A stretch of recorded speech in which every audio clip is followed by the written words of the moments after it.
Hello, hello, hello. Hello.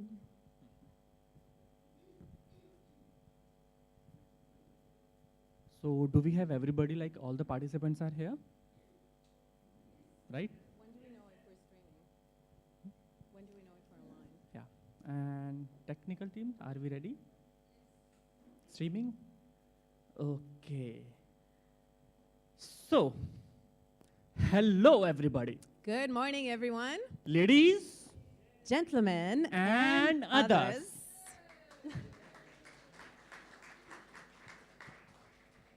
Welcome to 2024 Kanthari Talks.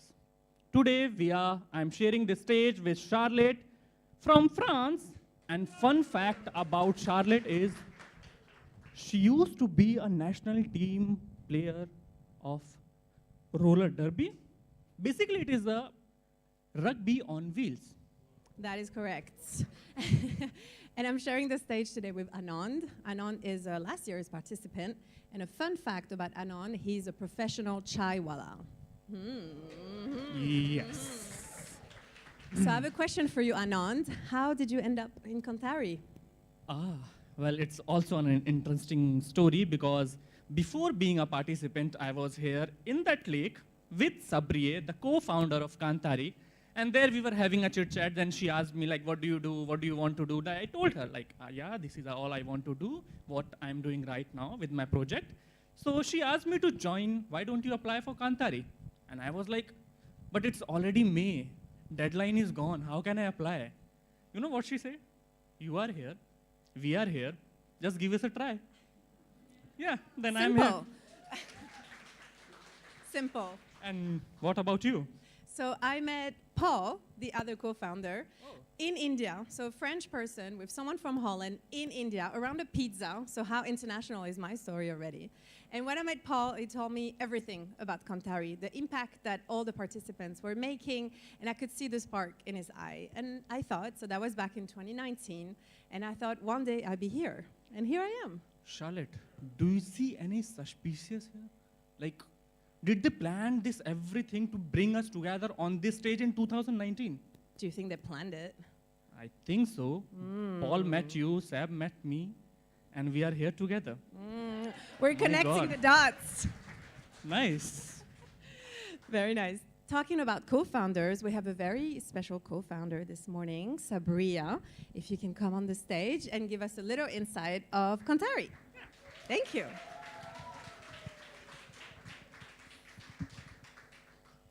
Okay, good morning, Kantharis, and good morning to the world. I would like to speak especially not to you, Kantharis, because you know everything by now, but I would like to speak especially to those who don't know so much what they are getting into when they are listening to us or when they are listening to you. Now, Kanthari is, first of all, an impact leadership or a training institute for impact leadership. And what does that mean? We are looking for people who have survived something vital in their life, and we are looking to, or we are trying to empower them, or some of them are already empowered, but we are trying to bring them even more forward to start and run life-changing projects, and not life-changing for themselves, but life-changing for others. So now, how did we get to this idea? 26 years ago, Paul and I, we met in no other place but Tibet. So, and I had this funny idea to start the first school for the blind in Tibet, and Paul was the only person that I met that didn't think that I'm completely insane. So we thought about how about creating a school together. And now many of the people out there, they thought we're completely mad. Naive, we don't know Tibet, we don't know what we are getting in. My language skills were very, very limited, I must say, back then.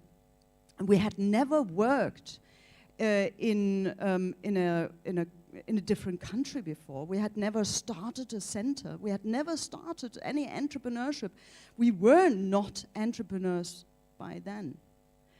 And we made a lot of mistakes. And I think a lot of times we thought back and we said, we could have benefited from a place where people train us in everything that we needed to know to avoid certain pitfalls. And then slowly but steadily, this little idea, which was first a little seed, sprouted. And we understood this is our next goal.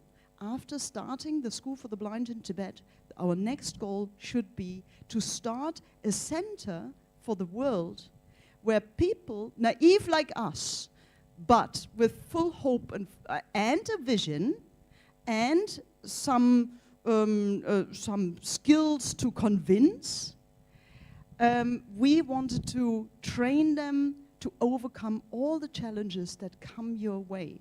And we wanted you to learn from our mistakes. So now, Kantharis, you were here for 7 months, and you felt pushed, and you felt challenged, and you felt it was unfair, and life was unfair. But the good thing is, looking back, it was all in a safe place, and not somewhere out there like Tibet, or maybe Cameroon, or Sierra Leone.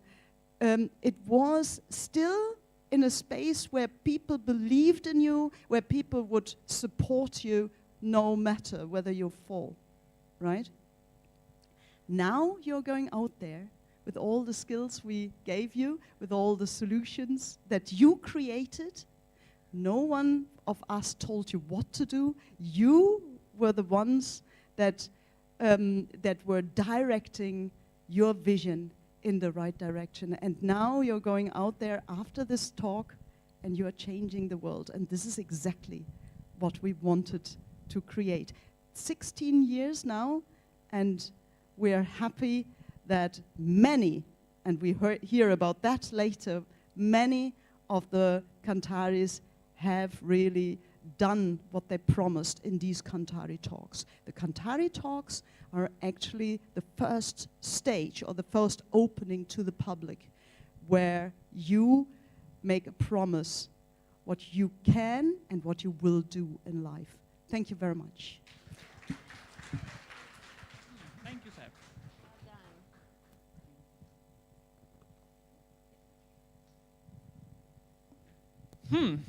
So I think we have a quite insight of what Kanthari is and how it started. So shall we play a little game? We thought a morning game will help to put the spirit up.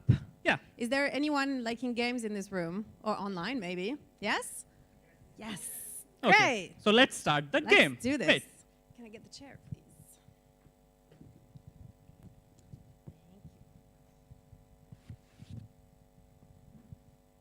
We came prepared. Okay. So we have a few numbers on this board, and I'm going to come around and ask people if you know what they represent. What's the first number? So, 280. What Can do I you give think? a guess in the audience? 280. What it could be? What could it be? What could it be? Someone wants to Anybody? Yeah. Number of Kantharis impacted worldwide. Kantharis Yes. without us, minus us, that is. Yeah, minus us, yes. So these are the numbers Very of good people answer. who have graduated from Kanthari. Very Correct nice. answer. Nice, Caren. Very good. And you will be added, don't worry. There'll be more after this talk. Yeah, and then 190. Who wants to guess? Any Gentleman guess? I guess it's the number of the project run by Kanthari. Correct answer. Give me both. No, yeah. So these are the numbers which are like really impacting lives and making impactful. So these are the numbers which is running their project regularly. And next, 50,000. It's And it's 50,000 1,000. daily. Anyone can guess? Number of beneficiaries? Yes. Is that correct? Nice. Nice. They're studying Oh, good, they're right? good. They're good. You're They're practiced. learning. Yes. Yeah. So these are the daily beneficiaries of kanthari. But it is also like we can't measure it because I don't know. But these are the approx number 50,000, right? Yes, very good. And last but Final not the number. least, 55. What is 55? Solange, what do you think? 55 countries. Exactly. Nice. Very you were nice. so quick, guys. You Really guys nice. practice, no? It's good. What? There's a request from one of the participants. It will be plus. Okay. Well done, everyone. And now, talking about countries, we're actually going to embark, all of us, on a very special journey. So please listen to the instructions very clearly. Ladies, gentlemen, and others, welcome to Air Kanthari, your journey into an inspiring space of change-making ideas and learning. Before we take off into this world of creativity and vision, please lend us your attention for a quick safety and behavior introduction. Please set your phones to airplane mode or silent mode to keep your focus on us. In this space, connectivity is encouraged, but only with the people and ideas around you. Kanthari is a strict non-smoking campus. Remember, we want your ideas to spark, not your cigarettes. Let's keep the air fresh, clean, and safe for everyone. For the respect of our speakers, please remain seated during all sessions. In the auditorium, there is one main exit on the right. There are no emergencies or turbulence here when you're grounded in purpose and passion. But if you feel overwhelmed by the brilliance around you, just pause, breathe, and rejoin when you're ready. The toilets are located on your left. Refreshments will be served during breaks, but don't worry, the quality is much better here than on planes. We're here to make this journey smooth, safe, and unforgettable. So now, fasten your mental seatbelts and let's take off into an unforgettable experience. Welcome again to Air Kanthari.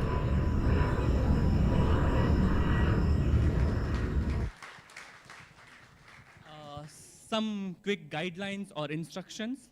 I'll just tell you what is the structure of this event.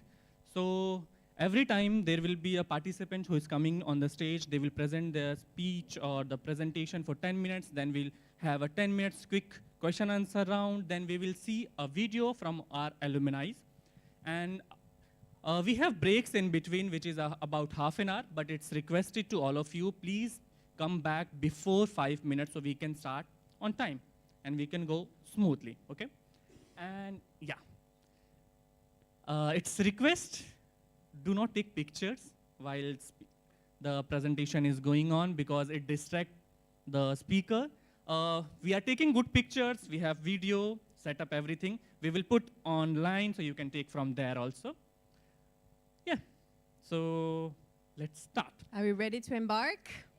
Yeah, let's do it. So I would like to start with our panel members. I want to welcome Mr. Vidhu Nair. So Vidhu Nair is a passionate educator dedicated to transform village primary schools in Kerala. He played a key role in improving learning environment in government schools and contributed to training manuals for Department of Women and Child Welfare. As a content developer and faculty member of National Center for Educational Leadership, Vidhu has received several awards, including the National Teacher Award from the President of India. Please welcome Vidhu Nair. And next we have Dilip Narayan. Welcome, sir. Dilip Narayan, a business postgraduate with 14 years of experience in management, co-founded Sadantil Padashala, if I'm pronouncing it right, I don't know, a non-profit center for elementary education in Trivandrum. Along with his wife, Mrs. Shalini S., he focuses on curriculum development, inclusive education, and training for learning disabled students. Dilip is also certified life skills and mindfulness trainer and educational consultant for Kerala's private school transformation. Big round of applause. Thank you for being here. And let's not forget our online panel members. Welcome, everyone. We have first Mr. Abhijit Sinha, a 2015 Kanthari, an educator and founder of the amazing Project Defy, I must say, a global non-profit based in India. With a background in engineering and an artistic upbringing, he's changing problem-saving through alternative learning. His creation, called the Enoque, is a teacher-free, curriculum-free school impacting thousands of lives across 33 different learning centers. Abhijit advocates for decentralizing decision-making and redefining roles for government as enablers. Welcome, welcome, Abhijit. Thank you. Lovely to be here. And we also have Odunayo Alui, a 2018 Kanthari, an education specialist and development practitioner dedicated to transforming education in rural and marginalized communities in Nigeria through our organization, Rainbow Network. Odunayo has also led EdTech and social enterprises initiative, leveraging technology and community organizing to drive societal change. Her goal is to democratize education and positively impact millions of young people all across Africa. A big welcome to Odunayo. So as you might understand, the first section is about Dream School. So, Yes, I hope you're as excited online because we have someone very special for the first Kanthari Talk of 2024. so let's get ready and please welcome our first speaker of 2024 Kanthari Talk, and it is... Wait. Anon, don't you remember our first dream speech? You know, all the practice and the tension and everything that was happening? You mean that fear? Yes. And nobody knows who is coming next or who is first or who is last. Yeah, that's exactly what I'm talking about. Can you play the music? Anyone in the room is gonna have some remembering of that. Let it grow, let it come. Do you remember the butterfly? Do you remember the fear? Do you remember the tension?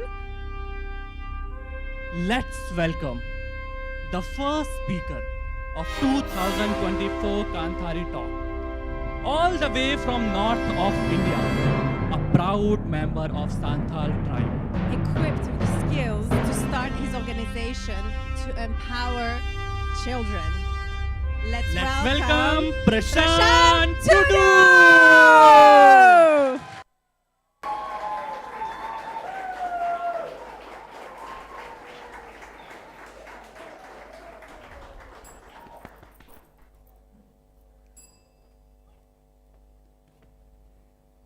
Disom लगी सुमाज लगी इंगन अपुन जुरी दुलड़ सानाम नीर बगी यदन उड़ा दुअर लिंगा तिरे आ बछा जोम तिरे सारती नीर चाला विना जीवी आलाई लड़हय ते माया मिंजोरो के एकेन कूड़ा मृगी सानाम गुली बन थिर लेन हरे बन बाताव लेन लाहा तिगिन होइन लाहायन.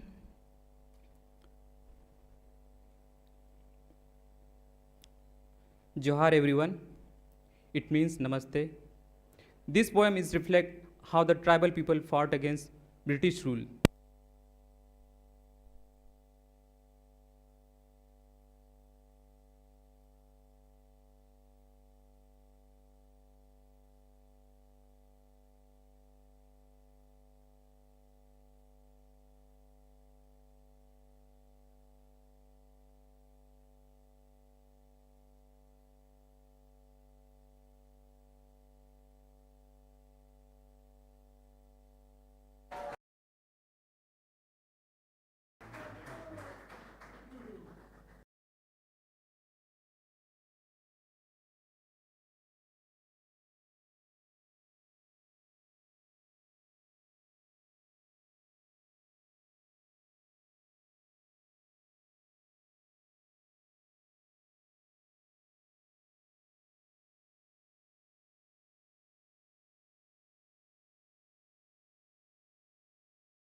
दिसोम लगी सुमाज लगी इंगन अपुन जुरी दुलड़ सा नाम नीर बगी यदन उड़ा दुवर लिंगा तिरे आ बछा जोम तिरे सारती नीर चाला विना जीवी आलाय लड़हय ते माया मिन जोरो के एकेन कूड़ा मिर्गी सा नाम गुली बन थिर लेन हरे बन बाताव लेन लाहा तिगी इन्हों लाहायन होय चितान लोलो चितान जरे दुअन झरकान जीविन आलाय किदा दिसोम लगी जीविन आलाय किदा सुमाज लगी.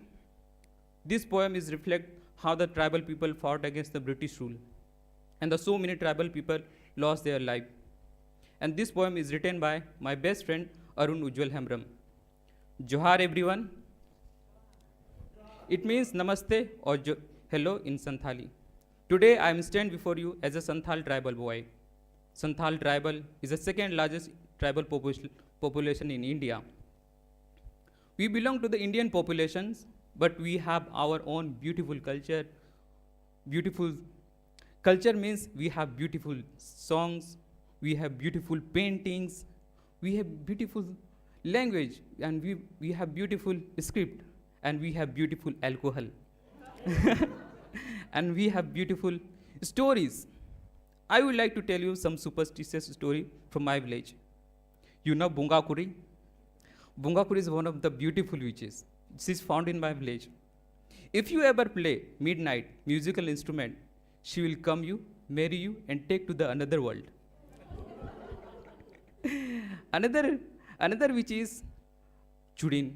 She is not good, but she is very powerful. She is living in the bank of river.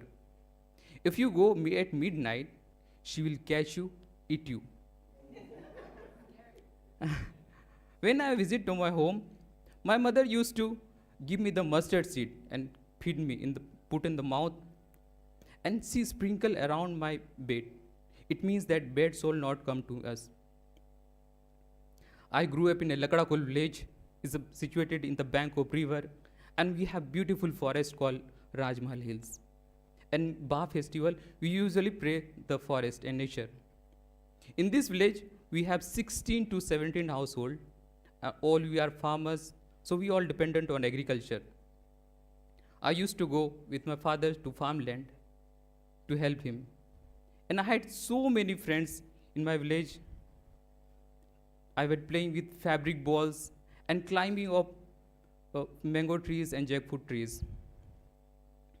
I went primary school, where 200 to 300 children were studying there. And 4 to 5 teachers are teaching us. And the teachers are so calm and so kind. They give us all the solution and questions day before exams. So we could pass all exams with good marks. After finishing my primary school, I went high school, boarding school, but I didn't like this school. People forced me to polish their shoes, clean their clothes, and wash their rooms. And even sometimes I can't allow to touch them because I was a tribal boy. I failed 2 times in high school. My parents encouraged me to finish my high school, and in spite of all the challenges, I completed my high school. After finishing my high school, I went university, where I completed my bachelor's and master's in anthropology and tribal studies. During master's, I got opportunities to visit some tribals area, where I saw that some challenges there, like bad educations, language barrier, high dropout rate, alcoholism, and superstitious belief. Sometimes people think that widow women practices black magic. They kill the widow women. After seeing all the problems, I want to start my own organization called Disom Pargana Society. Disom is a very small, Disom is a big, and Pargana is a small, which means that Santhal tribe is a a small part of big Indian population. I want to start a school for the tribal kids where the children will get their education through on their culture and language. I have categorized two parts. One is Janumbili, another is Baridari. Janumbili is a small sweet fruit which is found in the forest area. Under Janumbili, 5 to 7 years children will learn the education. So they will go to the Ora. Basically, Ora is a Santhali word which means hut, which is made by the bamboo and mud. So I have 3 Ora. One is Santhali Ora, Hindi Ora, or English Ora. Whenever they go to the Santhali Ora, they will learn Santhali culture, like reading, writing, stories, and they will learn the music, play musical instrument, like we have tunda, tamak, and tiriya, and they will learn folk dance, folk song. And whenever they go to the Hindi Ora, they will learn Hindi reading, writing, stories. And whenever they go to the English Ora, they will learn English reading, writing, and stories. Another part is Baridari. Baridari is one of the strongest tree found in the forest area. So Baridari under 7 to 10 years will children, they will learn subject in a very practical way. I would like to tell you one story. Would you like to hear my story, Santhali story? The how earth was created, according to Santhali. The whole earth was covered by the water. There is no land. The first human ancestor, the Pilchu Hadam and Pilchu Budi, they born from swan's egg.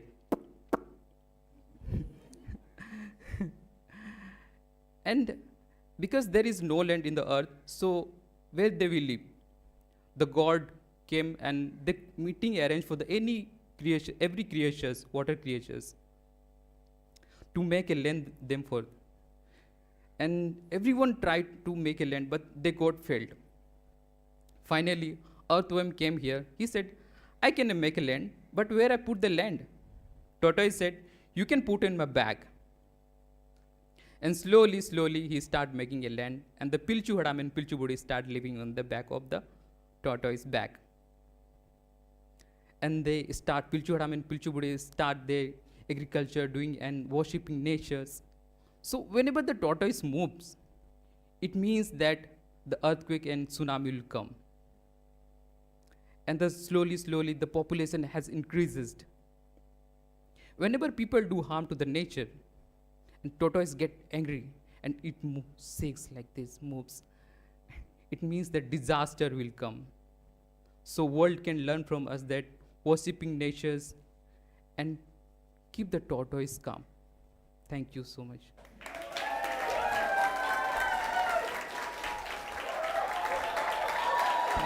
Thank you. Thank you.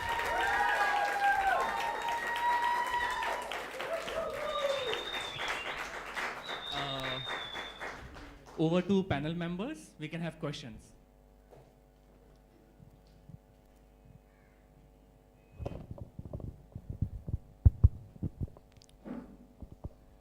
Good morning. Good morning.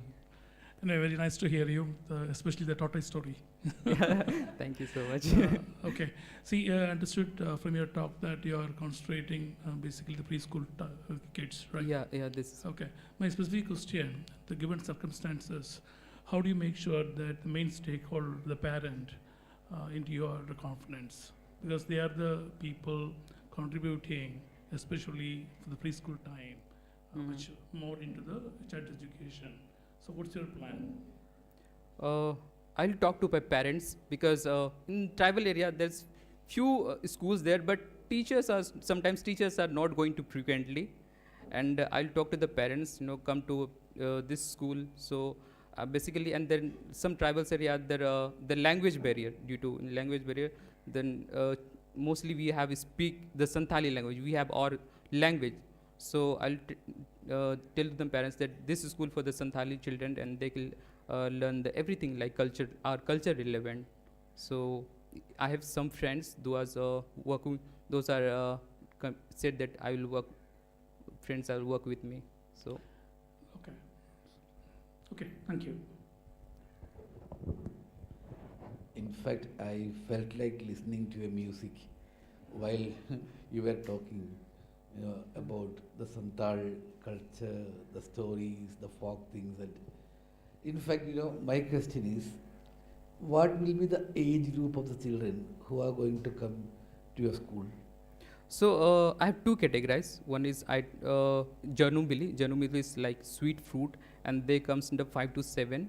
And another is Baridari. So Baridari is one of the strongest tree in the forest area. So Janumili is 5 to 7 and 7 to 10 Baridari. So they will learn everything about their culture, like not even culture, like Hindi also, English also. And the Baridari children will learn the subjects in a very practical way.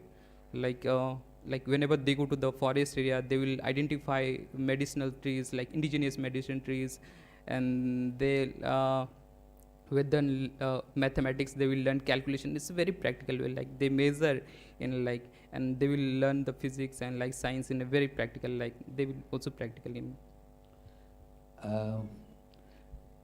In 2025, a child comes to your school, maybe he is 7 years old, okay?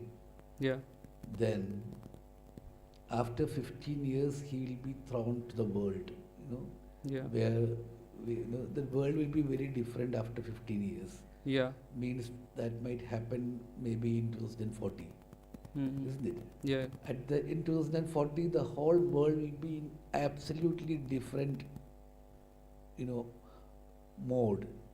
Right now, we also know that before 20 years or so, the world was completely different. Now, how much transformation we have been into in the last 15, 20 years. So, if you look ahead again, another 20 years means lot of changes will be there. What are you going to teach these young children in order to make them stand abreast to the world of 2040? We still are very far from the educations, like as I told, in some tribals area, like we are even now in my village, we are not able to, we can't able to write, and like we can't able to speak Hindi in English, so we don't understand.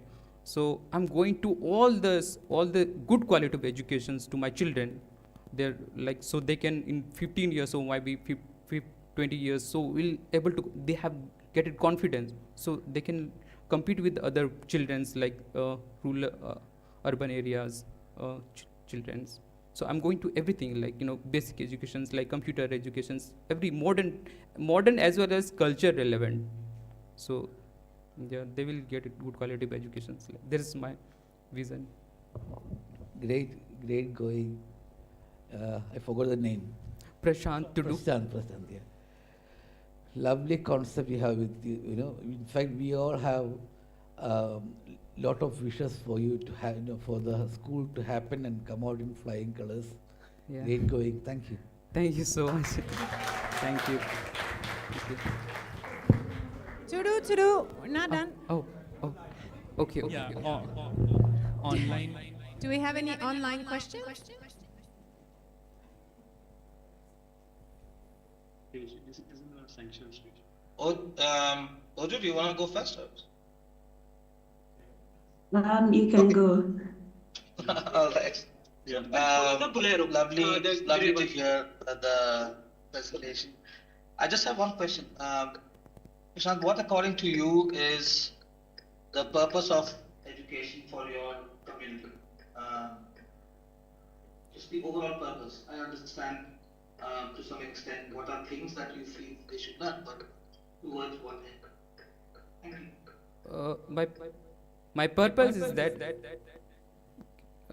this culture rooted educations, like they will learn everything as practical as well as like my culture relevant. What we have, like we have beautiful paintings, Sorai paintings, and many of people they don't know about, and like we are like missing all the paintings. We usually we use organic color, and I'm proud that I have beautiful painting, beautiful songs, and now this Sorai paintings got GI tag from Hazaribagh, and many Santal people don't know, and like now I'm promoting my culture, like culture as well as modern educations. Thank you. Other questions online? Okay. Yes. Thank you for sharing your dream with us. It's beautiful. So my question is, how do you intend to work or incorporate your solution with maybe collaborate with existing institutions in your community? Are there, say, local government authorities in charge of education or other community-based non-profits? How do you intend to work with them to make sure your solution is sustainable and relevant? I have some friends. Initially, I will start very small group of children, and with this, I have so many. So I will give the everything. Like we have planned so many years for the curriculum. We have designed also, and we are working on the curriculum also, and we'll give them as much possible, like good quality of educations. Like this could be how it's sustainable, and yeah. I hope you could take my point. Can you repeat this, please? Could you repeat the questions again? Can I? I'm individually. I'm working with individually. I have own organizations. I'm not collaborating with any organizations because I have different vision for my tribal and different missions in tribal. So I'm working individually. I'm not working with government. So initially, and whenever they after the Baridari, when completed the high school, when they completed my schooling, so the children go to the normal regular schools, so they can fit and they can adjust. So I'm giving the capable, like I'm enhancing to thinking ability, and they will learn practically. So later, whenever they complete my school, so they go to the normal school. Thank you.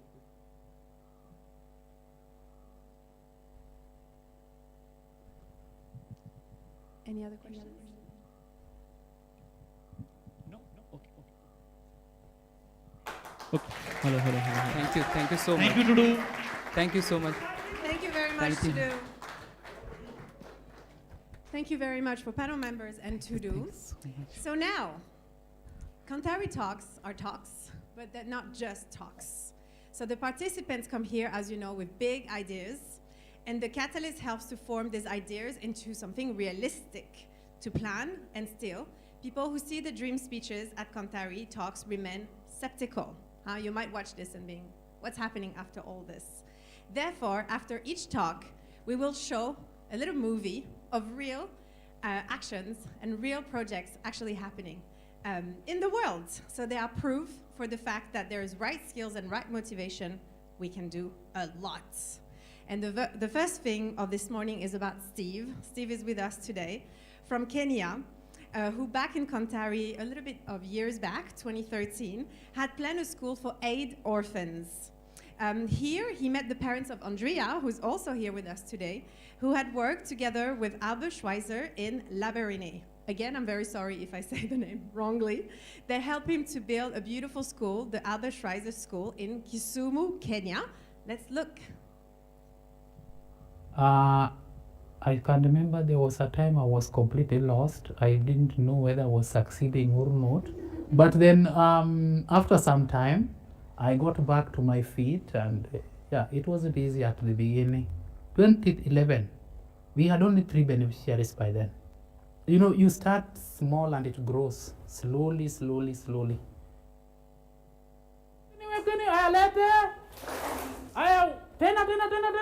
Wake up! Very good. In our family, we were 5. I was the 4th born in that family. 1 girl, 4 boys. My 2 elder brothers died. The last one to die was the eldest one. He died of HIV and AIDS. And it was very painful because he was the only sole breadwinner for the whole family. When he died, he left 2 daughters. These 2 daughters were left in my care. Seeing him leaving these children behind with nobody to care for them because I was jobless. It was just terrible. I found some work in an orphanage. Actually, I really wish to take these two little misses to that place. But when I asked the founder of the organization, she refused, saying that they are coming from Pofa. I started having this dream that I should start something in my community to help the community children as I've been doing it elsewhere. I left that work now to come and concentrate and do something in my community. It wasn't easy.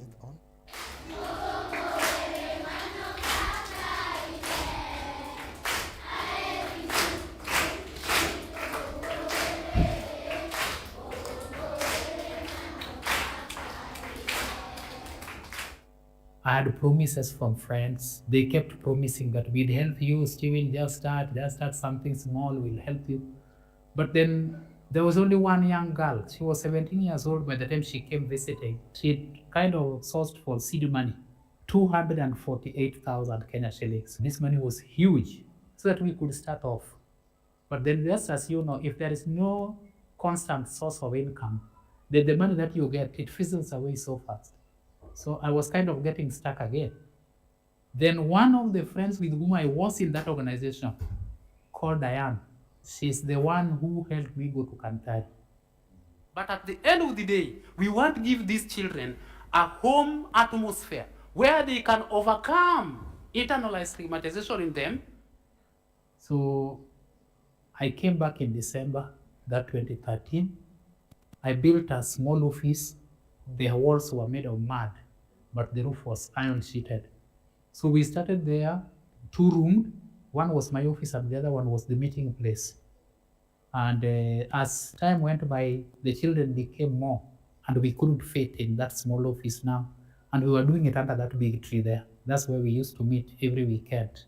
And that's when Andrea came with her family here, the dad and the mom. And we talked. And I now started the school where these children can come from the community. And the number has been growing gradually. I'm Leah Natieno Migots.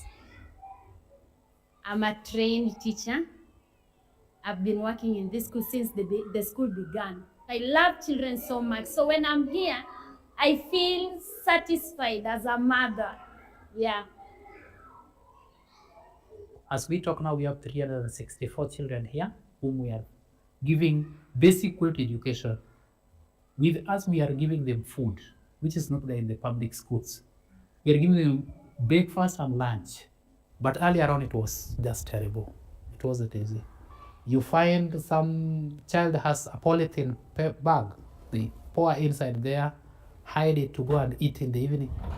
We are trying to encourage the parents or the guardians to at least grow some food for themselves.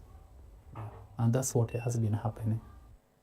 Let me start with the head cook here is Madam Rosalyn Oyende. I'm the head. Yes, she's the head cook. And the head of the team at the same time. So right now we are a full primary school from nursery to the grade 6 according to the government right now. We don't want to end at the primary level. We want to go up to the secondary, and we have started it on. I would be a happy man also if maybe after the education curriculum has ended at the grade 9, we could have a resource center. Because not every one of them will go to the university. That is not obvious. So whoever does not go to the university after the grade 9 or grade 12, where do they go? So I'm thinking of a future where after school, we have something else for those who don't make it to the university.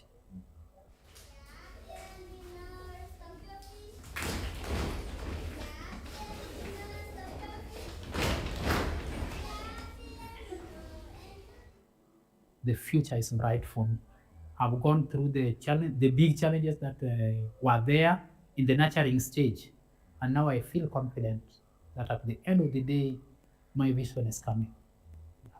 Our vision is a society where every child, irrespective of the origin, gets the quality of life that they desire. The perspective that people have we must change it so that we help our people get what they ought to get. Yeah, if we just relax, then no, they have to change the world.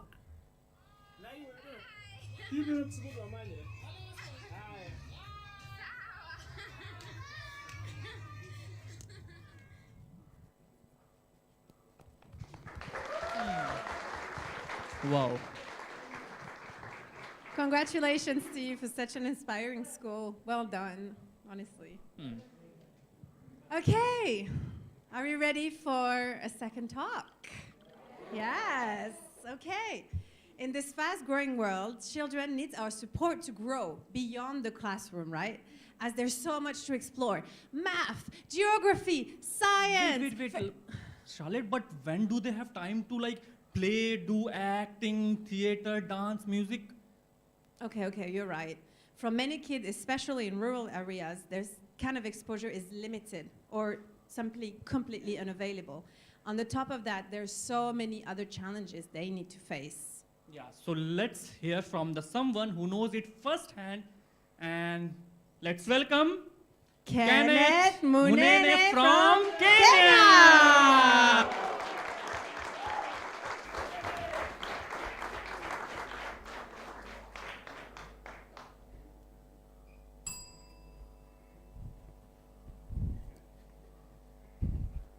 I grew up in rural Kenya, and every morning I walked to school barefoot. Now, you may think I was poor, but I never felt poor. The ground under my feet was normal. It was good. And in fact, everyone in my school walked barefoot. Walking barefoot was part of our uniform. Now, the question is, what is poor in the mind of a child? Is having no shoes a sign of poverty? Or is it not going to bed with a rumbling stomach and you don't want to go to school the next day? Or having an injury and you're hiding it from your mother because you don't want her to feel guilty that she can't afford to take you to hospital? Or when your parents are unable to buy for you learning materials for your favorite subject, and the embarrassment that comes when you go to class the next day and the teacher orders all those who do not have the learning materials to get out of class. Now, this was 35 years ago, and it's still a reality for most children in rural Kenya. As a young child, I was close to my parents, particularly my father, who was fond of telling me stories about his schooling. Don't come to school without paying school fees. This was the constant remark that he received whenever he went to school. School, that he saw as the only source of hope, was not welcoming either. The classrooms were overcrowded. There were no books and few teachers who were punishing, not being there for him when he needed them most. I also went to the same school like my father, and I still remember the first day, my parents lovingly accompanying me to school. I was so happy. Looking around, I quickly realized that nothing much had changed. It was just like my father had described. And in my class, there was just one teacher, who was my aunt. And she beat me the first day for not knowing my parents' name.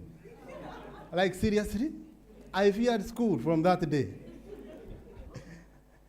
And so that you don't see like I'm the only one who is complaining, let's watch some news report.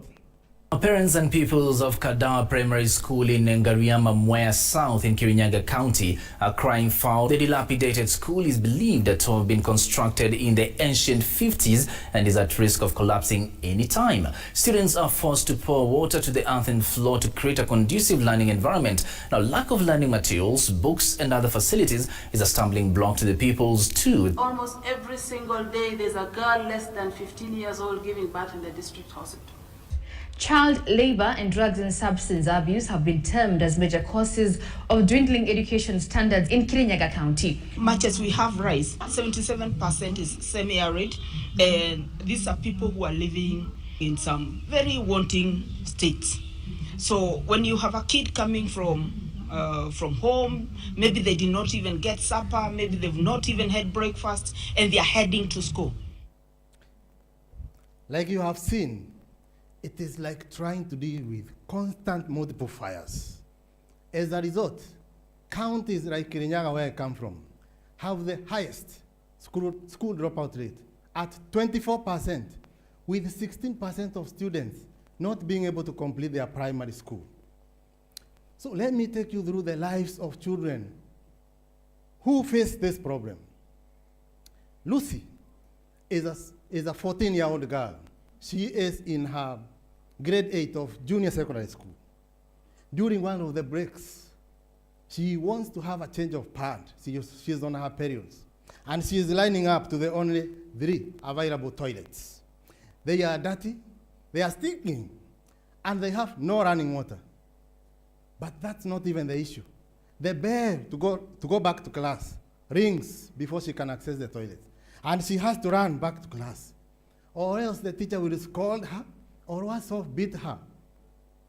Lucy will not come to class, will not come to school for the remaining time that she is on her periods.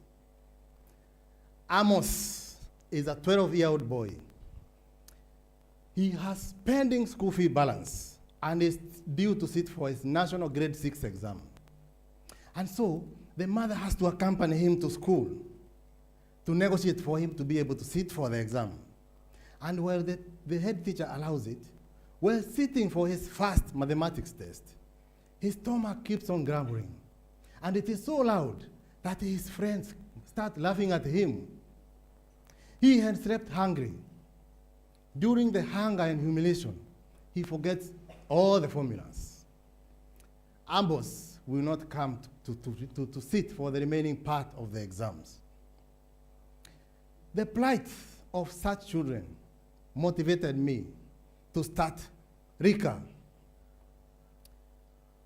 to instill the interest in learning for such children, to create a conducive and safe, child-friendly space for them, to encourage them to come and remain in school. RICA is a Swahili word that refers to identities formed over shared experiences within an age group. And we are on a mission to radicalize quality education through an after-school center, an inclusive, safe, and child-friendly space for children aged 6 to 17 years. So come, let me take you through the center. This center will be accessible to children after school, from afternoon until evening. And as you enter, you will see buildings inspired by African architecture, with a lot of trees, murals, arts, and playful components. On the right, is the RICA studio. This will have musical instruments, lights, and comfortable sitting space for a small audience. And here you see children dancing. They are playing guitars, banging on African drums. Yeah, and on the left is the RICA DigiCorner, a gateway to the online world with a digital library and computers connected to internet. Children can expand their knowledge or make up for lack of it through guided online research. Beyond that, they can also design websites, do digital art. They can make short films and animations. The list of possibilities is endless with the internet. And there, we have the RICA Open Playfield. And it is not just about play, but about team-building games with access to diverse skills, like swimming and skating. And then at the center, we have the three-stone African fireplace with a grass-thatched roof in an amphitheater setup, covered with African textile. making it have an atmosphere that feels like a special gathering place. Talking of a special gathering spot, at Rika, children will not just be learners. They will stand before us, parents, teachers, and community members, challenging us with debates on critical issues affecting our society, like food security, period poverty, child labor in our farms, and together we will find solutions to our problems. And so we believe at Rika, we will be able to create an education system that is not only accessible, but deeply meaningful. One where parents, teachers, and students feel highly connected, engaged, and they are happy. And the community will stand with us, proud of the difference that we are making. Oh, it seems I have a delivery. Someone decided to donate for me some pair of shoes. Let's see what oh, no. It's learning materials.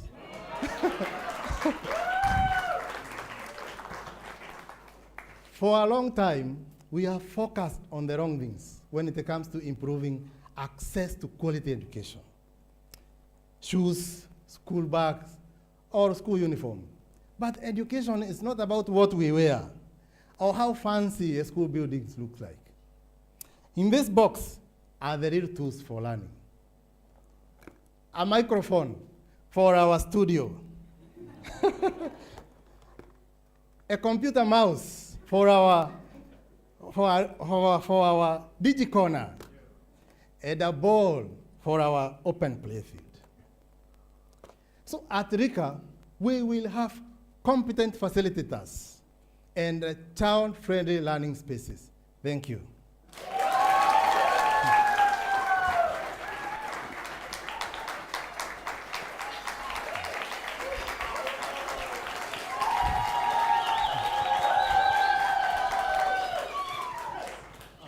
Thank you very much, Kenneth. Well Welcome, done. you're most welcome. Over to panel members, we can have questions.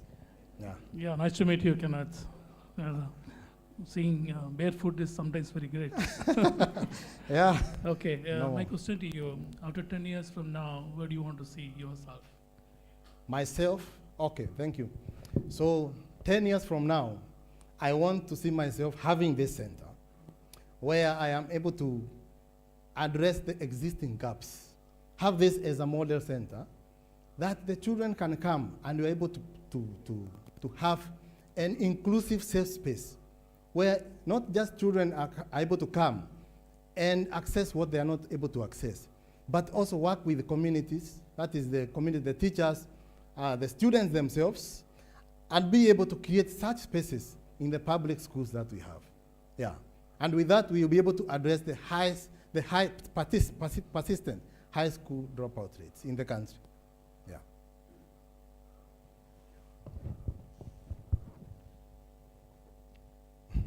I was in Africa for a long time. Yeah. In a World Bank project. Oh, then, okay. But my question is, how long will it take to see that all the children in your school wear shoes?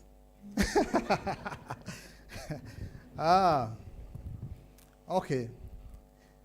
For me, the wearing of shoes for me is not an issue. I'm focusing on the quality, the quality of learning. So we want, first of all, to make sure that there's interest in these children to be in school and remain there, and for them to focus on what matters, quality education. And with that, we'll have them transiting through the education system and contributing positively to our society. So that's the focus. Great. I'm sure your children will walk miles and miles on the shoes of education and knowledge. Thank you. Yeah. Thank you. More questions online?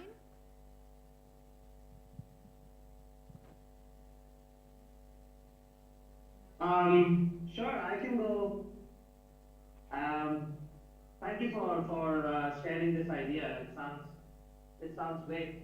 I heard, and correct me if I'm wrong, but I think you said that it's an after-school program, and that eventually you want to create such spaces inside schools. I mean, schools are notorious for taking good ideas and turning them more like into themselves, making good ideas compromise and make them almost the same again as schools. And that's how all of these systems have never changed in all of these years, swallowing one good idea at a time. How will you make sure that when you work with the schools or when you collaborate with them, that they don't turn you into more like themselves? Thank you. Okay. So we have a focus on actually how we are going to start working with the community. So collaboration with the community, that means the parents, the community members, and the schools is key for us. First of all, to agree that this is a persistent problem, and for them to be part of the change that we want to make and the solutions that we want to bring. So schools are part of our bigger audience when it comes to collaboration.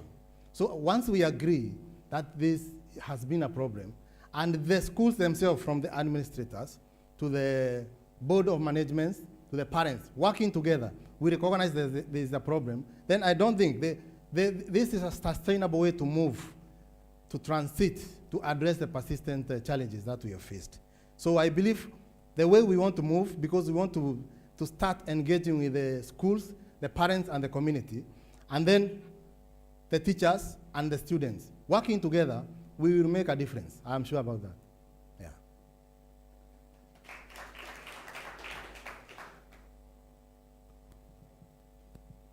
More questions online?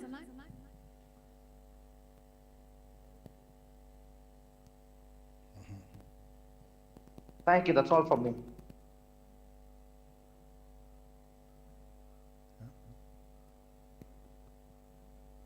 Okay, I do have a question for you. Yeah, I think it was good. What's going to be the first Yes. thing you're going to do when you come out of Kanthari? What's the first action you're going to put in place for your project? Okay, thank you. So, of course, after registration of the RICA organization, I'm going to go straight to the rural part of Kirinyaga where I come from. I'm going to have engagements with the schools. As the first point of entry will be the schools, talking to the administrators and the board of management, which comprises of the parents and the school community administrators. And with that, we want to start with a teacher training program. This is a build-up of activities that we are going to have to create that collaboration. And then after that, we will be able to get into the schools, having agreed that we need to move together and work with the children. So we are going to recruit the teachers first, but also work in that we are working to get that buy-in from the community, that we are going to have this after school, and we need to work with especially students who need to access our center. And that's why we have a focus on working with the schools and the center hand in hand, so that we're able to succeed. So that will be the first line of activities when I go back home. Thank you. So, Kenneth, I have to read out Odonaya's questions, and she has some connection problems. Okay. So, first of all, she'd like to thank you for your vivid explanation, and she can't wait to visit you in Kenya. So, Okay, her question welcome. is, it is an after-school program, right? Your center will try to be interesting, especially to children who are not interested in going to a traditional school. So how do you handle that? How can you convince the children to become interested in your program? Yeah, so this is an after-school center. So what we want is these children to experience, and not just the children, but we have an elaborate program where we are bringing all stakeholders together with a focus on the main beneficiaries, that is the children. So that means that whatever they experience, the gaps that they experience, and they are able to see that we are able to address them in our center, we'll be able to borrow from that and make there are some improvements in the schools to address the same gaps. So I think with that, we are going to change the tradition, what we are calling the traditional model in which the schools operate. And so that is the strategy that we are going to have with that. Through an after-school program, influence change in the communities and the schools to improve the quality of learning.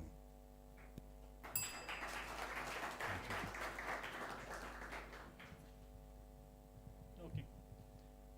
No more questions? Okay. Thank you, Kenneth.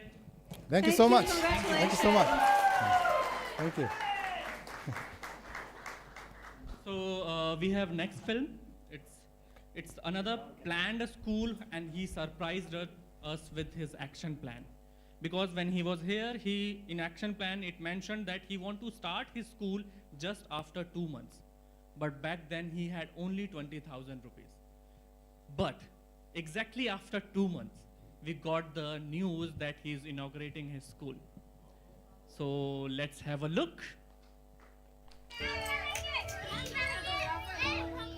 Welcome to Anantapur, a gender-free learning center. It was started to make education accessible for all children, while removing existing stereotypes from the curriculum itself. A space where children learn together without worrying about their gender identity. Children engage in theater activities where they learn to work in groups. We do various activity-based learning to create rigor in children to become active learners. An open culture enables the children to play regardless of their gender identity. We provide opportunities for children to become more outgoing and confident. My name is Advait. In this learning center, the main basis, the theme around it is gender-free education, where most of the kids, all the kids in fact, they don't refer to each other as girls and as boys. My teammates, she had makeup, so she was putting it on herself, and I asked her, hey, could you put some on me? She's like, sure. So she had put on this blue eyeliner with wings. We had put lipstick, some blush. When I came out, I expected all the kids to like surround me and asking, what is this, laughing at me, teasing me, things like that. But none of that happened. They just looked and then they continued skating. They didn't stop. They didn't like make a big deal out of it. They didn't call the other kids to come and look, oh my god, this is weird and new, which I was very surprised about. At Anantapur, we envision one day all children will be the best they can be, irrespective of their gender. Congratulations. Charlotte, as we are talking about school, so what exactly comes to your mind when you hear this word school? Ugh, boring, teachers sleeping at the back of the room. Charlotte, I wanted to ask, like, what were your exciting moment in your schools? Oh yeah, like, I know. The first day and the last time we went to an excursion, like once a year. That was exciting. Wow. But our next speaker has a lot to say about education. So let's welcome our next speaker, Prakash from India. Yay!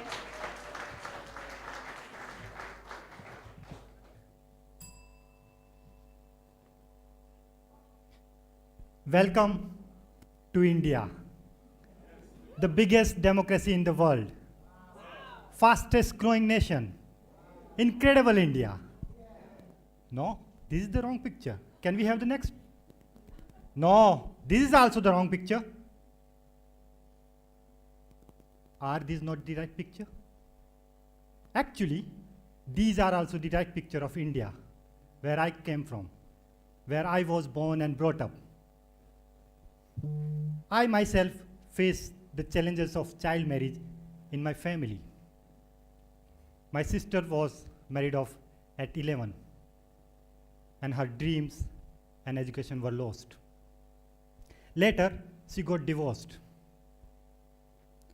When I reflect on my past, the biggest question I have today is, what about dreams and education of these children? When I was in school, I had so many tribal friends. But when I entered in 11, I did not find anyone. They all left studies. Let me share a story of my friend Ram. He left studies at 15 and he started working as a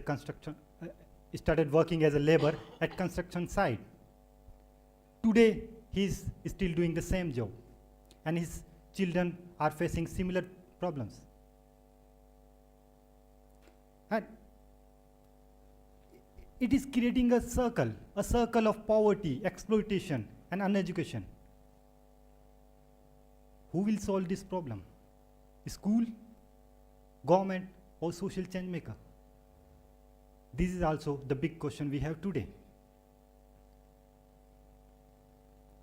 6 out of 10 students from Adivasi and Dalit communities in Rajasthan are dropping out at 10th. This limits their employment opportunities and forcing them to get involved in antisocial activities and crime. After such kind of school dropout, they have only 2 options. Either they can work as a construction labor where they have no minimum wage and no other facilities, or they can get involved in antisocial activities and crime like liquor smuggling at Gujarat-Rajasthan border. To address this issue, I plan to start an alternative school to offer quality education to these marginalized children. So, welcome to Swapnistan, a land of dreams. Here, we offer free open space to children where they can explore themselves. They can experience their education journey. Here, children are free to think about their interests and their learning needs. Let me share 3D model of Swapnistan. When you enter in the gate of Swapnistan, there would be a big playground. On the center, there would be a banyan tree. On the corner, there would be a stage. At this area, they can explore themselves. They can climb on banyan tree. They can go on the stage and share their stories to other children. Next to the ground, there would be a forest. We'll have native trees in this forest, like mangoes and custard apple. We'll also have a cattle area, vermicompost area, and waste management plant. There would be a tanka, a traditional rainwater harvesting system. Near to the tanka, there would be an agricultural farm. We'll grow millets here. On roadside, there would be a shop to sell our product, cafe with the multi-purpose kitchen. With the cafe and kitchen, we'll engage local public in the learning process of these children. The entire curriculum of this alternative school is divided into 5 categories. We called it Panch Tattva of transformation, 5 elements of transformation. These 5 elements are based on 3 E's: experiential learning, exposure opportunities, and exploration. The first phase would be the water. Here, we believe children are like fresh in terms of their interest and thoughts. We'll encourage them to learn by maintaining this freshness. One day we can go near to the river where they can collect stones, they can count stones, they can make triangle, square from these stones. They can exchange stones with other children. Through such kind of activities, they can learn basics of mathematics. Second, the wind. Here, they can experiment with their interest and learning need. We can go in our vermicompost area to learn biology. And we can go nearby forest to learn about native trees. The next phase would be the sky phase. Now children can fly with their imagination. Here, we will introduce child bank game. they can run this bank, and at the same time, they will learn concept of the savings and personal money. The fourth phase would be the earth phase. Now children are strong and grounded like the earth to face external challenges. We can visit historical site to learn local culture and history. Or another day we can go to modern agriculture farm to learn new methods of agriculture. The fifth and the final stage would be the fire stage. Now we believe children are ready to fire in their lives and in the society.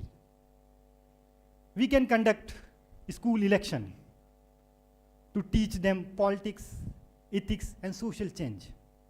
And we can also use our cafe and multipurpose kitchen to boost creativity and critical thinking. Here they can experiment with different recipes using local resources like millets.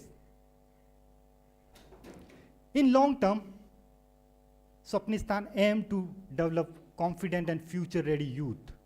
These youth would be inspiration for the next generation. These youth would be confident enough to make informed decisions for their life as well as for the society. Let me share a poem written by me about dreams of these children. मुझे तोड़ने दो खिलौने, मैं फिर जुड़ना चाहती हूँ. मेरे पंख खोलो, मैं उड़ना चाहती हूँ. मैं आसमान का आखिरी छोर देखना चाहती हूँ. मैं सूरज की परछाई देखना चाहती हूँ. मैं नदी की धार के खिलाफ तैरना चाहती हूँ. मैं सीखने का अपना माहौल चाहती हूँ. मुझे तोड़ने दो खिलौने, मैं फिर जोड़ना चाहती हूँ. Let children dream big. Let them learn freely. Imagine a place where children can climb on banyan tree and read book. Children's hands are covered with mud and they are learning poetry from the poetry artist. This happens at Swapnistan, a land of dream. Let dreams become real. Thank you.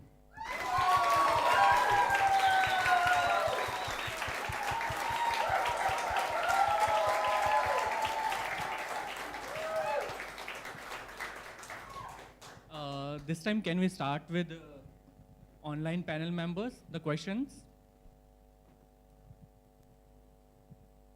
Okay, thank you so much, Prakash, for a very vivid picture of what your learning center would look like. And I really look forward to visiting someday as well. My question is, so when your learners finish with you, what's the future journey like for them? Yeah, like when they leave the Swapnistan, we believe they would be confident to face external challenges. Because now, like, I met many tribal children, those don't visit the city center yet. So because they are not confident enough to communicate with the city culture or city people. So we believe after Swapnistan, they would be more confident and future ready to face external challenges. I hope I answered the question. Yeah, I had two questions. The first one is that I hear quality education for, I think, breakfast, lunch, and dinner every day. So, and everybody seems to have a very different meaning for it. I would love to know, what do you mean by quality education? And secondly, what happens if your beautiful plan that you have, the children who come there, they don't like it? What do you do in that situation? These two questions from me. Thank you. Yeah. According to me, quality education is a education where simply children can learn freely. Like they should not be intervened by external people. Like they should be mentally, physically free to learn whatever they want to learn. According to me, this is the definition of quality education. And the second question, if my plan failed, this is the long journey. Like this, we are facing this problem from so many years. So this is the long journey, and we'll engage different stakeholders to develop curriculum, and we'll regularly change our curriculum according to situation. So hopefully we'll not fail with this program and with this approach. We'll engage community, we'll understand their needs, we'll understand needs of children and community as well. So through this approach, I think we would be successful. Thank you. No, what I meant is actually many times when an education program starts, nobody notices that children are not liking it, and they still call it a success. So they don't see it as the plan failing.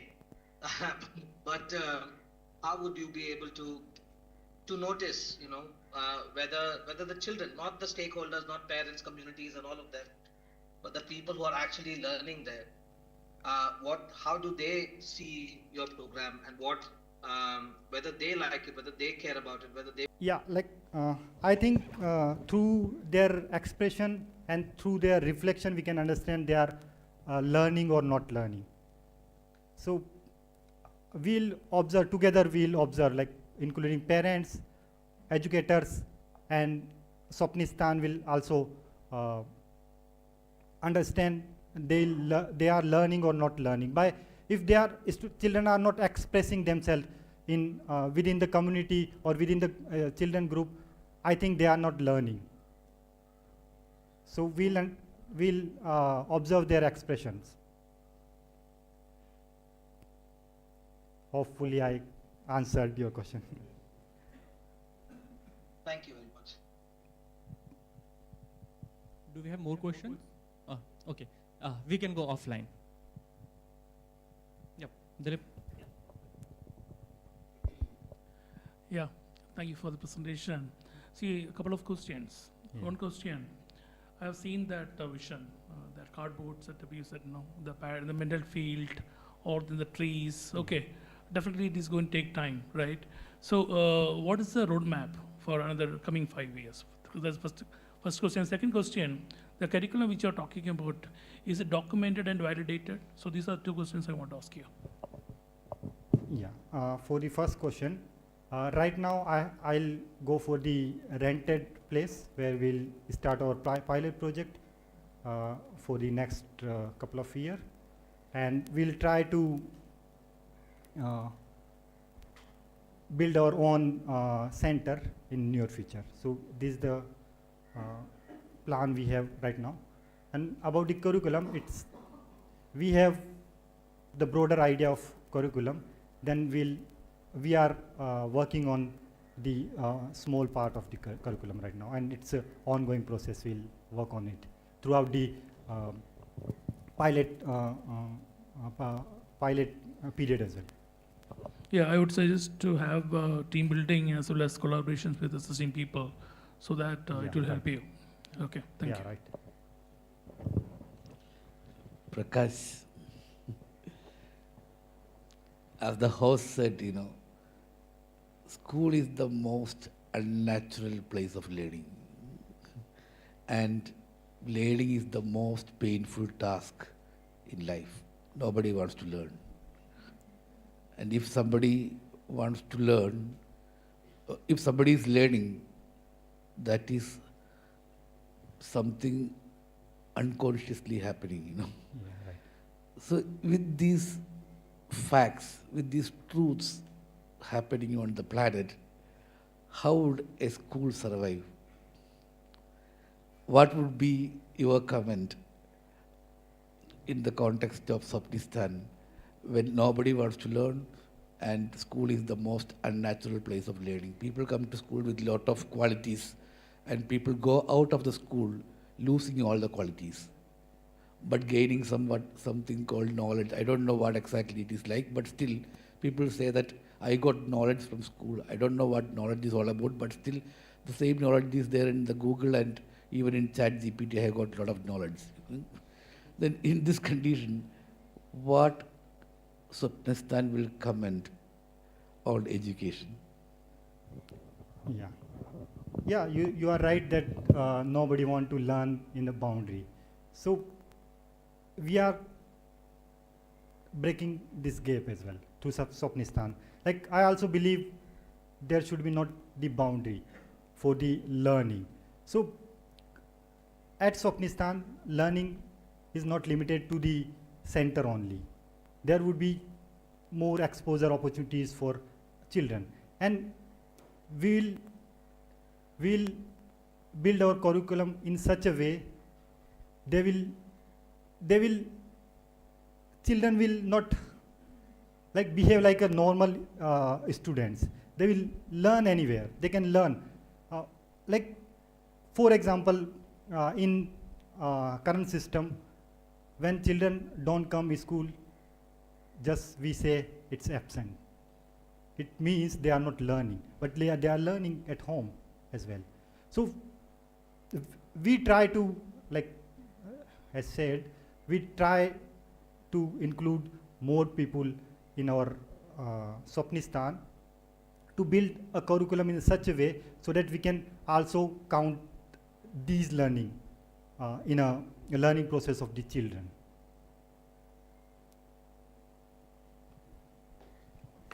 Thank you Any very more questions? much. No? One more question? Can she get a mic? He's coming to you.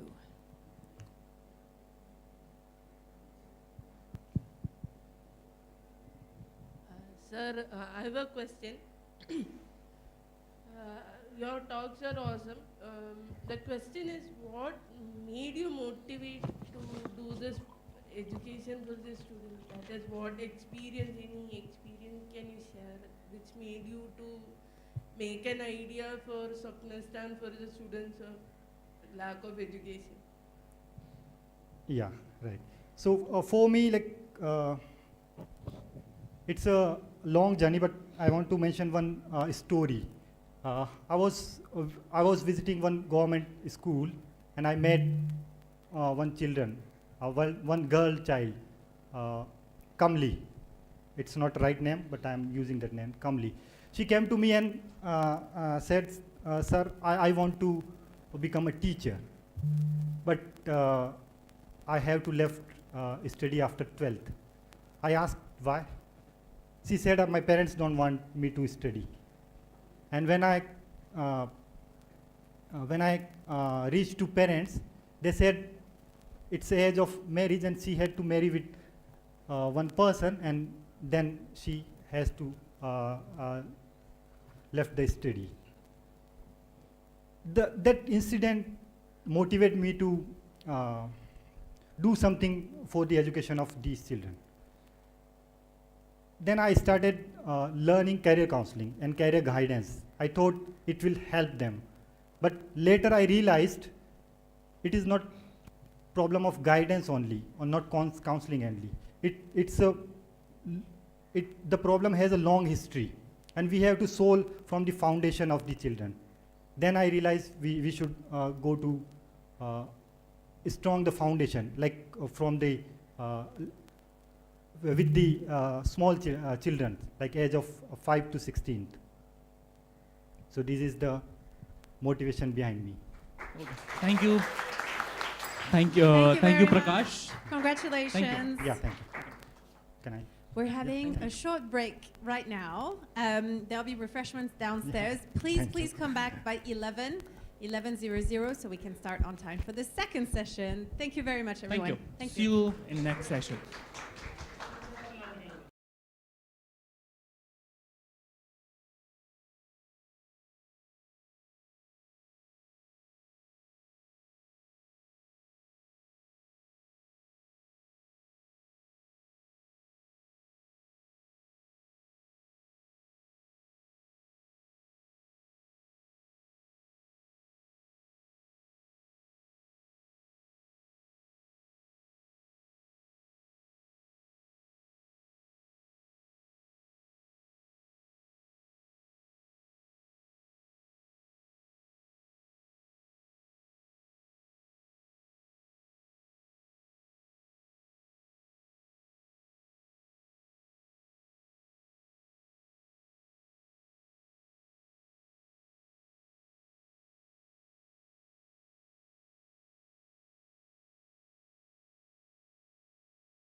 hello, hello, hello, hello, hello. I think we all are here, so shall we start our next session? Okay. Welcome again, guys. Welcome back. So our next session is about redefining resilience. So we have our panel members. So I would like to introduce our panel members. Avnish. Welcome. Avnish, the selfish philosopher, is the founder of Laymantastic, a space for unlocking individual potential, a motivational speaker, writer, and happiness expert with background in medicine. Clinical, physical, psychology, and philosophy. He mentors startups with government projects with 40K Instagram followers. He shares insights on ancient India and will publish his first book, Ancient Lifestyle, maybe soon? Soon, yeah. Avnish is currently pursuing his PhD on deaf consciousness and believes in the limitless potential of the human mind. Let's welcome Avnish. Welcome. And next, Eva Martin. Eva Martin is a transition from career in culture diplomacy to making a meaningful impact on others through community-focused work. Her journey, marked by personal setbacks, led her to India, where she spent 4 years training extensively in yoga therapy. Specialized in PTSD, in 2023, she founded Ekashna Holistic Wellness in France, offering personalized retreats for individuals with trauma, histories, and in 2024, she opened One Space Studio and Wellness in Varkala, a place where body, mind, and spirit align, providing a space for healing, growth, and community. Let's welcome Eva. And we also have people online. And we will start with Priya Jacob. Priya is a psychologist, certified counselor, motivational speaker, hypnotherapist with a diverse background. After completing her post-graduation, she started a career as a teacher at Daman Indian School in Saudi Arabia. Priya later moved to the UAE, where she held leadership positions at KLM and Lufthansa, gaining invaluable exposure to diverse cultures and mindsets. She is also known for a popular show, Meraman My Mind, I hope I say it right, which explores the relationship between senior citizens and younger generation. A warm welcome to you, Priya. Priya, are you with us? Yes, can you hear me? Welcome, we can. Hi, hello. Thank you for the invite. Thank you very much. We also have Anand Jeev Matthew. He's a counseling psychologist and researcher conducting personalized counseling sessions for individuals. He also works as a research method consultant for practitioners and professionals alike. He completed his MScs in psychology from Montfort College, Bangalore. He was 4th ranker holder at the 3rd convocation at MSc Psychology degree, Bengaluru North University. Warm welcome to you, Anand. Hi, thank you. I'm happy to be here. Thank you. And last but not least, we have Annette. Annette Donner has a management role in educational organization for adults. The focus of her work is on development and implementation of projects for people with a migration background, empowering women, vocational skills and resilience training, and intercultural communication. She also offers virtual and in-person migration counseling. Her greatest passion is to help people realize and develop their own potential to live a self-determined, happy life with orientation and meaning to oneself and for the other. Welcome, Annette. Hello, I'm very pleased to be here. Very warm welcome. So, our next speaker is someone really special. And she's on a mission to help migrants from Nepal who face challenges overseas. wait a minute, Charlotte. You saying that migrants are facing challenges, but I thought they are making tons of money. Really? Money? Yeah, like earning a lot of money and living happily ever life. I wonder what life is really like for the other people in this situation. Let's hear it more from Priyanka Shahi from Nepal. Video.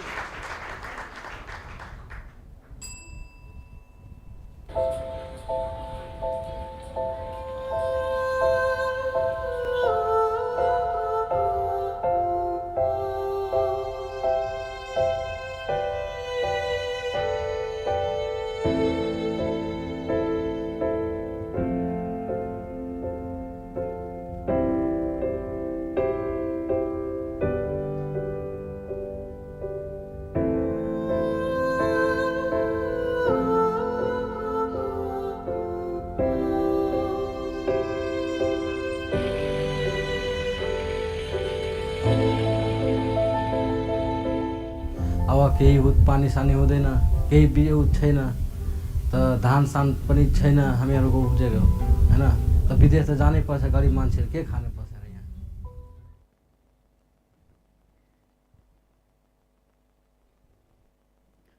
This video you've just seen was from 2016. Now the number is even worse. Balkistan would be one among 1,000 migrants coming home in a coffin every year. Tragically, 12% of this death is by suicide. However, this number is largely underreported.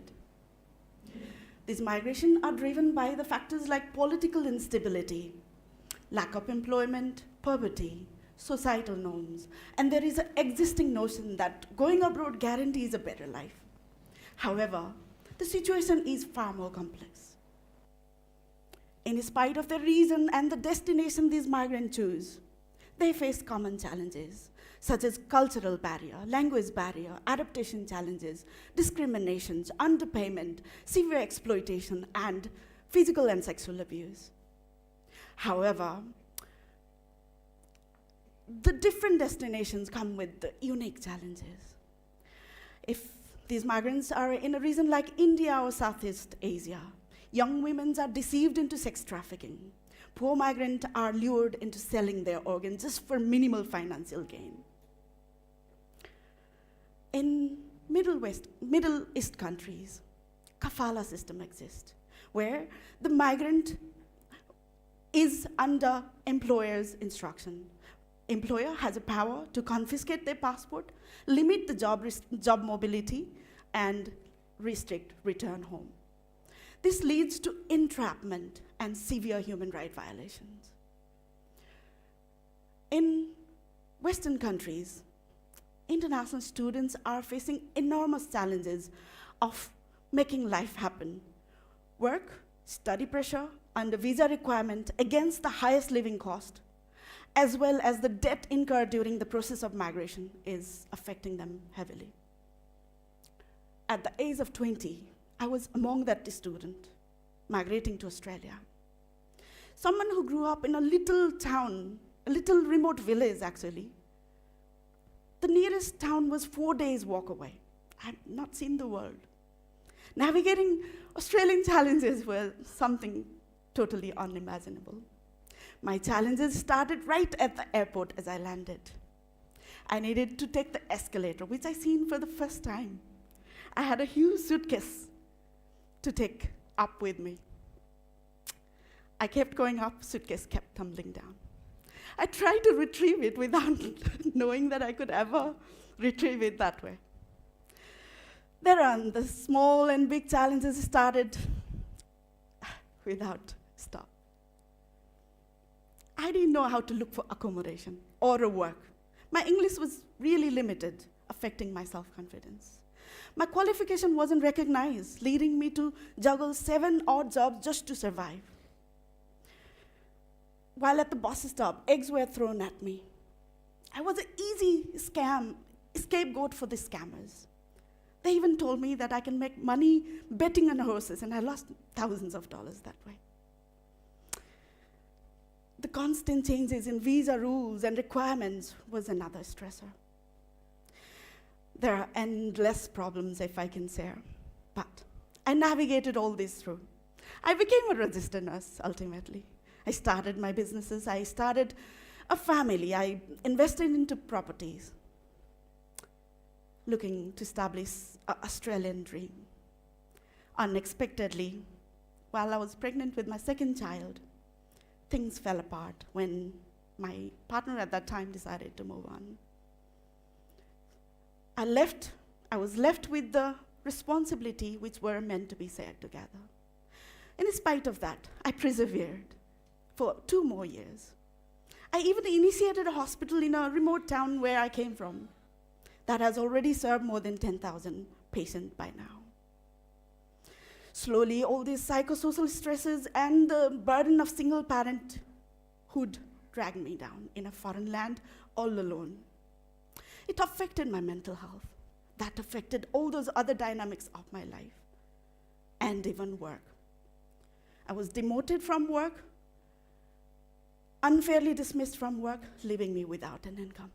That's when my family stepped in and said, "You cannot be homeless, you come back home." During this whole ordeal, if something has helped me, was talking to a counselor over the virtual platform to Nepal. She could understand me from my cultural perspective. I could speak my language. That's when my healing journey started. I started accepting my challenges. Now I'm fully on the road to recovery.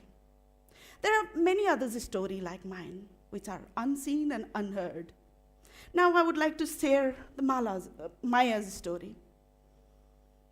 She was a young teenage mother without much education. She didn't know what kafala system was.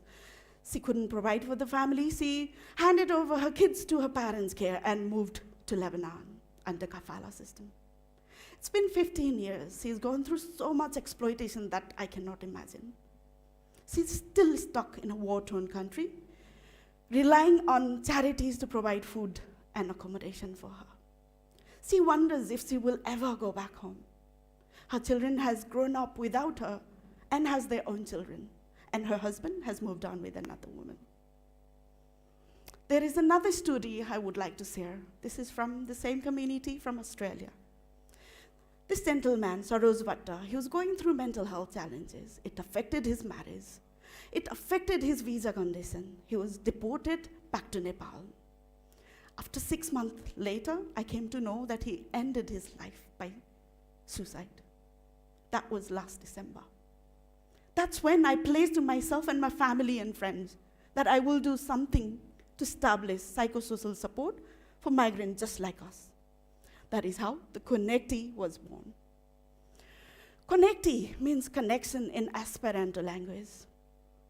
We aim to connect these migrants who are struggling in 86 different countries back to the support system. Do you know 3,000 migrants are migrating every single day? There is so much to be done. So we have 3 phases of support system. 1, during pre-departure phase. 2, while at host country. 3, return and reintegration.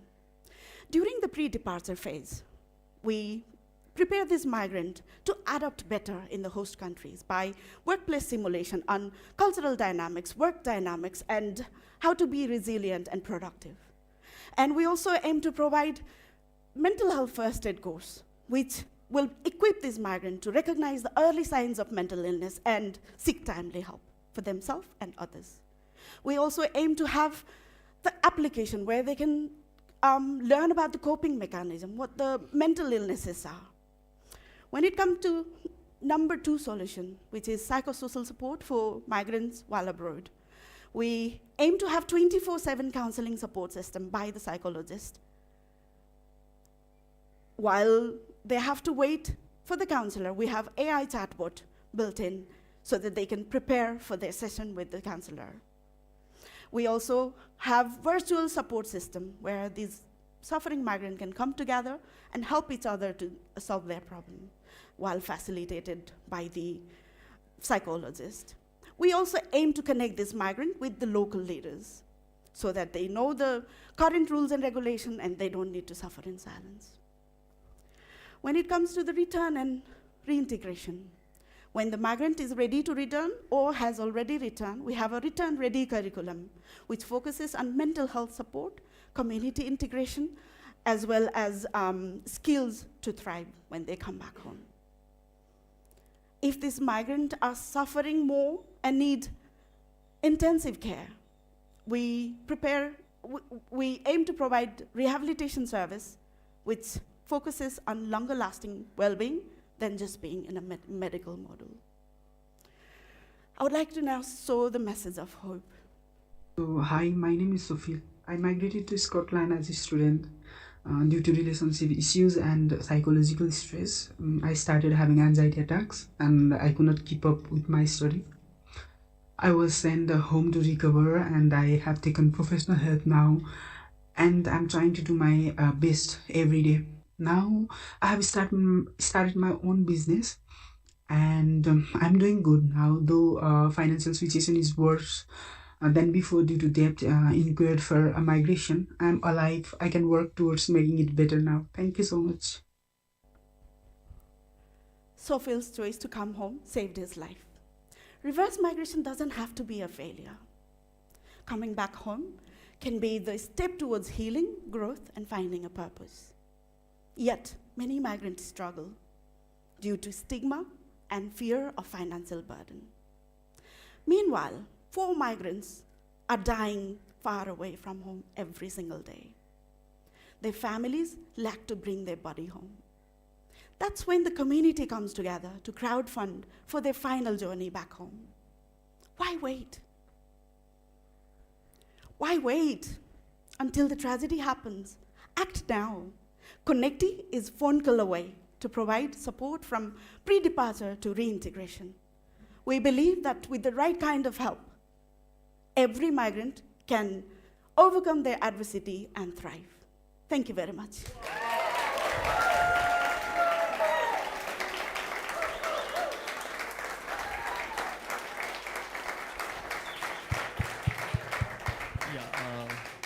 We can have questions from offline. Eva, Avnish.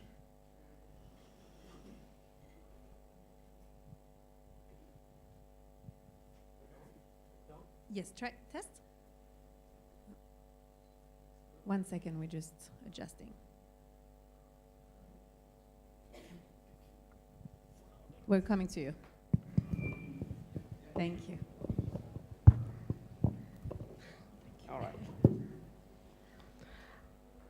Hi, Priyanka. Hello. Your presentation was very impactful. Thank you. And in the write-up, it said that you struggled with language when you were in Australia, but now you speak impeccable English, worthy of a great orator. So congratulations on that first. Thank you. So I basically have 2 questions, but I'll start with the first one. So how do you plan to reach out to the migrants who do not have the resources or the literacy to even come to know about such facilities? Because I understand, or I believe, that the ones who suffer the most are the most uneducated or the illiterate who do not even have the facilities to know about such an organization. So do you have any plans put in place to reach out to them, or rather than the other way? For example, this is where the pre-departure training comes in place. So we want to know the migrant before they migrate so that we know where they're going, and they already know that support system exists when there is a crisis in host countries. And people who are in host countries, there is already a network in 86 different countries. It's called Non-Resident Nepalese Organization. I can reach out to those leaders and tell them this is what we're doing, because I know they struggle providing support because they have their own life to lead in foreign land. So something like this, they can just refer those people suffering back to us so that we can have easy contact. We also aim to do the marketing for example, people in India. A lot of migrants from Nepal are in India, the majority places. For places like this, we can just target the ads in social media where they can know about us.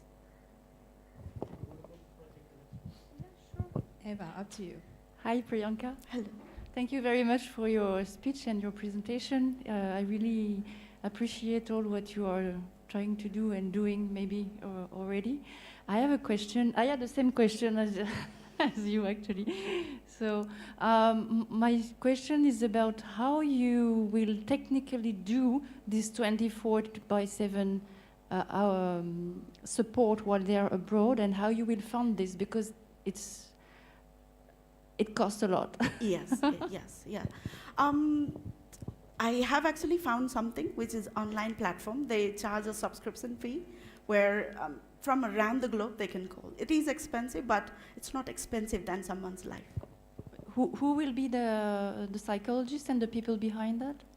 We will have team of psychologists in a rotating roster 24/7, so that these migrants have been covered by someone all the time. But saying that, if the problem is quite big, we don't know how much problem will come.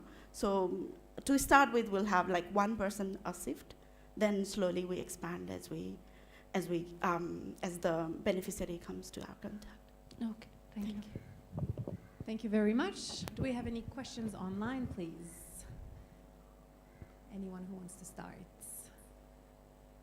Hello, hello. Guys, this is Priyanka.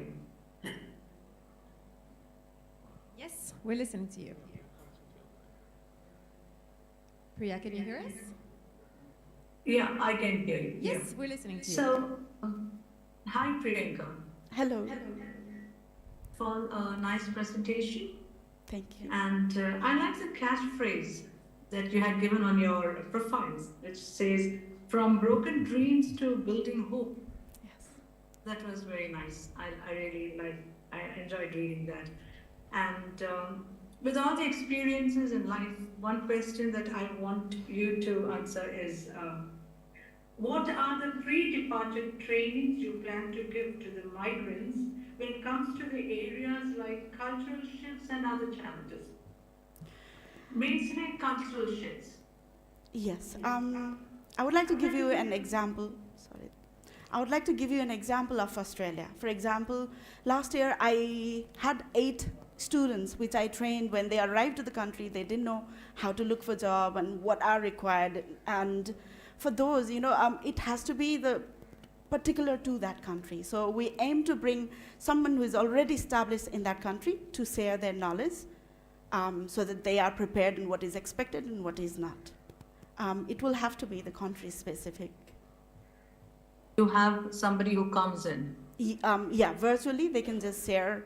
For example, if they are already established in the host country, and they are a leader as well, and they would be the perfect fit for our beneficiary to hear from them and connect to them when they go to the host country. Okay, all right. What about when it comes to languages? That is a big challenge, actually. Language, a lot of the countries, they have prerequisite for language, that they have to learn the language before they migrate. But so many Middle Eastern countries, they go without the language as well. So it's a challenge. It is actually a huge challenge. We will have to look into how we can deal with that. Thank you, Priyanka. Thank you. Thank you very much. One more question? Online? Well, may I speak too? Yes, please. Yes, please. Hello, Priyanka. Thank you very much for your very inspiring speech. Thank you. And I really feel with you because I'm sitting on the other side of the world in Germany, and I'm engaging actually in this part you are also connecting to with the people who counsel the migrants. That's my job, what I'm doing here. So I can imagine what a huge amount of work it is to connect in 86 countries with like networks who are helping people from Nepal who are living abroad. Yes. And I really appreciate this. My question is actually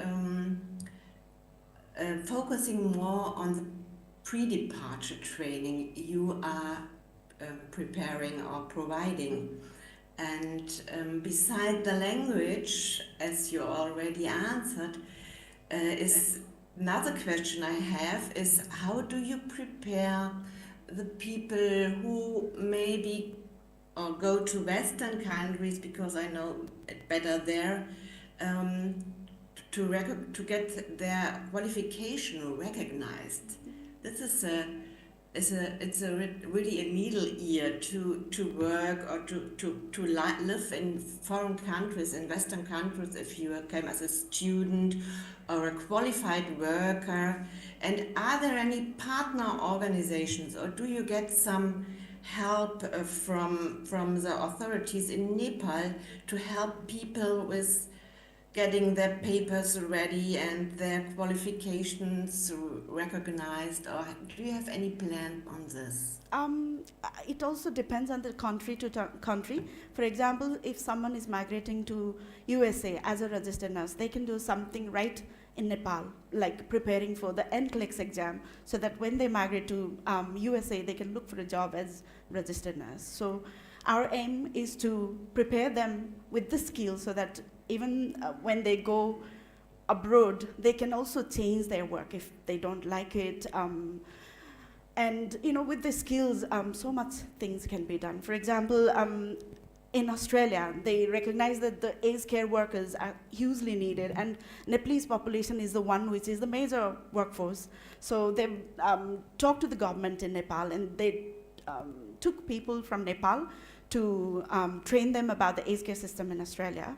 They can develop the course for Nepalese as well. So this kind of initiative will help migrants to prepare even before they migrate, so that they don't have to go looking for job and be underpaid and not paid just because they don't have the skills.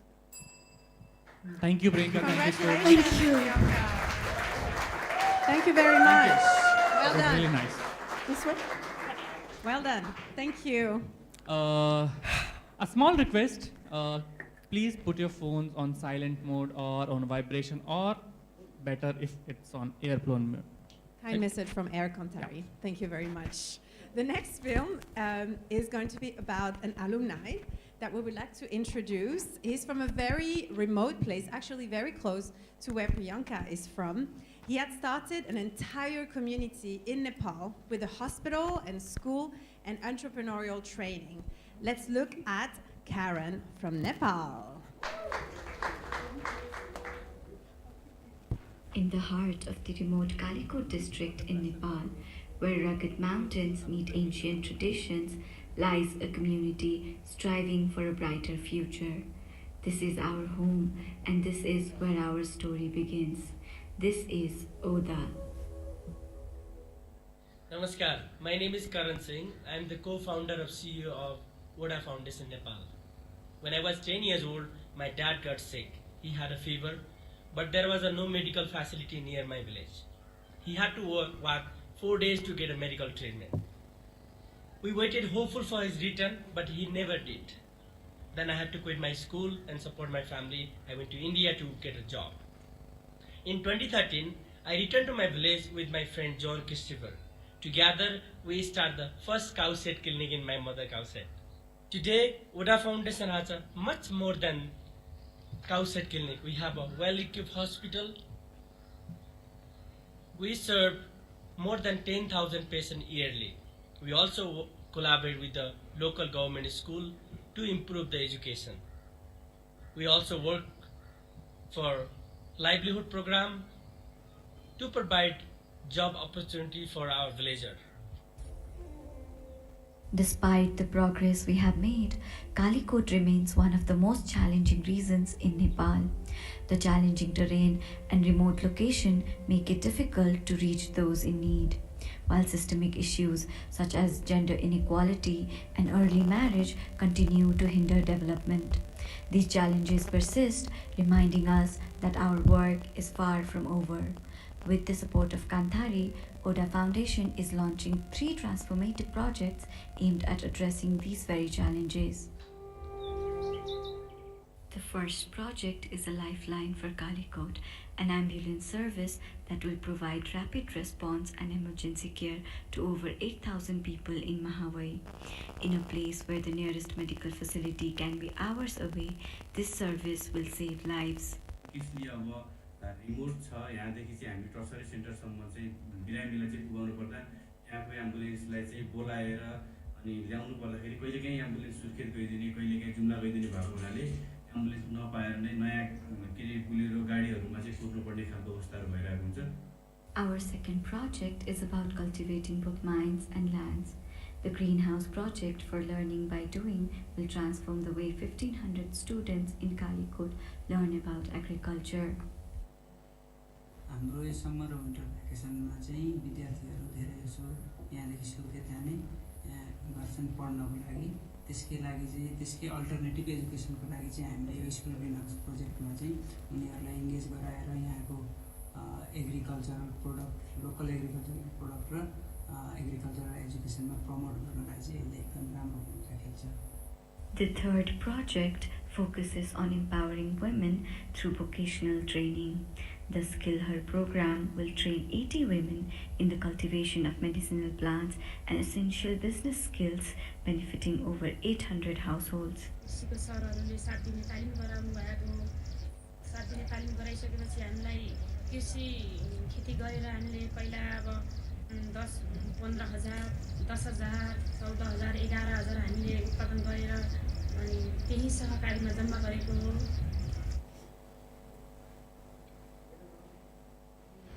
Being part of Kanthari Fellowship in 2023 has been transformative for both me and the Water Foundation.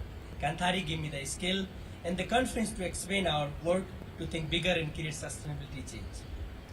Through Kanthari, I have learned how to lead with empathy, engage our community, and collaborate that are vital to our success. We are deeply grateful to Kanthari for believing in our vision and supporting our mission. Together, we are not just changing a life, we are building a legacy of hope in one of the most remote corners of the world. Thank you for joining us on this journey.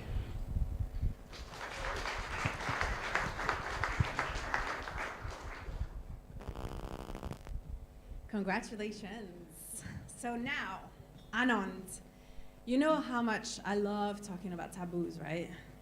But Charlotte, why do you want to bring this topic again here? Like, I know you love taboos, but I thought we are having a good moments, man. I'm not going to scream anything today on stage, I promise. But our next guest is going to talk about something super taboo and super important. I guarantee it's going to be very, very inspiring. Okay.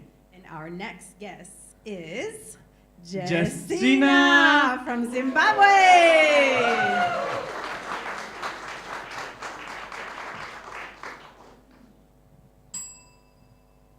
My mom told me not to come to your house again. She said you are not a good woman. Hey, why should I listen to you? You can't even have kids. Your advice means nothing. Shut up. You're a witch. You've eaten all your children in your womb. Are you a man or a woman? Get out of here. You are terrible. Jestina, I'm sorry, but the pressure from my family to give them a grandchild is becoming too much. They have found me a wife and I don't know what to do about it again.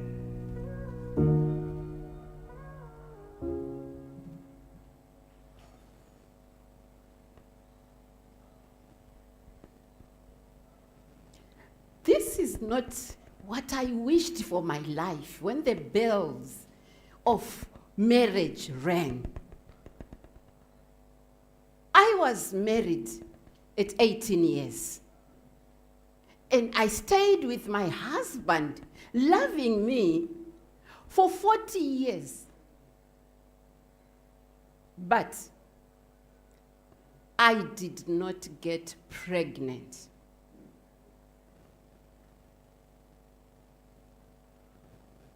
I envisioned my children running, laughing with love in my home.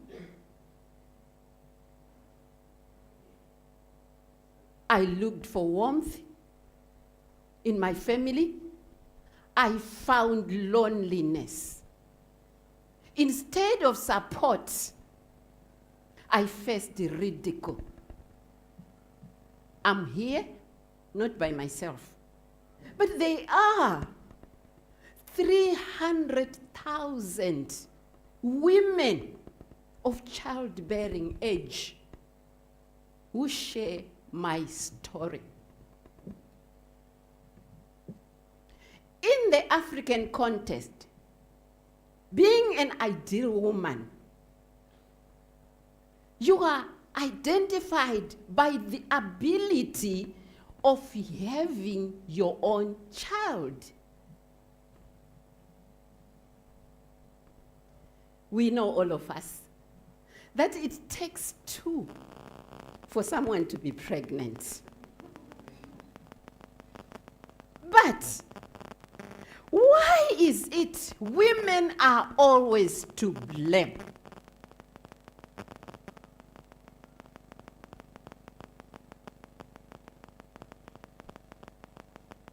The reality is,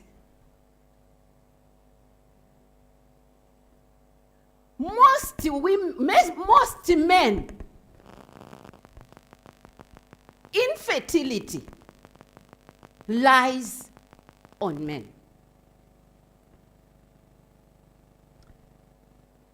Do you know that?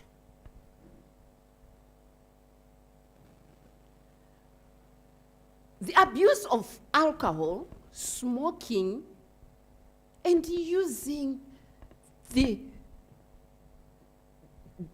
chemicals, chemicals, leads to low sperm count. Yes, it does. There are a lot of reasons, a lot, for women not to get pregnant. Let me share with you a story of a woman called Majita. Majita was married at 23 years. And she stayed for 38 years without a child.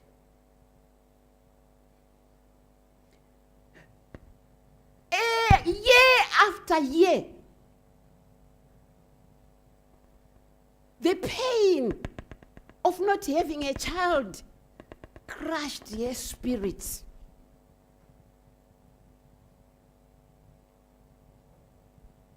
And she got out of the world. The pressure of not having a child crushed her.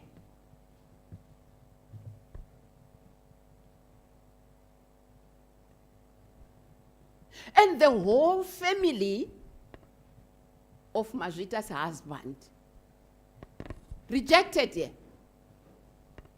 and said, "You are a witch. You are cursed. You don't deserve to be a woman or a mother." And the family gathered together and found a woman for their son to have a child.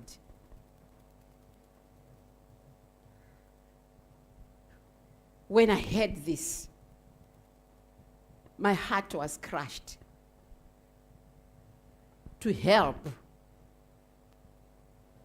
as someone who has gone through the same situation, that's when I met an alumni from Kanthari. And she shared with me the story about Kanthari. I loved it, and I applied. And here I am. After 7 months, equipped with tools and skills to go and run my own organization, which is called Mufaro. In my Shona language, it means joy. At Mufaro, our vision is to help people like this woman, Majita, to give them voice, to support them, to stand in their struggles. To achieve this, we have laid 3-4 stages program, which is our intervention. The first one, number 1, is to create safe space. Imagine a woman like Majita coming with others without no fear. Mufaro is going to create a space for women to come and discuss their stories, their experiences, supported, listened to, believed, and understood. It will be a sanctuary of healing and connecting. Number 2, empowering through education. We will offer workshops to empower our women and create awareness on healthy, legal rights, and self-care.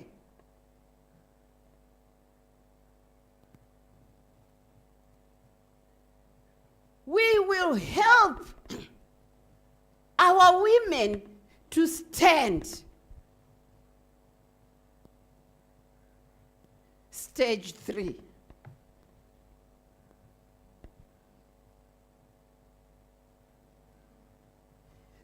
Building supporting network. Mufaro is going to build strong networks where we are going to help our women to connect with local resources, mentor, and counselors. And the community is going to stand together, creating a united voice that call for a change. Number 4, advocating for change. Finally, we are going to take the message beyond Mufaro.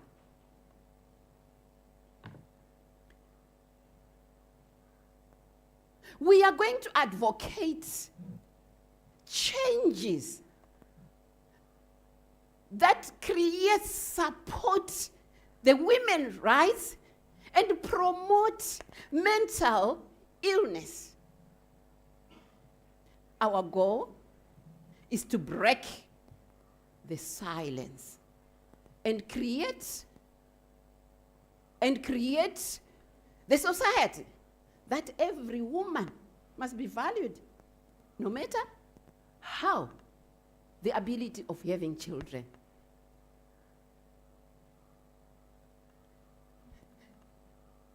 When I return back to Zimbabwe, I'm going to invite Majita to our center where there is a safe space, and she, together with others, they will come.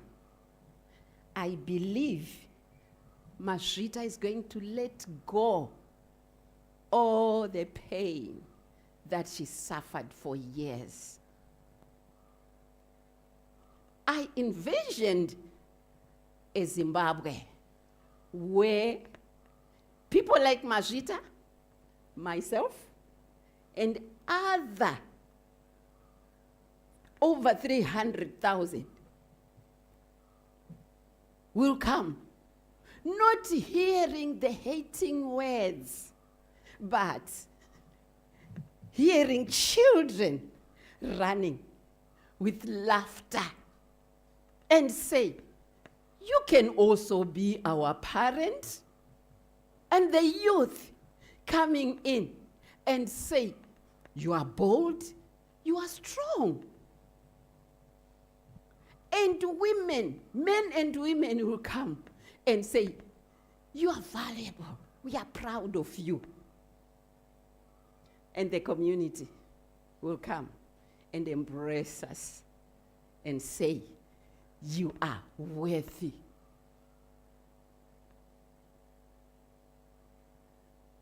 We want the whole world to know that we women who don't have children, we are not cursed.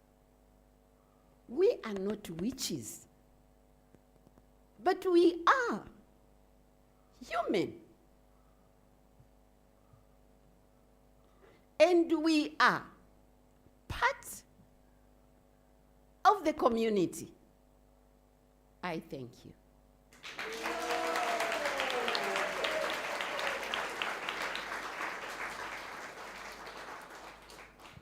Thank you very much, Jestina. Congratulations. Questions, please. Can we start online, please? Anyone is ready online? Hi, Jestina. Anand here. Hi. Thank you for your lovely presentation. It was very informative. I had a question about, the stigma that women who are unable to have children experience. I also understand, please do correct me if I'm wrong, there may be also a stigma around mental health care, specifically, counseling, psychology, things like that, among most communities in the world still. If that is the case, how would you, kind of encourage these women to seek the mental health care that they really need? We have a network of counselors, gynecologists, and also myself as the one who has been also in that situation. I'm also a mentor to them.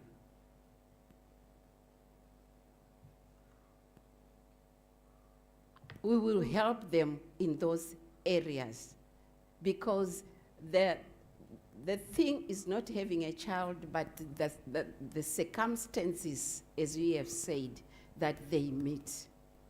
The stigma which brings them to mental health. So we are partnering with those institutes. Thank you. Any other questions online? Anyone? Okay, maybe coming to offline. So a while ago, I read a quote on one of the Kanthari pillars saying that there are only two important days in your life. One, the day you were born, and two, the day you realize why you were born. And Justin, I think you just realized your purpose, why you were born. Thank you. Because you are such a positive person that I think you need 1,000 children to share that positivity, and that is why you are starting your organization. So fantastic on that. Thank you. And one, maybe it's a personal thing, so I think you don't need to pit the men against the women when it comes to infertility, because like the statistics show that men and women infertility are almost the same, and infertility is not something to be ashamed of. It's just like having hypertension or diabetes. Yes. It doesn't say anything about the person, it's just biology. Yeah. So my question to you is, of course, I love the idea of bringing together the so-called mothers and children together, because one of the ideas I'm mentoring right now is bringing senior citizens and orphan kids together so that the grandparents can share stories and they can be, loving. So my question is, do you also give awareness about processes like surrogacy and adoption, which could be permanent solutions as well? Okay. In African context, foster parenting is another thing. They are focusing only on having your own child. But in case someone has come, we have talked and come to a level where they understood, because if they are married, they are still married and they have to come to an agreement that can they foster, can they adopt. So it differs from country to country with the culture. Okay, thank you and good luck. Thank you. Thank you. Eva? Yes? Hi, Jestina. Thank you very much for your inspiring speech. In fact, infertility is a taboo in many countries, I believe. Sure. So my question is related to stigma, mainly.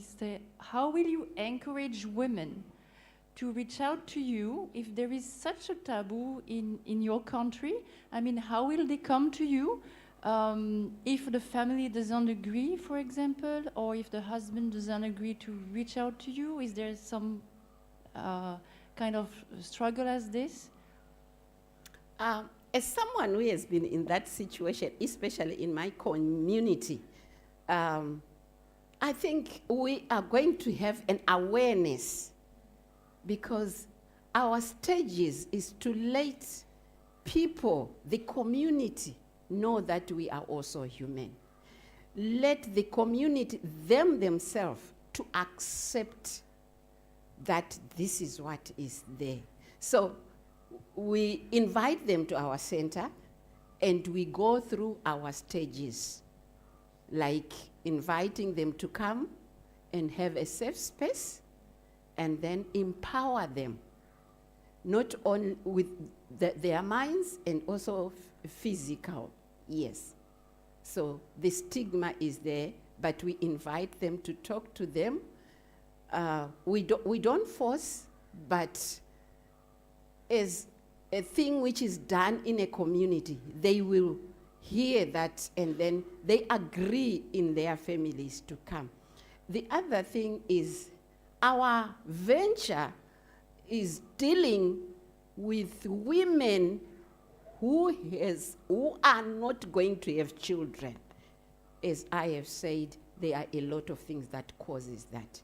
That one who said no, that one who said, the doctor said, there is nothing.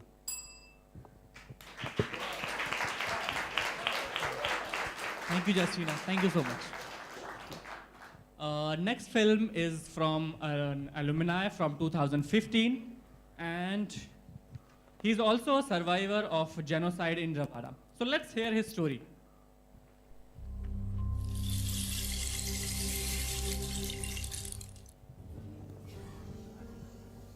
Presently, we support over 3,000 young people living with HIV in 12 health centers.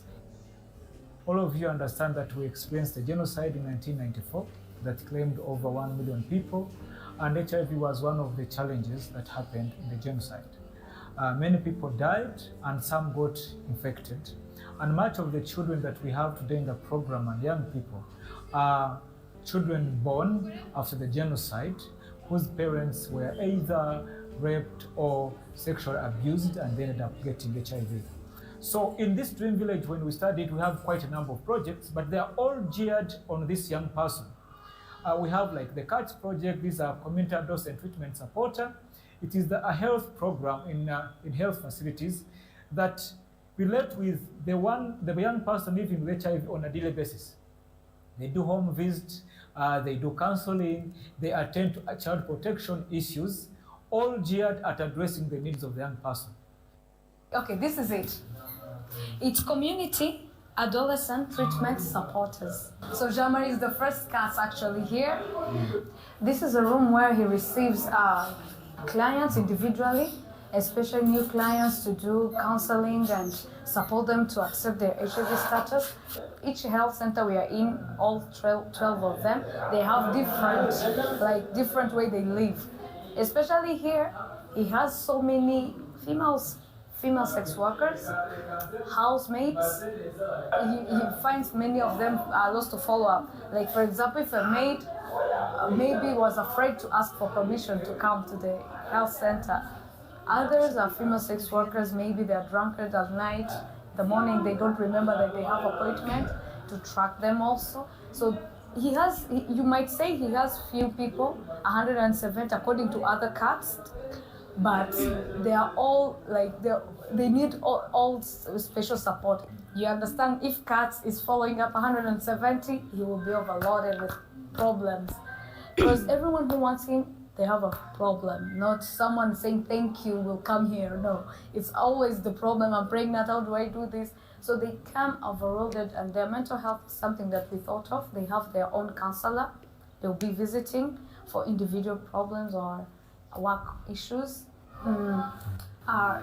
He's saying that because of his status, his HIV status, he's very grateful that he's able to support other young people. Solving the issue of HIV is not only about medicines. It's more than that. You have a life to live. And that's why we come up with projects like the Vocational Training Institute, where we train young people to do organic agriculture. I'm Robert Chiza, the manager of farm. I'm leading 3 projects: Vocational Training Center, where we grow vegetables organically; Moringa farm, we grow moringa, we process moringa, and we pack it and we sell in the communities. We boost the immune system for the people having HIV. Those guys need immunity, the strong ones. The reason why you call it miracle tree, it can save your life. Yeah, yeah. In the Vocational Training Center, you see, we grow different products of vegetables in different ways. If you don't have land, come in a dream village and learn how you can grow vegetables instead of going to the market of buying land. Grow in organically, in your soil, from transplantation, since you harvest it.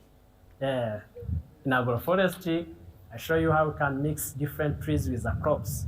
I show you how you can grow fruits, different varieties, and you can grow the fodder for the animals, and you mix with maize, you mix with the beans, and you get a lot of the products once per year.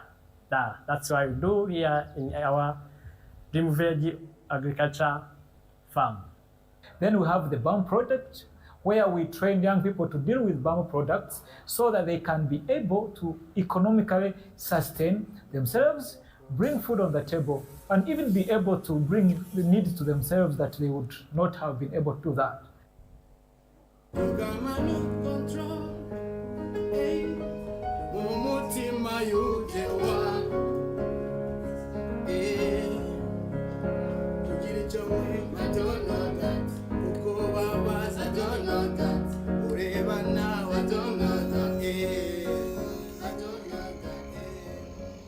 We also have the Rwanda Enoque Hub. This is a center where young people come and learn from the internet. They do projects. These projects keep them busy. The innovation that they never had the chance to do, now they can use it there. By the end of it all, after they have done these projects, they can go and replicate it and employ their peers, and as well as get income that they can be able to support other members of the family.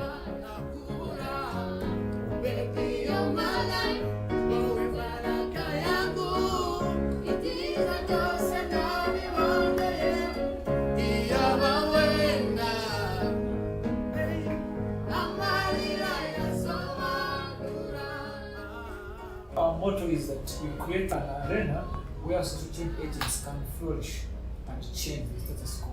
We don't want them to remain the same. We want them to change according to the problem that they face every day.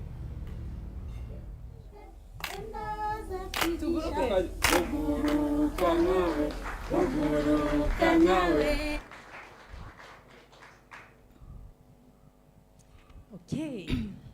I have a question for you, Anon. Okay. What are you a champion for? There are lots of things, but Tell us. But one thing I like, I can burn my toast in the morning when I'm half awake. Wow, pure talent. We're actually going to hear about someone who's a true champion of mental well-being. So let's welcome Fransisca Wulandari from Indonesia.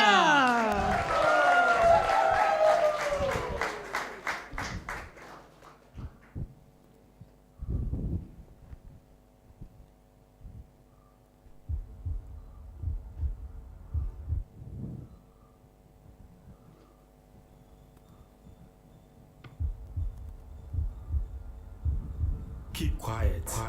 Nobody would understand. You a mess. They don't love you. You're not enough.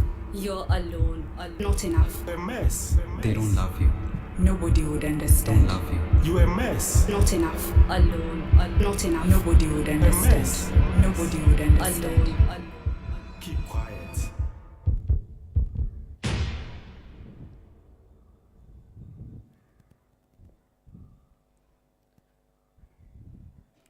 I was 8 years old when I started to hide. My head was full of loud, overwhelming sounds. I wanted them to stop, so I started to bang my head against the walls. Bang. I started soft at first. Bang. I banged it harder. It felt good, like something was released. Bang, bang, bang. I banged it even harder. My head was spinning like spinboard. The pain was intense, but the voice inside of my head was quiet. Growing up in the household when the tension was constant, I was like walking on eggshells, striving to the perfection so I could feel loved, accepted, and safe. But no matter how hard I tried, I still felt empty inside. My life at home wasn't different when I was outside. At school, I was a mess, angry, lonely. I behaved in a ways that seems to get me attention. But the things that I always did even make me feel more lost. When I brave enough for asking for help, the response wasn't what I expected. I was sent to the old healer that trying to chasing away bad spirit inside of me. Bad spirit? People around me didn't know what they had to do. They even didn't know it had a name. They thought I was possessed. I thought I was broken. But I wasn't. I just a child in pain and dealing with something invisible. This isn't just my story. This is story of countless of young adults in Indonesia. In my hometown, Yogyakarta, there are 500,000 aged 15 until 25, and according to National Mental Health Survey, 30% out of it are struggle with mental health issue, battling with anxiety, depression, and even thought of suicide. But before we continue, I want to ask, what is mental health? Mental health is not just the absence of mental illness, but it's also about finding the balance between your thought, emotion, and behavior. It's about having tools that you can use to cope with your daily life challenges. I've heard stories of my beneficiaries. Andy, a young man, outgoing, extrovert, that suddenly become quiet and withdraw. It's just because he has to constantly hide from his sexual identity just to feel safe. Or Aisha, a young girl with a big dream that put her dream on hold for family survival and have to carry a weight that no young people should have to bear. It doesn't stop there. Let's take a look of Dele Alli's story. A famous football player that just revealed his painful truth behind his success. For years, Ali silently battled for mental health issue until it's impossible to hide anymore because affecting his daily life and his performance in the field. And Ali's story echoes the other experience for famous global icon. There is Billie Eilish, Selena Gomez, and Justin Bieber. They all struggle with mental health challenges. Their journey reveals the powerful truth that there is no amount of success, talent, and fame can seal somebody to having mental health struggle. We often thinking that mental health might be happen only for people who have visible trauma or visible hardship, but the truth is, Mental health can happen to anyone, including children dealing with school demand, teenager dealing with life crisis, adult dealing with the family burden, or elderly longing for connection. It's everywhere, touching every corner of our society. But despite how common it is, many people still feel trapped. They remain silent, burdened by fear, judgment, and stigma. But we cannot just stay silent anymore. We are the generation of change. I refuse to let anyone, whether Andy, Aisha, or even you, to keep suffering in silence. When I reflect back my journey, I see someone who kept pushing forward even though it's impossible. I studied psychology so I could understand myself better, while books, art, therapy helped me to gain my strength together. But again, some point, I understood that I wasn't alone. It's become the foundation of my healing. Healing, not just the conclusion. It's just the beginning, because I can see many others still struggle in silence. So I wanted to create a space where young people, this kind of silence can replace by connection and courage. So I searched a place where I can gain tools and knowledge to help others. I found Kanthari, and in Kanthari, I transformed my organization, Talk Mental Health Indonesia. And along with my professional experience, my study background, now I'm ready to create a safe space called Tembi Arunika. It's hope, village of hope. Okay, let me transport you to Tembi Arunika. When you first step in to Tembi Arunika, you will see the semi-outdoor building with a stone floor, lush greenery, blended seamlessly with openness and warmth of its community. Deep conversation and laughing fill up the space. There are some flagship programs. First, Creative Hub is where the untold story, emotion turn into shape, colors, movement, and dance. Second, storytelling is open mic event when young people stand up to tell their story, struggles, victories, and hope. But it's not only about storytelling, it's also about listening, understanding, and connect to others who have similar struggles. The third one, Magic Dinner Table, where young people can come together and sitting, cooking, and enjoying the food.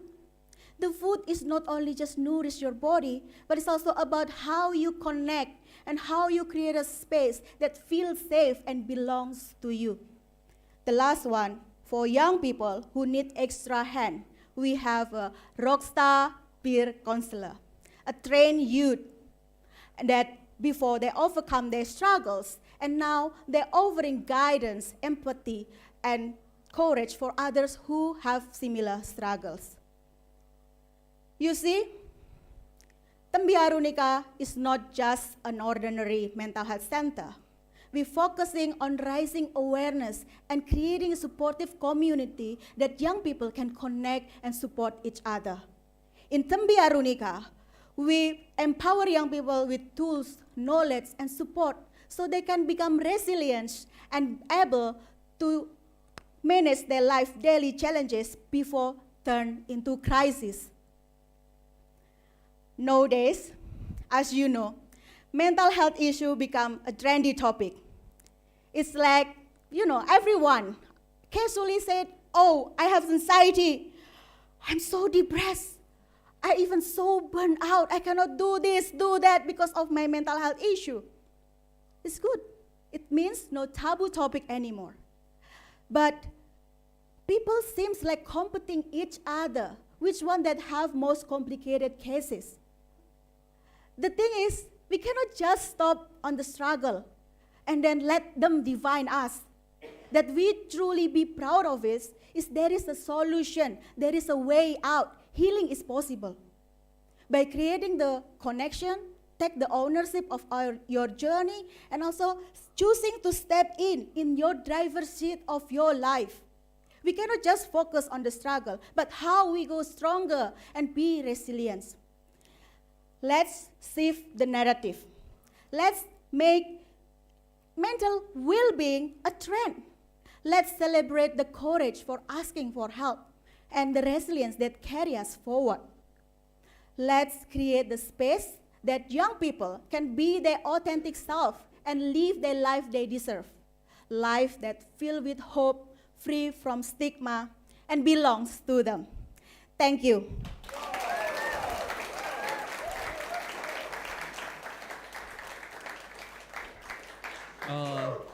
Avnish, Eva, we can have questions. Hello, Fransisca. Hello.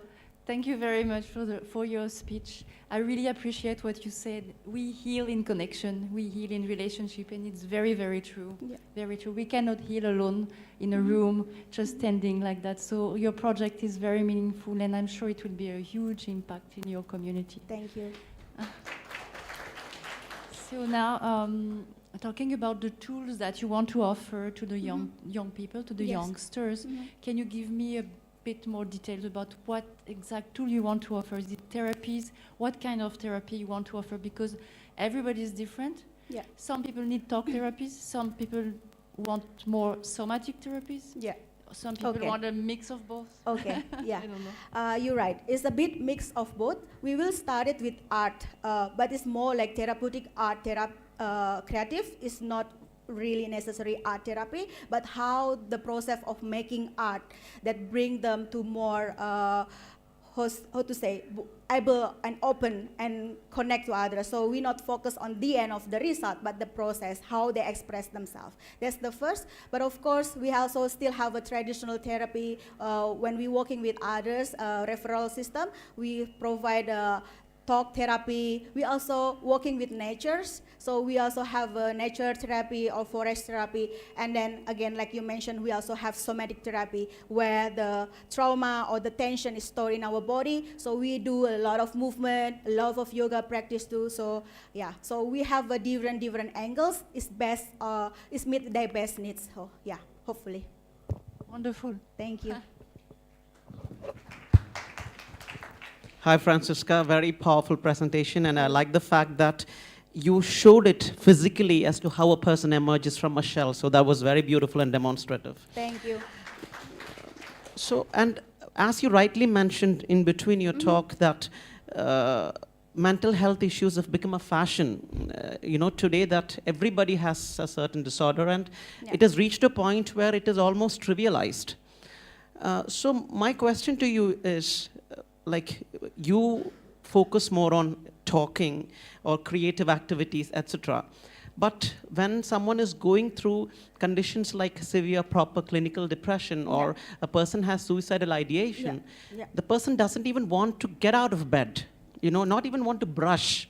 And most of the people, when they don't understand it, they just say, no, you just go talk to somebody, just take a walk, you know, engage in a hobby, just dress nice, you will feel better. But it doesn't happen like that. Yeah. So do you think that the activities you mentioned are enough to become properly interventional? Okay. Well, again, they not talk, especially when you say this have a severe issue, they will don't talk. Even they in the loop, in the bottom of the loop, they don't know how to get out, how is there is a way out or not, is they're not sure.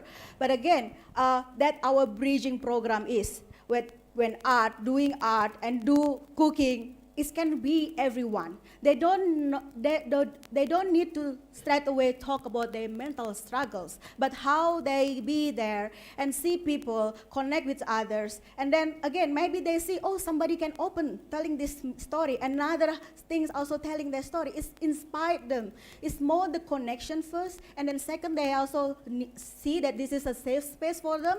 And then later on, they maybe just say like, you know what, I need help.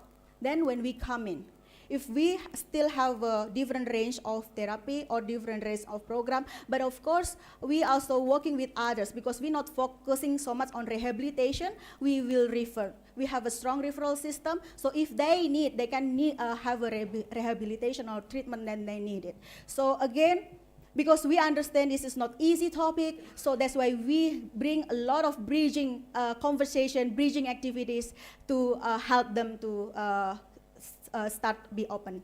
Yeah. Yeah, thank you. I think that integrated kind of a system would work better because you're functioning with or in alignment with many things. Yeah. So, and I hope you are able to bring more Franciscas into the world, you know, just like you came out of your difficulties. Yeah. All the best. Yeah. Thank you so much. Thank you very much, offline. We have Annette having a question. Can we hear? Yes. Hello, Fransisca.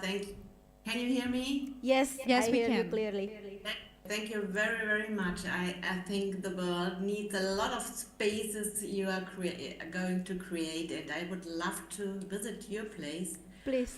And I have a question towards the implementation of the project in the future. Mm-hmm. Maybe you can give me some insight. What is your target group? I mean, what people are you focusing on, and how do you go to get access to this group? Okay, that's a very good question. My focus beneficiaries are marginalized youth. So we are working with the youth aged 18 until 35. But the focus is for marginalized. When I mention marginalized is including LGBTQA, young people, people with disabilities. Now we focus on wheelchair user and deaf people. And the third one is also people with economic disadvantaged background. That's most our beneficiaries focus on. Yeah, and then how I reach them? Now we have 3 partners organization that each of them is already representative working with this specific group. For example, Gaya Nusantara is the one of organization that already working with LGBTQ young people, and Senyum Kita is already working with the disability people, and also Prima Sari counseling session is also provide info session for marginalized or rural youth. So I think working with them is helped me to access the beneficiaries that I target on. Yeah, thank you. Thank you very much. Thank Wish you. you much luck. Thank you. Is there more questions online? Hi. Hi. Hi, Hello. Hi, Fransisca. Great presentation. And I always believe like tough situations in lives lead us to become stronger people, and that's what you have become, right? From your own life's experiences, correct? Mm-hmm. Yes. And nothing else matters. Life's experience is the biggest teacher. That's what I always believe. Mm-hmm. Now, one thing I want to ask you, Fransisca, is that if a person comes to you with a lot of stress, what support are you going to give them to build stress resilience? Okay. When come to a lot of stress, I will do. We have a very basic assessment first. Do they able to do their daily functions? Like they do have enough sleep, or they do have like a food appetite, like they have an intake of food. So this is very important because again, we are not focusing on rehabilitation or treatment. We support the space. So if they able to function, of course they can join our intervention. It can as light as possible, as small as possible. They can just draw a tree or draw something that make them relax. But of course, if they need more support, then we can talk is whether there is support referral system or they already have support in place that we can just how do we connect each other? Because if they already have something in place, then it's not necessary we a referral to others, but how we can collaborate and make this healing for them possible. Yeah. Okay. Thank you. Thank you very much, Fransisca. Thank you very much, everyone. This is the end of the second section. We're going to have a juice breaks downstairs. Please come back at 12:40 for the third part. Thank you very much.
Test, test. Testing. Yeah. Welcome back, everyone. Are we all settled? Yes. Yes. So this session is about empowering young minds. And obviously, we would like to start with our panel members. So first panel member is Gautam.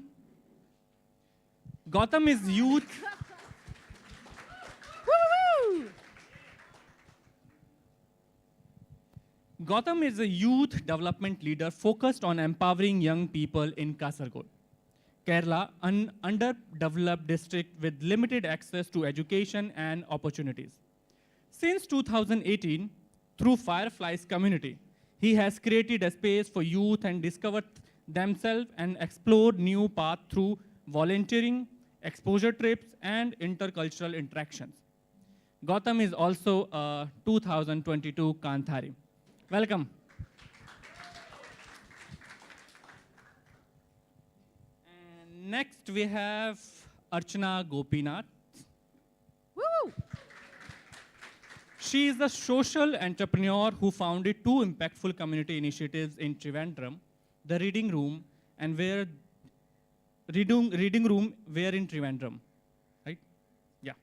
The Reading Room is a vibrant space fostering creativity and communication, especially for children, with workshops that promote literature and empathy. At the same time, where in Trivandrum is a popular Facebook group that connects locals to share resources to support one another. Archana is dedicated to creating inclusive spaces and while building a strong sense of community in Trivandrum. Welcome. Welcome. And we are continuing with Eva for this session also. So I would like to introduce you again. We might have new guests, so for them also. Eva Martin is transitioned from career in culture diplomacy to making a meaningful impact to others through community-focused work. Her journey marked by personal setbacks, led her to India, where she spent 4 years training extensively in yoga therapy, specialized in PTSD. In 2023, she founded Ikshana Holistic Wellness in France, offering personalized retreats for individuals with trauma, histories, and in 2024, she opened One Space Studio and Wellness in Varkala, a place where body, mind, and spirit align, providing a space for healing, growth, and community. Welcome, Eva. Welcome again. And we also have online people. We have Abhilash John, a social reformer committed to helping young people develop self-awareness and connect with the world around them. He leads two impactful organizations, Coach and Ignite India, empowering youth to challenge the status quo and pursue leadership. His work has earned recognition from platforms like Youth Global Changers in Berlin and World Youth Development Forum in Beijing. Abhilash is also a 2021 Kanthari. Welcome, Abhilash. Yeah, thank you. Hi. And we have also Mary Mwende. She's a 2023 Kanthari graduate and the founder of Twajali, I hope I say this right, a project focused on empowering youngsters from slums. Born in a marginalized village in Kenya, Mary moved to Kibera slum at 18, overcoming many challenges. After 9 years, she pursued a degree in hospitality management and a master's in strategic management. Through Twajali, she now empowers marginalized children and youth to overcome obstacles and create a brighter future for themselves. A very warm welcome to you, Mary. Thank you. Charlotte, yes. There is something which is coming from inside me, and I want to say, or I don't know what to do. So can I sing a little bit? Okay, let's try. Na na na na na na na na na na na na na na na na na na na. Give me some sunshine, give me some rain. I think I've done good, right? I don't know what's happening or what was in the juice, but that was pretty good. Where did you learn how to sing like this? Well, I was born with it. Whatever, sure. Well, I do like good tunes as well. That's a pretty good universal language. And for many young people, creativity through music can be really life-changing. Yes, and exactly. Let's hear more about music and inspire young people, and especially from Uganda. So let's welcome Timothy Munguchi from Uganda. Multimedia first.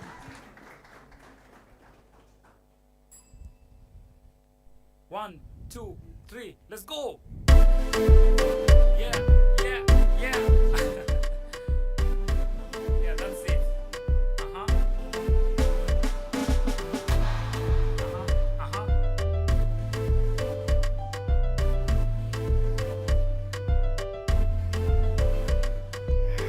This guy again. Look at him. He thinks he's creative. Play the correct notes or you don't play it at all. Ah.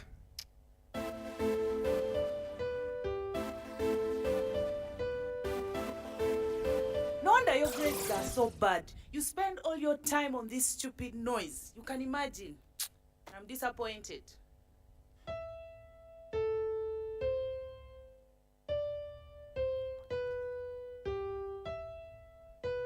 Your future is a big zero. You'll be on the street smoking drugs. Just stop it.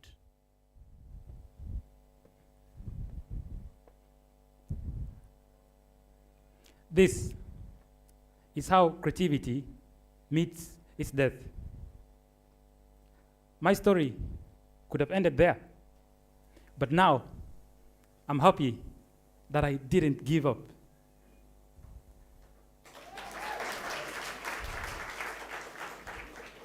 I remember when I was in high school, there was this music room.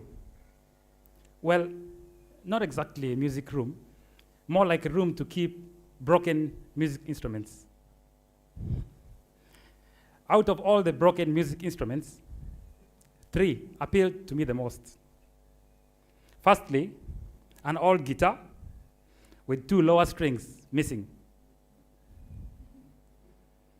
An electric piano with most notes not working. And an old African drum. Every evening, I would make sure to go to this room and try and play around with these music instruments. Hardly anyone would be there. But of course, I could understand because it was so dusty and with all the broken instruments piled up on each other. But for me, it was perfect. It was like taking a long walk under the scorching sun and then arriving at your destination and taking a tall glass of fresh water.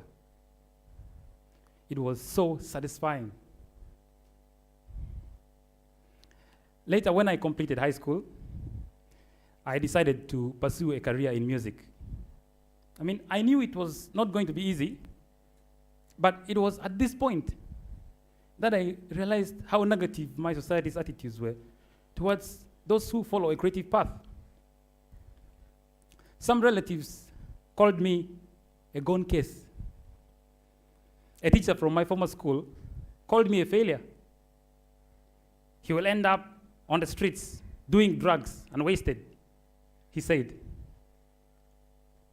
Anyway, that didn't stop me. I went to music school, and later I set up a small recording studio in my hometown to work with local musicians to do music and audio production. I was in my element, doing what I loved and earning a living from it.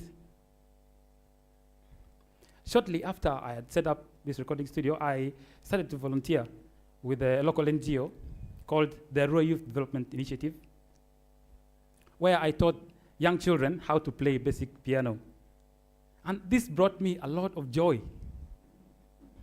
But my turning point came when I met a young man in my hometown called Rudisha.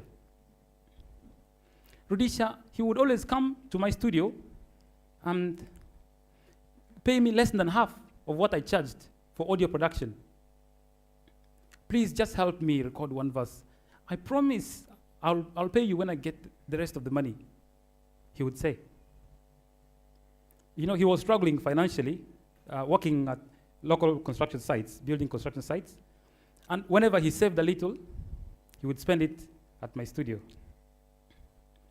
Just like me, he wanted to be more creative, but he didn't really get the support that he deserved.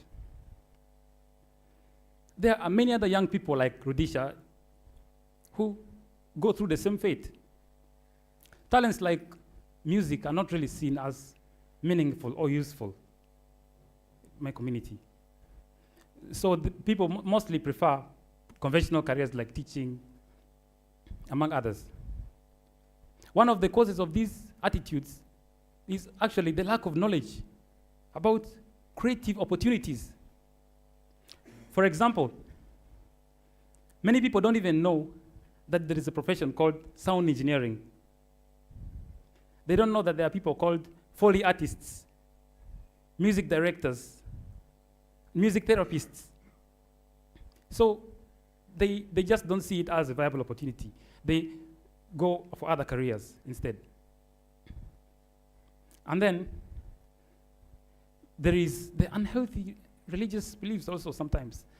For example, if you tell someone that you're a musician in my community, the first question you get is, do you do gospel music? If the answer is no, you immediately met with disapproval. And this has actually caused a number of challenges. For example, some people end up unemployed because they lose the passion for what they're doing. They do not feel connected and they do not love what they do. And if you lose your job, you lose the income that you've been getting, you plunge into poverty.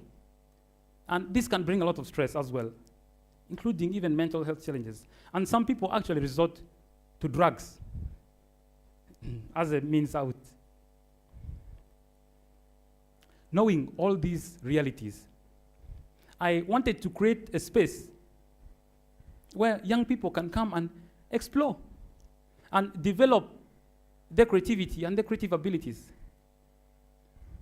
That is why I founded Adiko. Adiko is basically a word in my local language, Lugbara, that means the story. I wanted to change the story of these young people from a story of struggling daily and being laughed at and being ridiculed to a story of hope, personal development, resilience, and growth. At Adiko, we will specialize in audio production and sound engineering, working with the local and international NGOs, offering them services in audio editing for their documentaries, short films, promotional videos, crowdfunding, and you name it. Through this, we will give opportunity to the young and creative people in my community by providing them all the skills they need to work in audio production. Well, what do they need to learn to work in audio production? You might ask. We have arranged them based on the 8-note solfa scale. The first stage is Do. This is the discovery stage. Here they will learn about different musical instruments, different notes and keys. The next stage is Re. I call this raising the volume. Here they will use what they have learned to create musical compositions, which will also serve as background sound, background music for documentaries, short films, podcasts, promotional videos, among others. This brings us to Me. Here they will learn about multimedia devices, the different multimedia devices used in a recording studio, and how they all work together. And now we come to Fa. I call this the fine-tuning stage. Here they will learn mixing and mastering skills, including Foley art. Foley art is basically the art of creating custom sound effects for movies, documentaries, among others. And now we come to solve. This is the problem-solving stage. Imagine a documentary with horrible sound. Here, we will go through how to clean the sound, level it up, and make it professional. And now, we come to La. La stands for language. Here we will learn language synchronization and voiceovers for documentaries, short films, videos, among others. And we have a lot of languages in Uganda. And then we come to T. T stands for travel.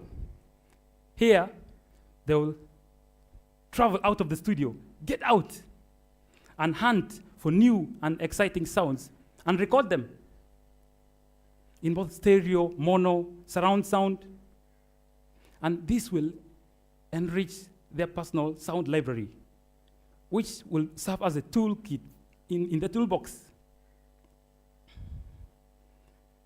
And now this brings us to Do.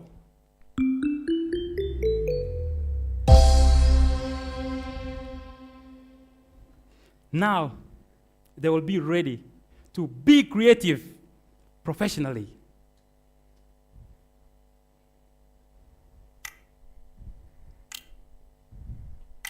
We provide a strong foundation. This is the foundation. We focus on support and encouragement. Support, encourage. Important is to express themselves without being laughed at or ridiculed. Expression.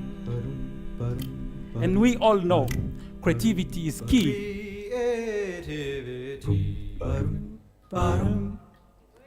Thank you. Thank you. Thank you, everyone. We can have questions. Offline questions.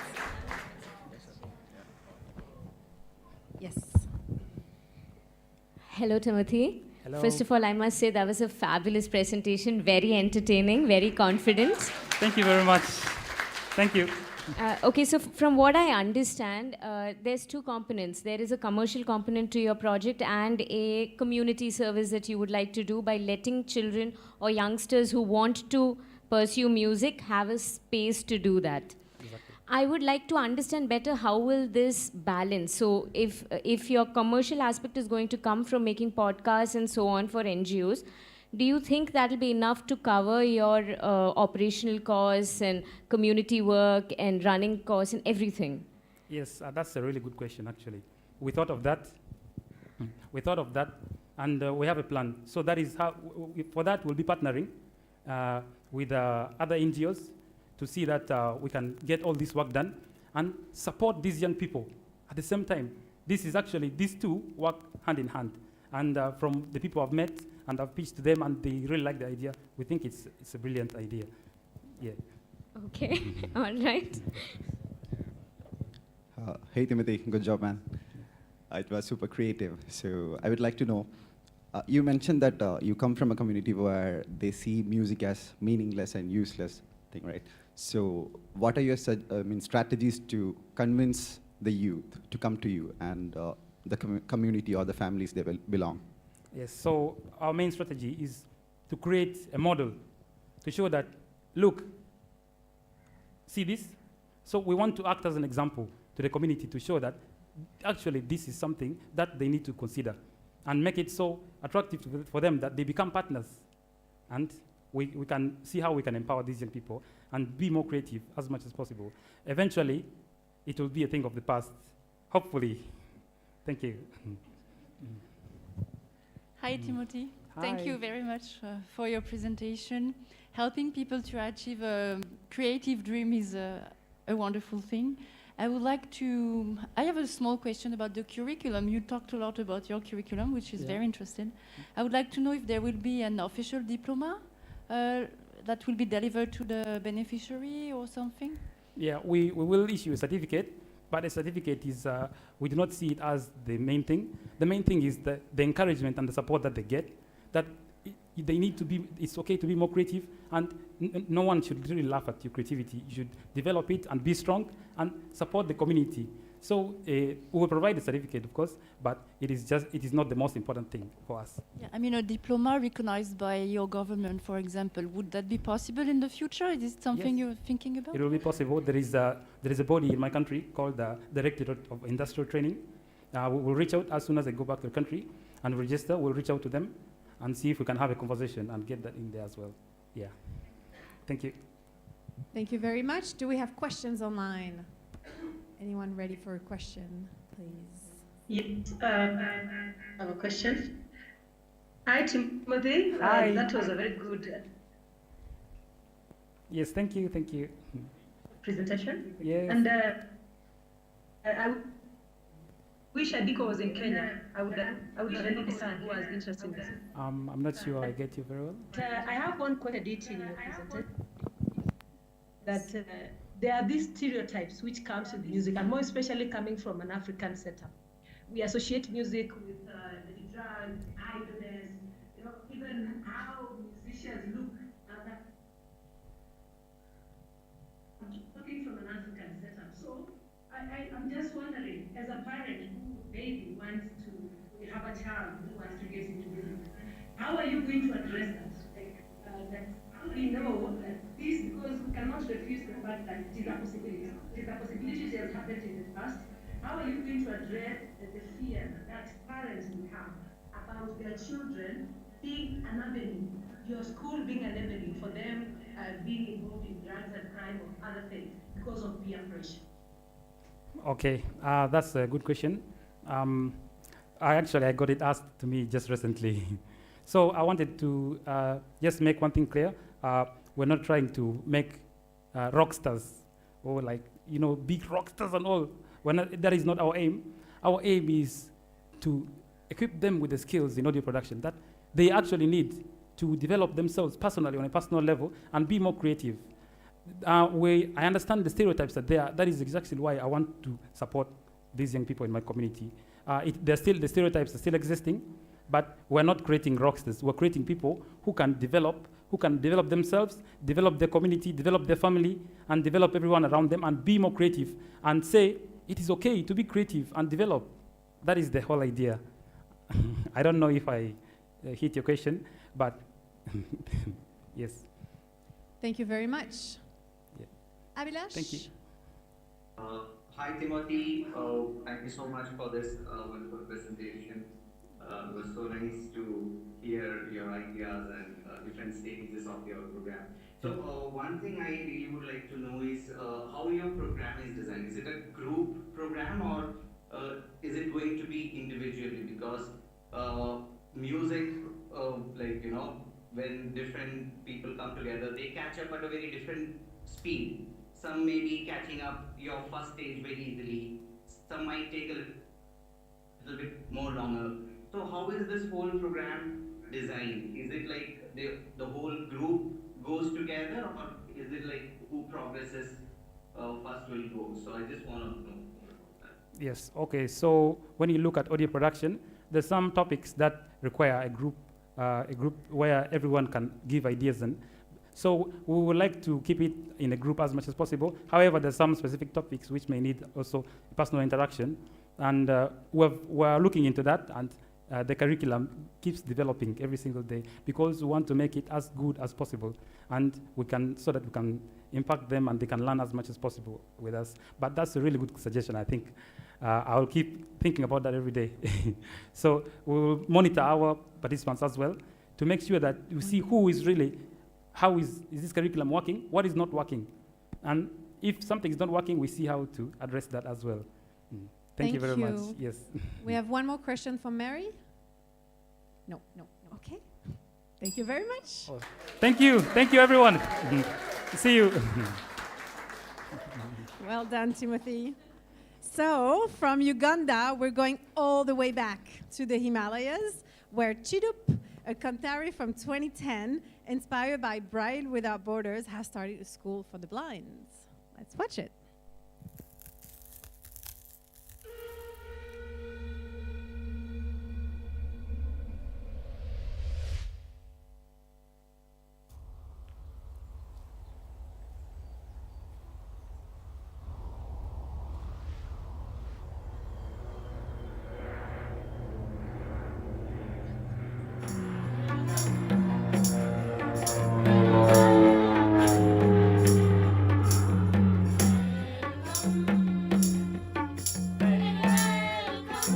My name is Chitu Blama.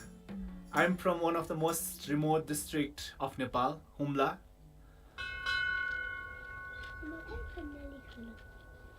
When I was small in a local primary school, I was partially sighted. Humli children with visual impairment especially, and persons with disability in general, they have no access to any means of services. I realized that I have to do something in my own place.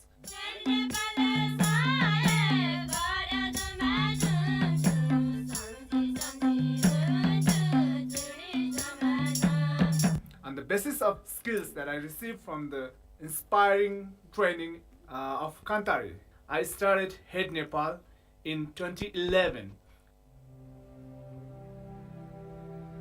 We went throughout the villages and identify children with visual impairment limited at their home, and we had trainings of daily living skills and braille reading and writing. We also include the parents of the children as well. They even don't have idea about how to grow up their young child with visual impairment.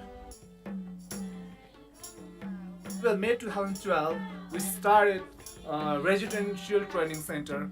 Here we have now 20 children, so they can build their confidence together.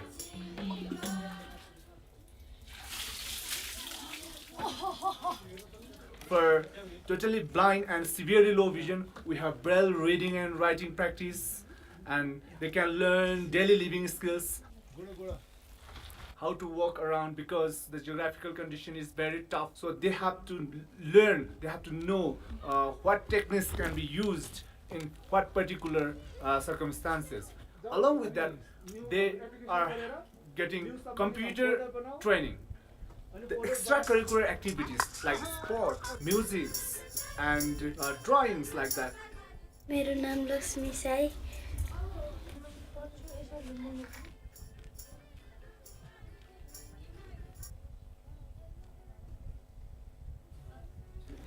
यहाँ पछि पढिरहेको छु अनि computer पनि सिकिरहेको छु नाच्छु गाउँछु अनि पछि पनि पढेर धेरै ठुलो घरमा 11 जना थियौं घरमा खाना कहिले पुग्दैन थियो कहिले पुग्थ्यो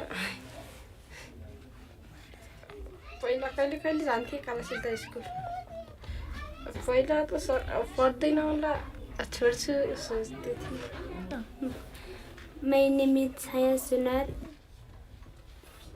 घरबाट नेपाल आउँदाखेरि हामीले कम्प्युटरको व्यवस्था छ पनि कम्प्युटरले बोलेर हामीले सुन्न पाएको छौं Head Nepal's children, first they crossed one educational year in Balmandi Secondary School. They haven't the eyesight, but they are listening and doing all things which we provided into the classroom. Other students look everywhere. Head Nepal's children, they are focused on the teaching, learning activities. And Head Nepal is one of the most energetic organization I have ever come across.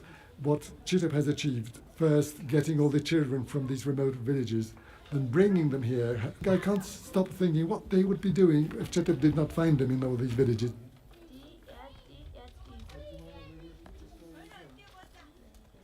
The future of these children will be bright, but in the same time, there are so many of adult people with disability who are living with poverty and discrimination. We had chicken keeping training last year for 20 persons with disability, and also we have basic needs support service, disability information advisory services, radio programs, workshops, seminar, rallies, and public programs. पढेर पछि म पनि सरहरू जस्तै पढाउन पाए हुन्थ्यो सक्षम स्कुलमा कम्प्युटरमा काम गर्न पाइदिए हुन्थ्यो यहाँ बस्दाखेरि त कति कलाकार त्यो भन्न खोज्दछ Here Nepal sees a Humla and Nepal, where all persons with disability are actively participated in all sectors of society with high position and respect.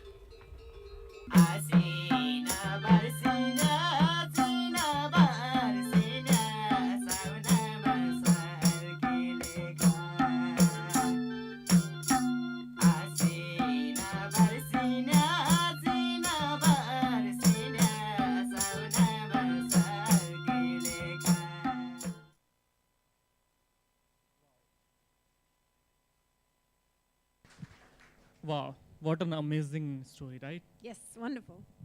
So, do you know we have library here in Kanthari? Are you talking about the big upstairs hall where there's nothing? Because this is called a library, but That's called library, but yeah, that's not a library. But right. Downstairs we have a cupboard full of books, and there is at least one person who is reading books. But that's not enough for him. So let's welcome Shrishail from India.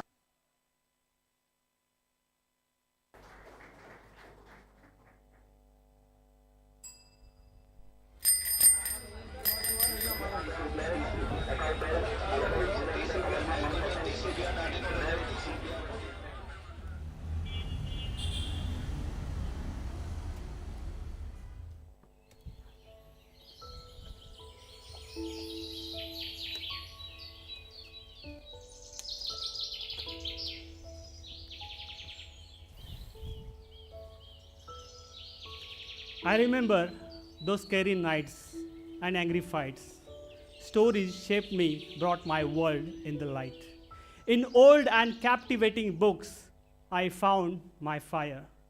Now, building reading culture among all is the only desire.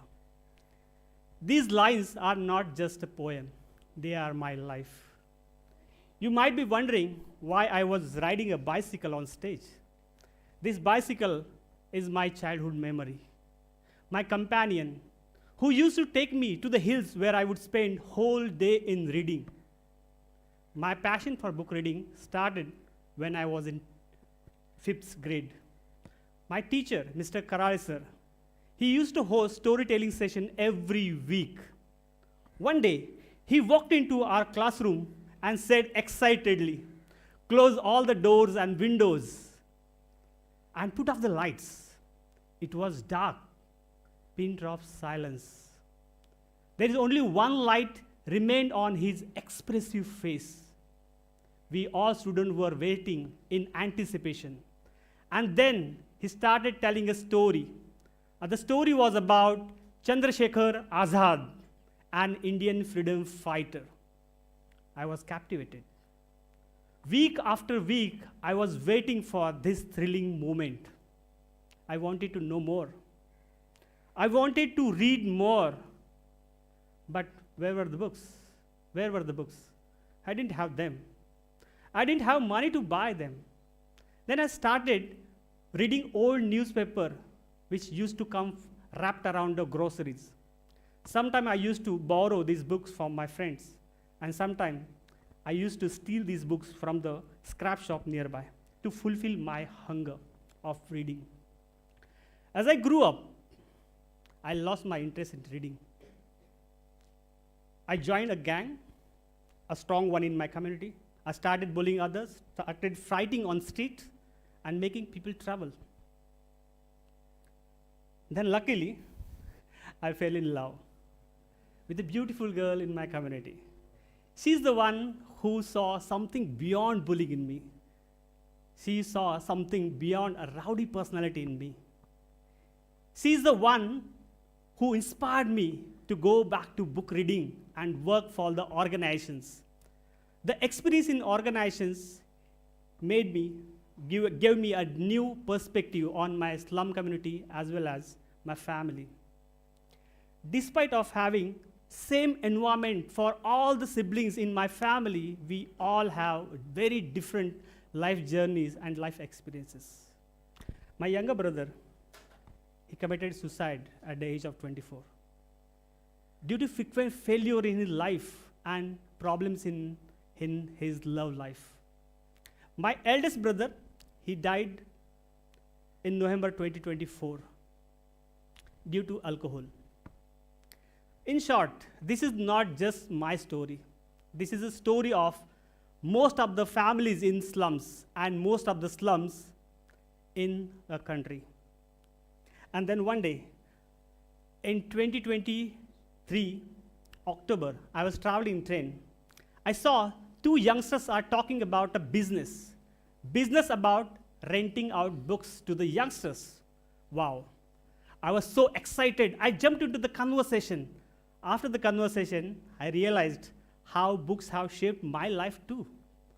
And that gave me an idea to use these books as a catalyst to transform the life of children in my slum community. And that's how the concept of Reader's Sanctuary was born. Reader's Sanctuary. This place is for the readers, where readers are promoted, protected, and nurtured.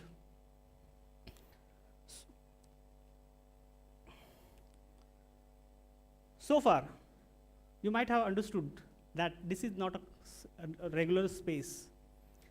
This is a very unique space which we have created for the children.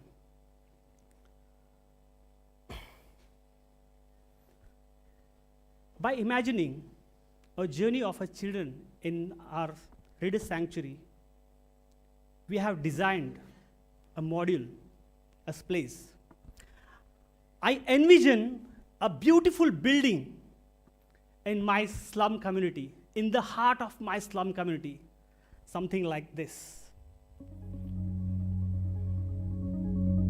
When you enter in the building, you can see a spacious reading room with a comfortable sitting arrangements where children can relax and read. The walls are filled with books, colorful pictures, and inspiring quotes.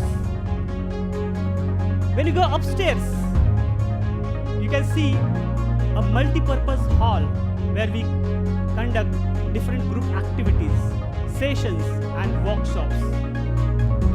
You all know that children like to read sometimes in isolation. For that, we have created few hidden places where they can hide and read and lost in the books. This place is a live place where children can come, participate, read, enjoy, and laugh. We want to create a safe space for readers where they can reflect on their learnings and grow mentally, emotionally, and of course, socially. By imagining a journey, we have designed several interventions which can be divided in 3 major stages. And the stage 1 is I am a struggler. Children, those who cannot read and write and comprehend, will be supported in this stage through literacy sessions to enhance their reading, writing, and listening skills. Apart from this, they will be supported to build their vocabulary for better understanding what they are reading. The second stage, I am a reader. Children who can read and write but do not have any interest in reading, not motivated for reading, will be encouraged through different activities by the mentors to build reading habit among them. This will enable them to access a pool of knowledge and opportunities for their better future. And the third stage, and the final stage, is I am a communicator. Communication is a key to success. And this is one of the flagship program of the Reader's Sanctuary. To build a strong communication among them, we conduct different activities, workshops like storytelling workshops, creative writing workshops, and public speaking workshops. Along with it, we take them through different exercises to build these capacities strongly. This will empower them to break the barriers of communication with the world outside the slums and unleash their true potential. It's a big dream, right? A challenging one. But I'm confident that the concept of Reader's Sanctuary has a potential to bring it into the reality.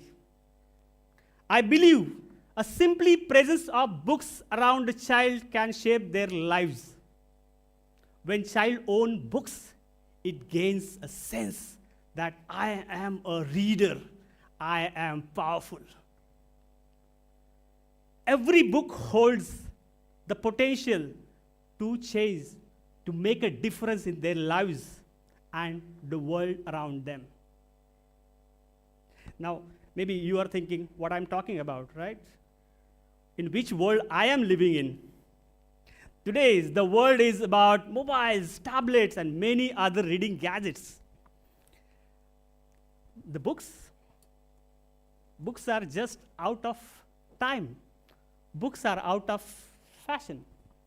But let me ask you, do you remember how was your feeling when you were holding your first brand new books in your hand? Do you remember the texture of the pages when you opened that new book? Do you remember the smell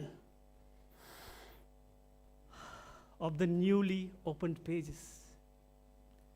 Do you remember the sound of flipping pages when you skim through the pages, new chapters?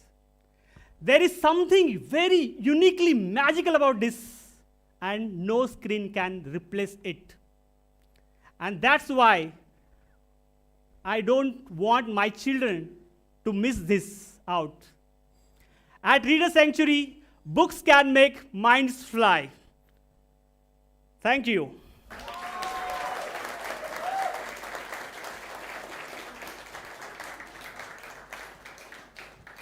Thank you very much. Can we start with offline, please?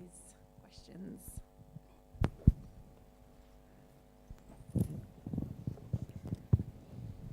Hello, Shrishail. Thank you. Again, a very beautiful idea. It's something that speaks to me a lot personally. I want to know, what do you feel would be the biggest challenge you will face in running this space and keeping it, like sustaining it? What do you think would be the biggest challenge you would face? So keeping children engaged, we have to have very unique and innovative ideas every time so that we can bring them and then engage them in different activities along with the reading. Reading will be coming later, but first the engagement, like they should feel that they should spend the time there in the center. That's the biggest challenge. Personally, what I feel is even before engaging them would be the challenge of bringing them and bringing them back. Yes. Especially because your target is children from slums. It's not even as if the parents would be very interested. They would want to send them for something more productive, something that they see as financially lucrative. And they may not see something as reading stories or storytelling among that. So how do you keep working on convincing your community and convincing them to keep sending the children back over and over again, even if they come once, coming back again and again, because this is not a change that will be short term. It will need a long term work from your end. Absolutely.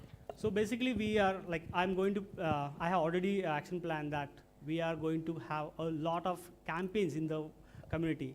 We'll have different signboards or the blackboards in different parts of the community so that we can convey that what activities we are doing.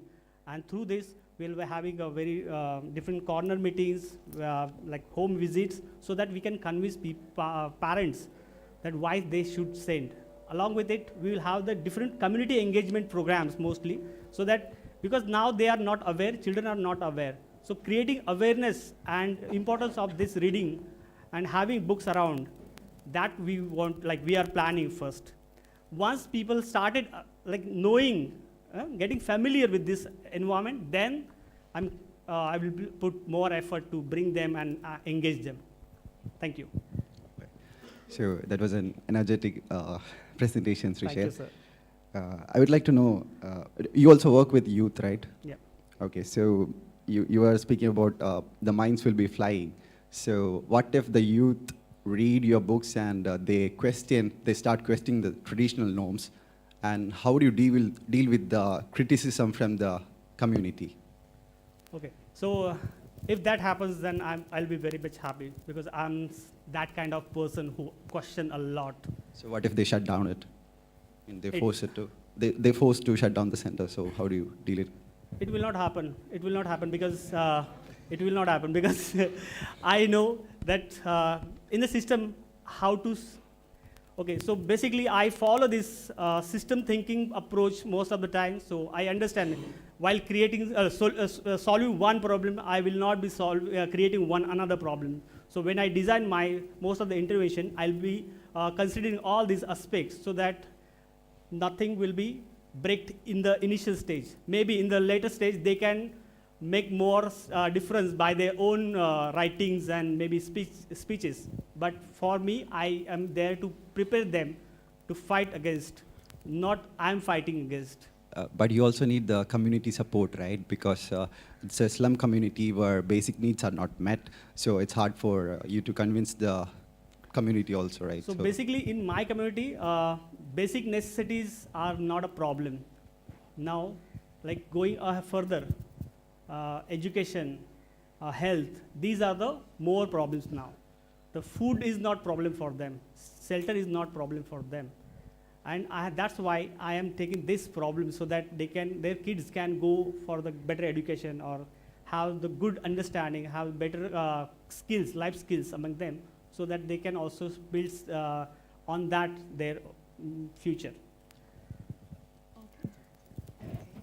Hello. Hello. Thank you very much.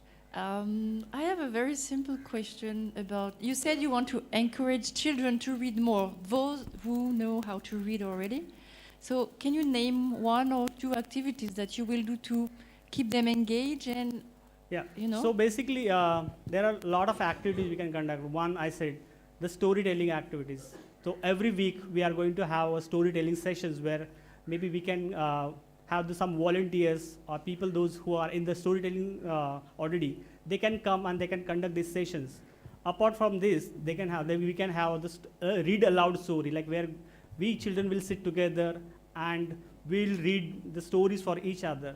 Then there are other activities where we can read like dramatically. We take one drama or play and then we act, 5 people will be sitting on the stage and they will be taking one character by themselves and then acting like using voice modulation, expressions, emotions, and they are reading for the others. So these different kind of activities what we can do. There are other activities also like fun learning, reverse reading.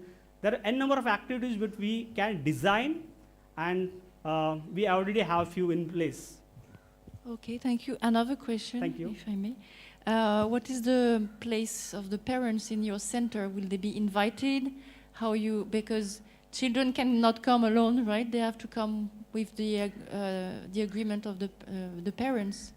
Yes. So as I said, this center will be in the heart of community itself. So they don't have to go.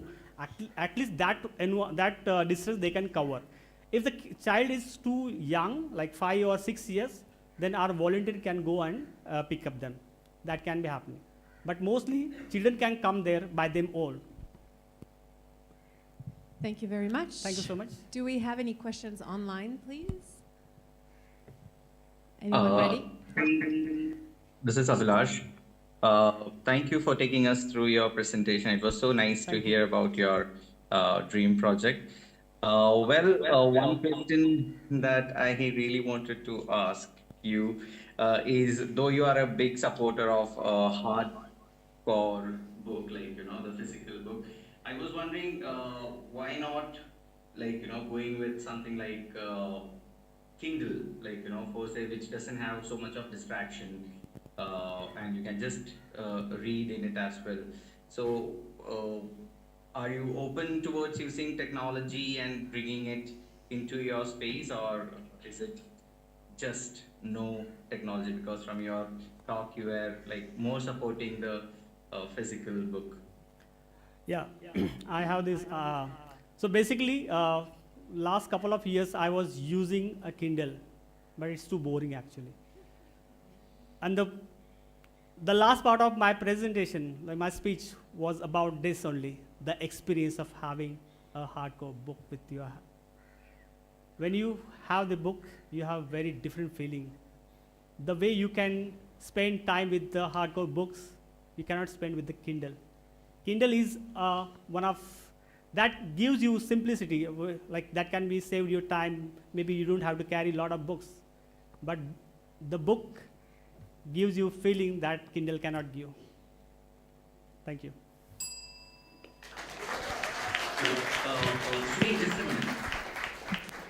Yeah, so I have been also using Kindle for some time now, and I didn't feel it boring at all. It's very handy.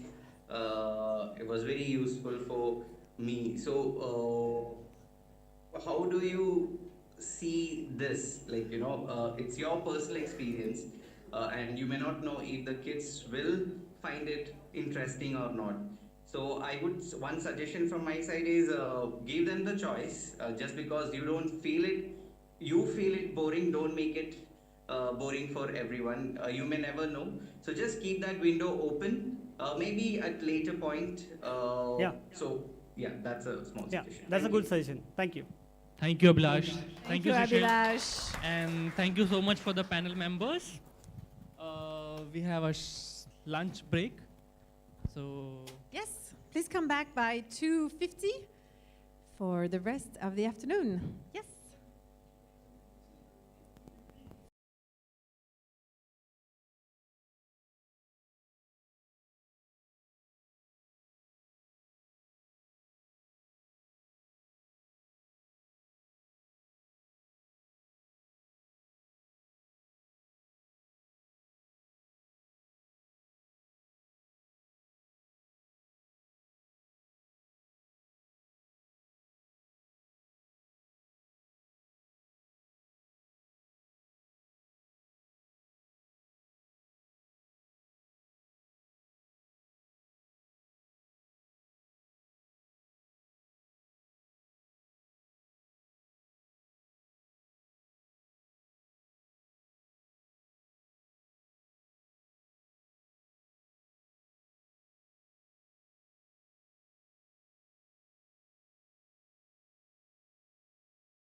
You've been vocal enough. So let's continue with the let me introduce our panel members. The first panel member I want to introduce is Dr. Tessie Mariam Thomas. Welcome. She's an assistant professor in psychology at the University of Kerala with over 23 years of teaching experience. Her expertise includes gender studies, alternative healing, social and cultural psychology, and positive psychology. Dr. Thomas has authored several books in Malayalam, and her research interests cover topics such as child rearing, resilience in abuse survivors, indigenous healing, and elderly care. Welcome. Welcome. Next panel member, Dr. Isakimutu. Sorry to pronunciate. Apologize for the pronunciation. He is an assistant professor at the College of Agriculture, Vellani, specializes in agripreneurship and agricultural innovation system. With a PhD in agriculture extension, he empowers farm women, rural youth, and entrepreneurs through training programs and workshops, fostering growth in Kerala's rural economy. Let's welcome. Welcome, sir. And we have Sandhya Essen. Let's clap a little bit.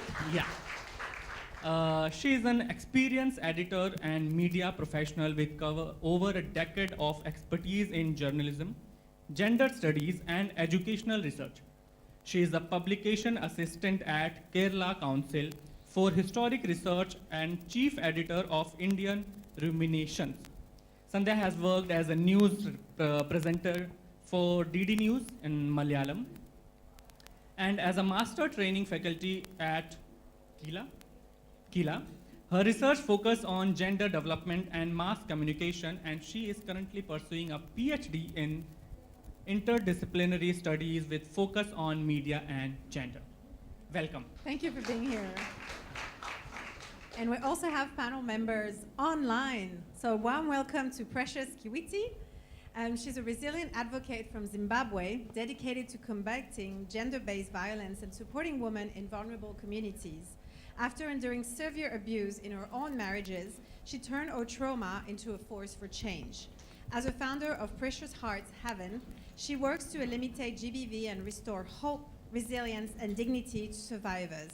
Precious is also a 2021 Kanthari. A warm welcome to you, Precious. Thank you. Last but not least, we have Bosere Tilope Nawashi. I'm very sorry if I mispronounce your name.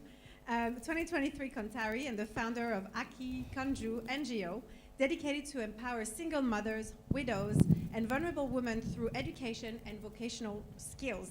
She has created initiatives like Eco Build Her and Empower Her, focusing on sustainable constructions and financial literacy.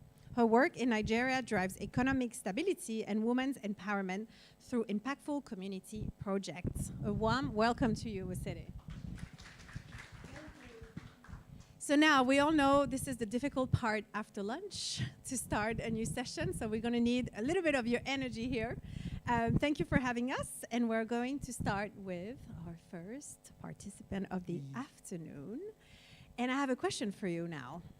Oh, okay. Are you an early bird or a night owl? Well, it depends, but most of the time I love my bed. Yeah. So you don't like to wake up early in the morning? No. So you're missing out the rising sun, the smell of the fresh air, hearing the silence in the streets and everything. You don't know what I'm talking about. No, but I don't have clue. Let me tell you that the next participants we're going to have on this stage reminds me of a rising sun. Okay. Are you guys ready for Solange, Tani, and Nitsi from Cameroon?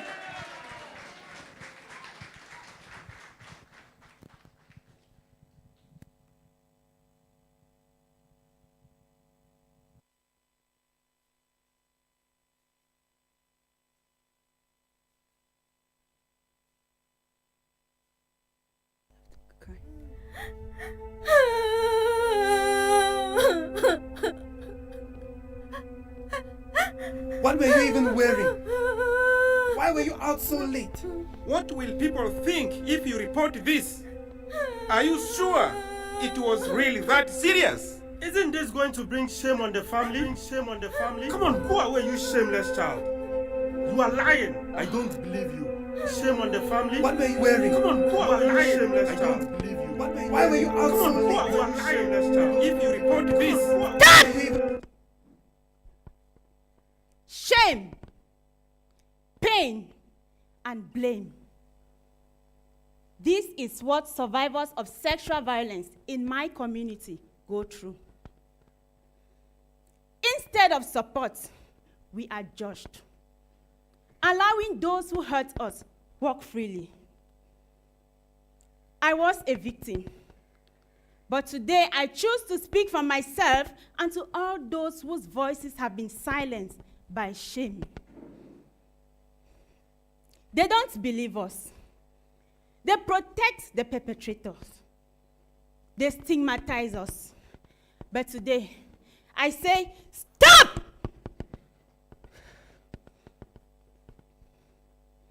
Globally, 1 in 3 women have experienced sexual and physical violence, according to World Health Organization. In Cameroon, the situation is compounded by the ongoing Anglophone crisis, leaving survivors without support or justice. The situation is compounded with a community who do not support survivors. Over 20% of gender-based violence cases involve rape, with many others stigmatized and unreported.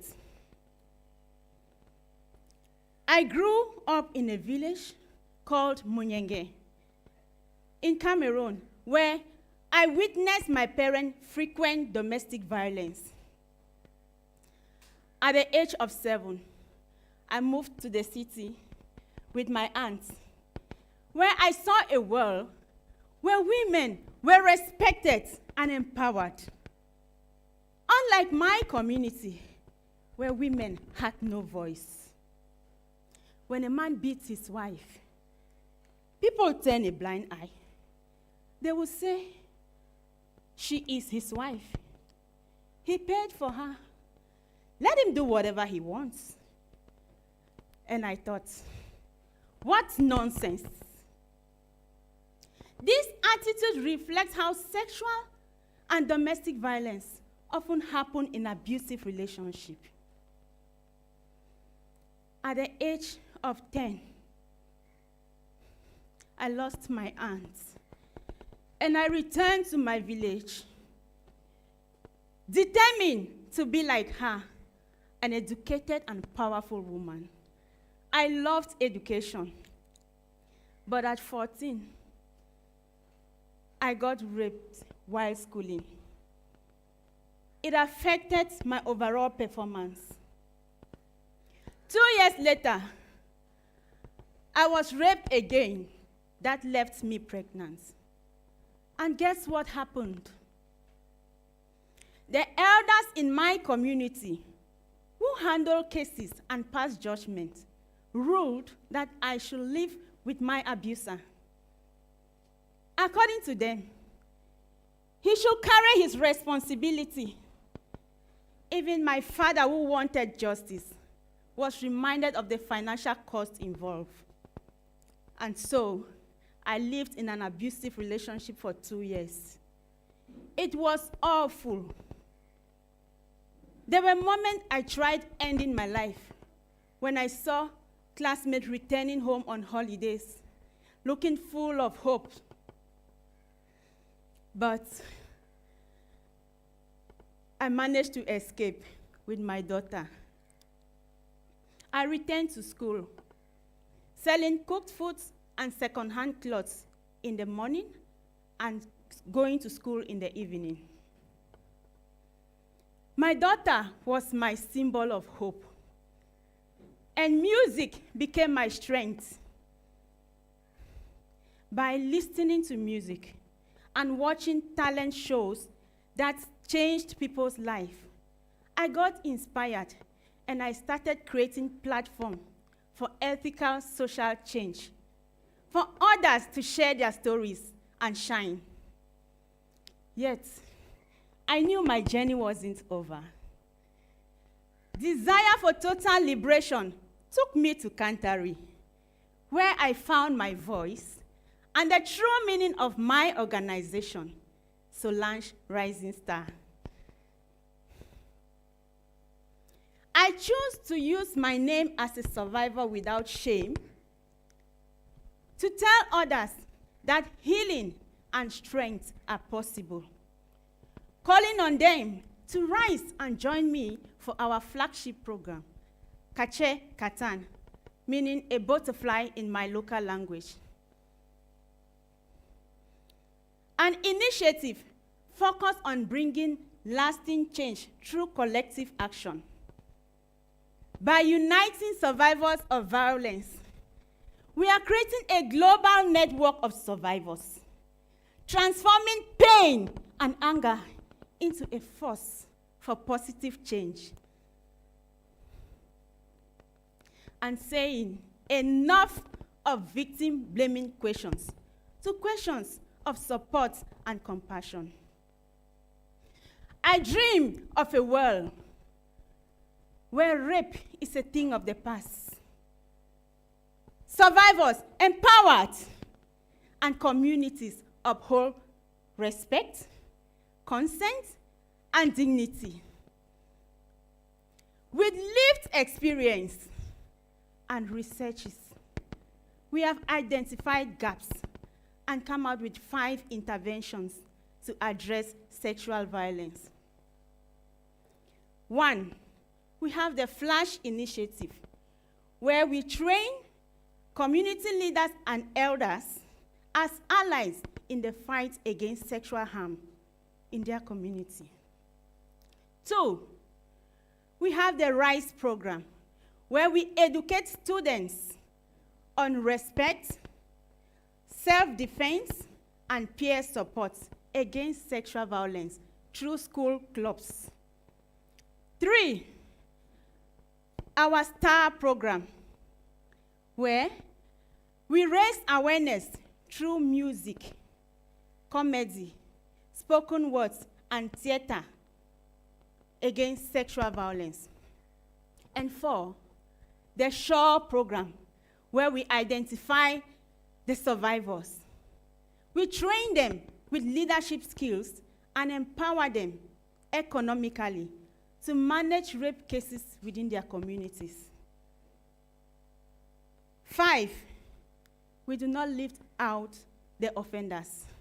We work in prison with remorseful offenders, educating them to take account of their crimes and using their voice to deter others through advocacy.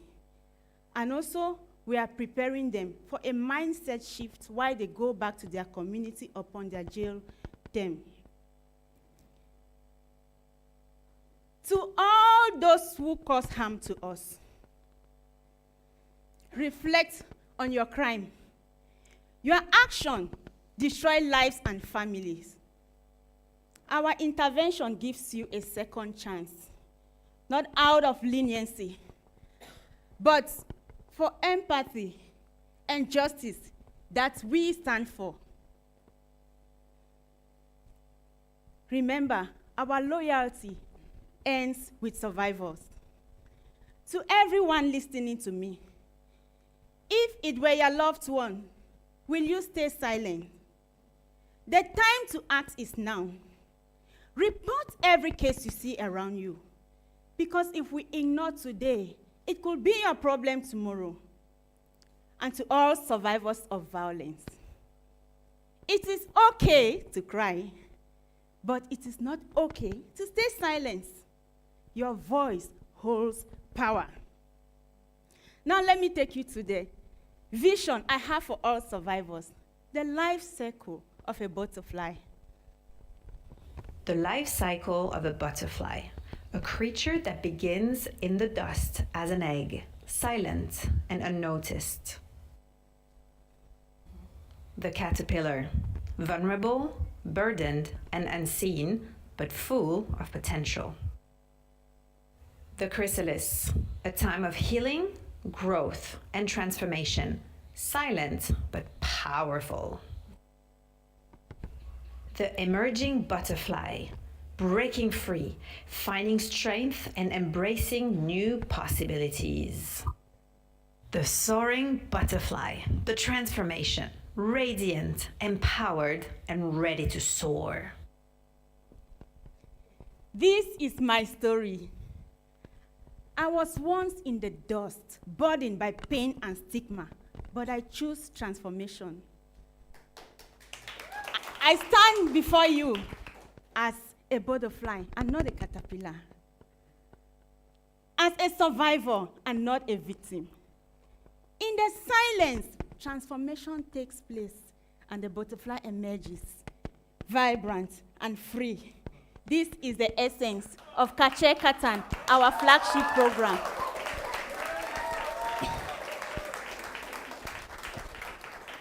Together, we can transform pain to power, build communities where rape is history, victims to survivors.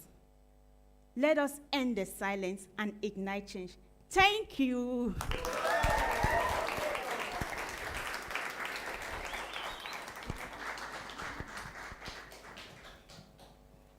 Thank you very much, Solange. Can we start with question offline, please? Anyone who wants to start, please. Yes? So, thank you so much for this wonderful presentation, and we all rose with you. Thank you. And actually, we are very happy to see the butterfly in you, and we see a lot of butterflies with you also. Thank you. And I just want to know how you are trying to train the young people against rape. So what are the strategies you people plan for that? And what are the things you have in your mind? Okay. With the young people, we target schools. We target schools because we know that is where in our community education starts, and we can easily have them together. So we educate them. We have a curriculum that will teach these children on respect, consent, self-defense, and peer support. Because when these things are inculcated in them, they will grow up to be responsible citizens. And I think with this approach, we are building a world free from abuse. Thank you. What a powerful presentation, Solange. Thank you. I truly admire you. I think you're a great performer too. Thank you. Yeah. Yeah. Okay. See, there are so many questions to ask you, but I'll hold on. One major thing I would like to ask you is that, about the structure, about the system in which you work. Because you mentioned about the community members were not with you, and rather they were blaming you. So what's happening? What kind of activity you are planning or you're already into training them? I mean, how can we prevent it, especially for children and also for the young women? Any prevention activities? Yeah, like I said, from lived experience and researches that we've done, because we leverage on our diverse experiences. That is why it is a survival-led organization. We have understood the cultural problems within our communities. We understand even the justice system. We know what is in place and what is not done. And so we will leverage on the fact that the law is against sexual violence. And whatever is done within those communities, it is because they are very far from to access justice. And if we educate them, because we have to start by educating these people, one of the things that I think is a problem is ignorance. How to manage rape cases is really a problem within this community. Some of them, they go by it using bribe, sentiment, or like trying to protect some cultural norms. So when we educate them, I think they will come out of. Thank you. So thank you so much for your nice presentation. And what are the challenges have you faced while implementing your initiatives, especially in the rural conflict-affected areas in Cameroon, with reference to, because you want to make a sustainable social change in that context? Actually, I have not worked with this initiative before, because this is where I really spoke about my problem, my story. I have been working, creating platforms for maybe identifying social ills, and we talk about it through music, like I said. But to really work in the community with the topic of sexual violence, I'm just going new into it. But I understand that I will face some challenges like stigma, because there are people who will not be able to come out and talk. That is why I said I am standing, telling them my story first, using my name, so that they should know that if I am a survivor and I'm not ashamed, then why don't you join me? So that is one approach that I've identified based on the problems I know I will face. Thank you. Okay, thank you. Thank you very much. We have some questions online. Precious? All right. I'm so proud of you, and keep going and keep empowering other women. I only have one question for you. How are you going to identify and select survivors who are going to be eligible for your training? Okay, for my curriculum is based on survivors within rural and war-torn zones in Cameroon. And I believe when we go to the rural community, one of our approach is theater. And we know what theater can do. It brings people together. When others stand and start telling their story, they give out poems. I think it is already an approach that will bring some people closer. Because by so doing, we'll tell them our intentions and tell them we have a space where they can meet us for one-on-one conversation. So. Okay, thank you. Thank you. Do we have another question online?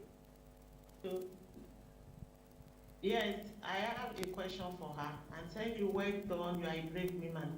Thank you. I want to know the age range of your beneficiary, and also how do you plan to empower them economically apart from advocacy? Thank you. Okay. Considering my topic, rape is something that affects even children below a year. And when it comes to us supporting survivors, we support every survivor, irrespective of gender or age. But to train those that will manage rape cases within their community, we begin with ages from 18 to above, even it's 100 years, because we believe that these people in their various community, they understand their needs, they know who really needs support, and that is just it. Thank you. You've not answered my question. The second one is that how do you want to empower them economically? Thank That you. is my second question. Thank you very much. Yes, we have in mind, when we identify survivors in every community, we know that advocacy cannot go without funds. In order to ensure that it is a continuous process, we will look into the needs of the community. Like I have in mind a project for cassava farm, because cassava is one food crop that is really in need in our community, where we can bring these women together to start a cassava farming, and it becomes like a small project within them.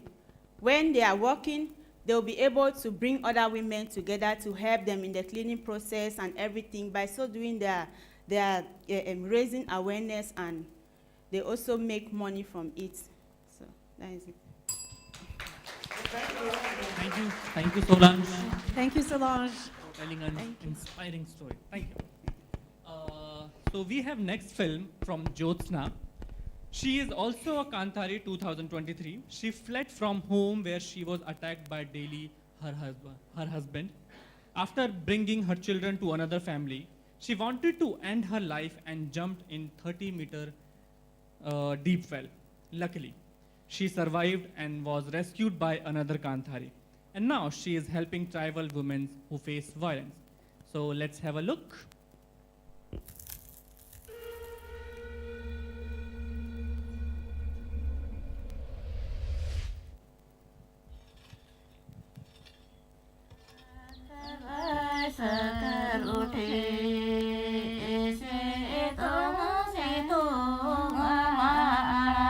Women spend the money for the well-being of the children, but the husband is asking why you are spending the money in the other way. You just save this money. Myself, Jestina. My husband is abused and beaten me. Then after I left the home without money, without children, without family support, I finally decided to attempt suicide. But God gave me another life. In our organizations, all board members are women who have been affected by the domestic violence. आजिर समाज रे महिला मानकु बहुत न्यून दृष्टि देखुचंती समस्ते किंतु आमे जनमंगल गोटे अनुष्ठान तैयारी करिछु को नै कि मु होचु आसि बाहर रहतली तापरे देखिली जे मेंबर मान संग जाई बाहर देखिली जे आदिवासी एरिया रे मां माने भी मो भलिया दुखित होई रही Janamangal organization is directly working with the women as well as the adolescent girls. এই মাধ্যমে যদি সেমানে বুঝি পারিলে যে ছোট ছোট কুনি কুনি পিলা মানকু স্কিট করিকি সেমানে বুঝি পারিবে যে ছোট ছোট পিলা মানকু যে আমি যেতে গণ দুষ্কর্ম কৰিছে তেনে সেমানে যদি বুঝি পারিকি এই মানে কিছু চেঞ্জ কৰি পারিবে When they know about their rights, the sexual harassments, then they will come forward to stop violence against women. Herbal medicine preparation is the traditional skill of the tribal women. এইটা মহুল ছাল আর ইয়ে diabetes ପାଇଁ ଔଷଧ ତିଆରି ହଉଛି তুমি ছুলি বাননা ডাড়া কাই লোভ হতো নাই এই গছটি খাইলে ছুয়া মানকৰ পাটি ঘা ভাল হ'ব এটা গাইছিরা আর রামদা আন্তনি এয়া সাতরা ফ্যান্টে না ইয়া রোগ ভালো হবে Janamangal is providing the livelihood training programs.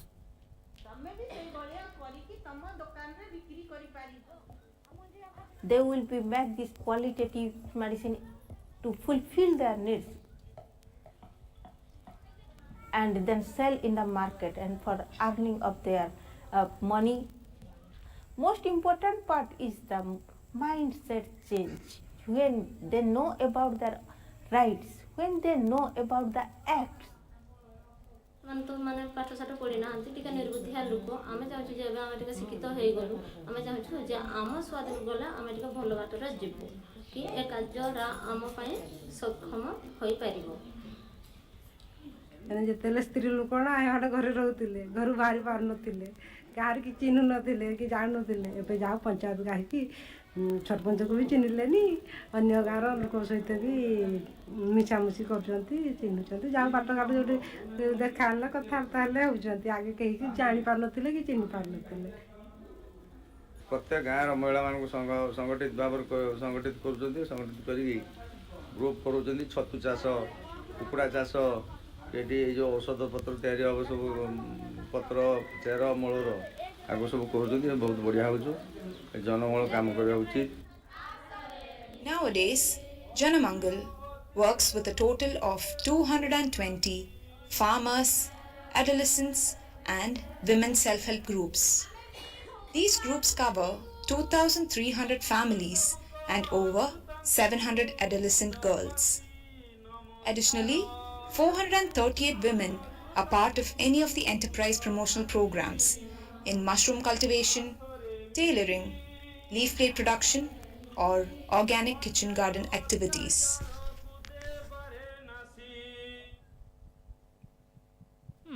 Nice.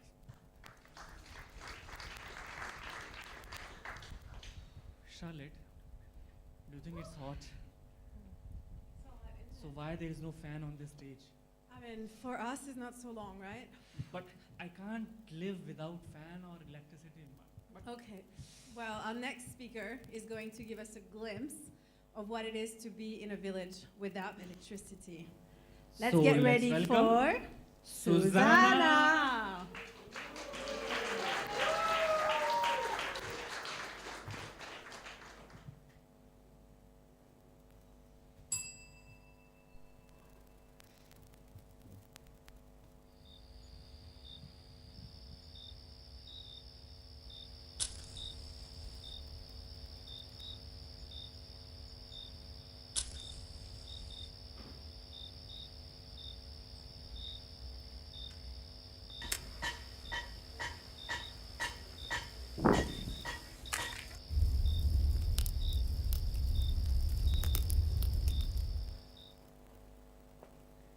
This is the life of people living in the rural areas of Malawi. No electricity and no power supply. After 6 in the evening, candles and thatched grass become our lifesaver. For most of you who are here, oh, and also those who are watching online, consider electricity as a basic necessity. But can you imagine living a day without electricity? I'm sure most of you, your lives would come to a standstill. But for people living in the rural areas of Malawi, electricity is a luxury. Malawi is a landlocked country located in the southeastern part of Africa. It has beautiful mountains, rivers, and lakes. But according to the World Bank, Malawi is ranked as the 4th poorest country in the world. And its primary energy source that Malawi relies on is hydroelectricity. But the power stations that supply this electricity have a limited capacity to supply the whole population of Malawi. And the majority of the population lives in the rural areas, with 95% of them having no access to electricity. But do you know who is the most affected by this problem in the rural areas? It's the women. Let me tell you how.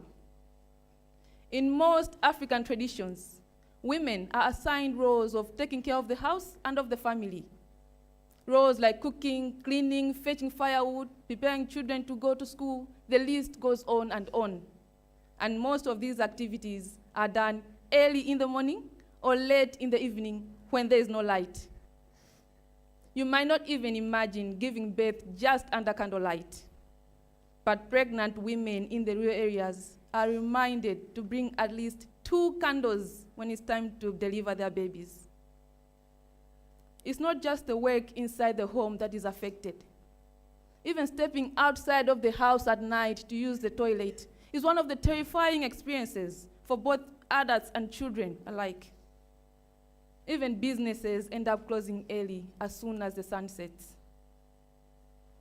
I was one of the fortunate ones who grew up in the city together with my 3 siblings. Their life was easy and carefree. Our parents used to drive us to school. We had good food on the table. We used to play and study at night. But when I was 16, our father one night came to us and told us that he had lost his job. We had to move to the village, to a house that had no electricity or running water. I used to struggle to study under the dim candlelight, fighting off mosquitoes at the same time. Moments of simply turning on the light with just a simple switch felt like another lifetime. Soon, my school grades began to go down, and my parents became worried. So they sent me to live with my aunt in the city. And here, electricity was no longer a luxury. When I completed my education, I worked with different organizations that focused on uplifting the livelihoods of rural women in the rural areas. And this brought back memories of my life in the village. During this time, I met one of the beneficiaries called Jane. Jane lived with her grandmother and her son. And one day when I visited Jane, she welcomed me to her home. But although it was during the day, as soon as I entered the house, it was completely covered with darkness. And Jane explained to me that she had no money to buy candles. Jane is one of the many women in the rural areas struggling with the lack of electricity. And this is why I established Village Solar in 2022. At Village Solar, we empower rural women with skills to become solar entrepreneurs. We used to buy solar lamps from companies in the city and provide them to the women so that they can sell within their communities. But I realized that there was a gap. The women were not being involved in being part of the solution to a problem that greatly affects them. They were just passive beneficiaries.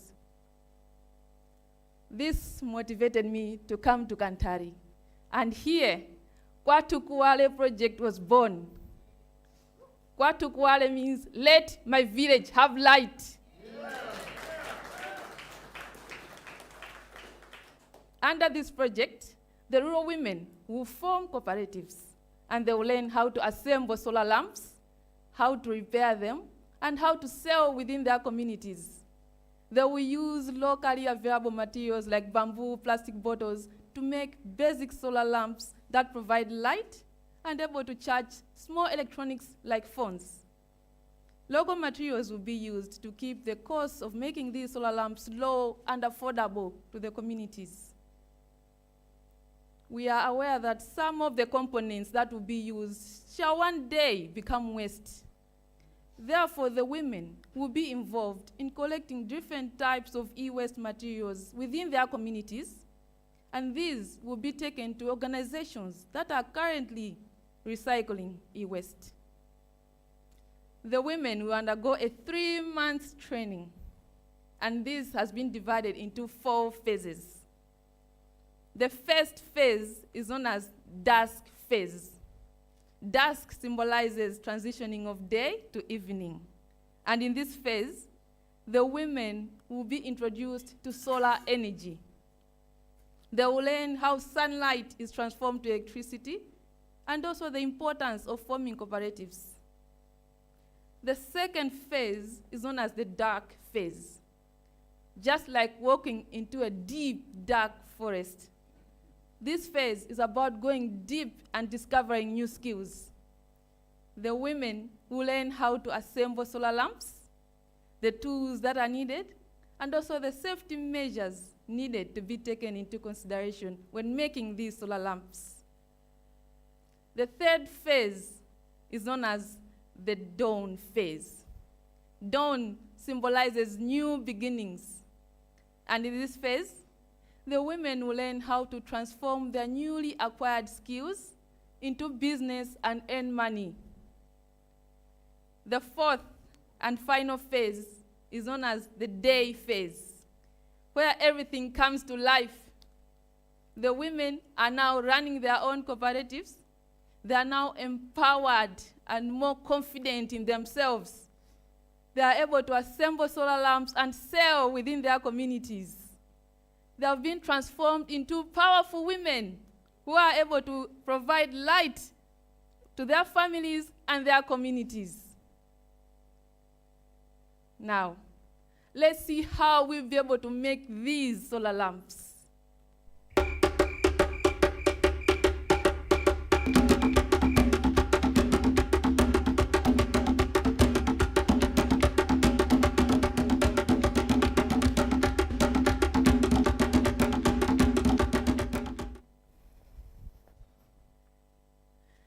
Now, my village has light. Thank you.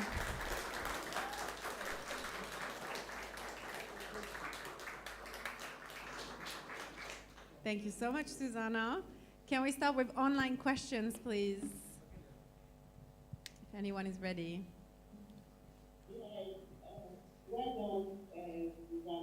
Thank you. How do you intend to make this solar light more affordable to the rural community and the border? May you? And number two, let me ask you the two questions at all. And the number two is that how will you measure the impact of your work in that rural community? How do you make the lights affordable for your community? Thank you so much. We will use locally available materials for the casing like bamboo and plastic bottles, which will be locally resourced in the communities. And the components, the parts that will be used for the light, we are using that, we're going to, of course, import, but they will be in minimal amounts, and also they will be very affordable to the communities once the solar lamp is assembled. The second question was, how would you measure the impact of those lamps? Okay. The impact that will be measured by using the solar lamps that the women will produce, will assemble and sell. So the numbers of solar lamps assembled and sold will be able to help us in assessing the impact. Thank you so much. Thank you. Do we have another question online? I wanted to find out how are you going to, what strategies are you going to use to employ and maintain quality and reliable for these solar products you are going to assemble, especially in rural areas, considering that we have a lot of solar manufacturing companies that are now in Malawi. So with yours, how are you going to measure that, the quality and the the quality of it? Okay, thank you. We will have a team of technical experts that know the good quality of solar parts components. So we will be engaging with experts so that our solar lamp products will be of good quality to the communities. Okay, thank you so much. Thank you. More questions online or comments? No. Okay, can we come to the offline panelists? Any questions, please? Thank you, Susan, for this solar presentation. Actually, we could see that light in your face. Thank you.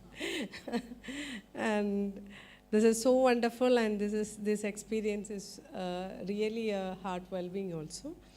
And I would like to ask how you're going to sustain these activities in your group, your village women group, and how are you going to take it to a next step, and how are you going to flourish in the next step? Okay, thank you so much. So we will start with a group of 15 women, and they'll form cooperatives. The cooperatives, the main aim is for the solar lamp project to be sustainable, so that the women will own the project of making these solar lamps. And we also scale up to other villages and communities. They will form cooperatives. The rural women will also form cooperatives. So we'll have different cooperatives, many cooperatives within the country, and they will learn and be able to make these solar lamps. Thank you, Susan. Thank you. Hello, Susan. Looks like, you're really powerful women, right? Thank you. Okay. My question towards you is that, see, there could be times when, you might have thought of, let me go out of from this, or, the things are not moving on, or, there could be times where the community members were not cooperative, or was it difficult, when you found that the women themselves were difficult to be convinced? Okay, so were there any incidents happened, in the entire process? And if so, how have you handled it? Okay. Or what are the strengths that you have realized in yourself that, you can move on? Okay, thank you so much.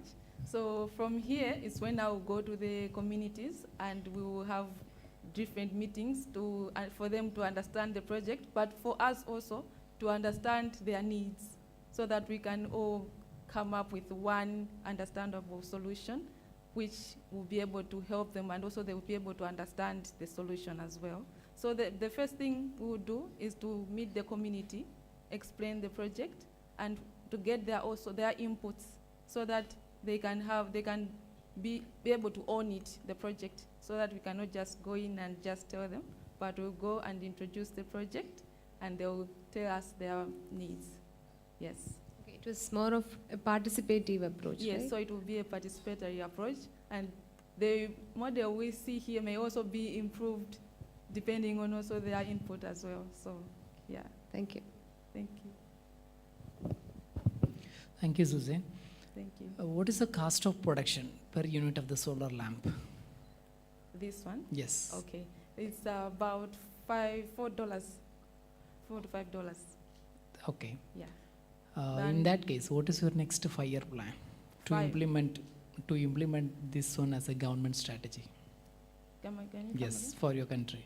May you repeat the question? Next, within 5-year plan, if 5-year you want to plan. suggest something to your country. Okay. As a planning strategy. Okay. As our 5-year plan strategy, Mm. we'll start 1 year. We'll start with one model village for us to learn from the community and also for the community to be able to understand the concept so that we'll be able to take what they have contributed to scale up to other communities. And in 5 years, we envision that we at least reach 5 districts in Malawi. That there are 28 districts, so in 5 districts, we hope by 5 years we are able to introduce our project, and there are many women running cooperatives and making solar lamps. Okay, thank you. Thank you.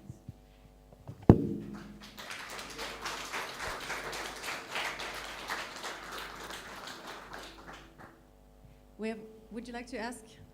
No questions from you? Do we have anyone else online? Yes, sure. Just the last one, Susanna. Yes. I just wanted to find out your enrollment process for distributors and those that you are going to train. What is it that you are looking from these women that you have mentioned, especially the ones in rural areas? Okay. Yes. So our age, we are starting with women from 25 years and above, and we'll go through. We'll make a public awareness or community awareness about this project, and those women in the rural areas that are interested to form cooperatives will be the one that we'll start working with. I hope I answered the question. Yeah, you do. So there's no education qualification needed? Okay, yes, no. We don't have any, either those who are able to read or not able to read, we are able to join, yes. All right, thank you. Thank you. We have an offline question, please. Actually, I have a suggestion, and also, you have earlier told that without having electricity, the most human who are in trouble are women. Yes. Isn't it? So after some time, this project is being implemented in your village. You please go have a research on it, how the lifestyle of women have developed and how they have empowered. So that's my suggestion. Thank you for the suggestion.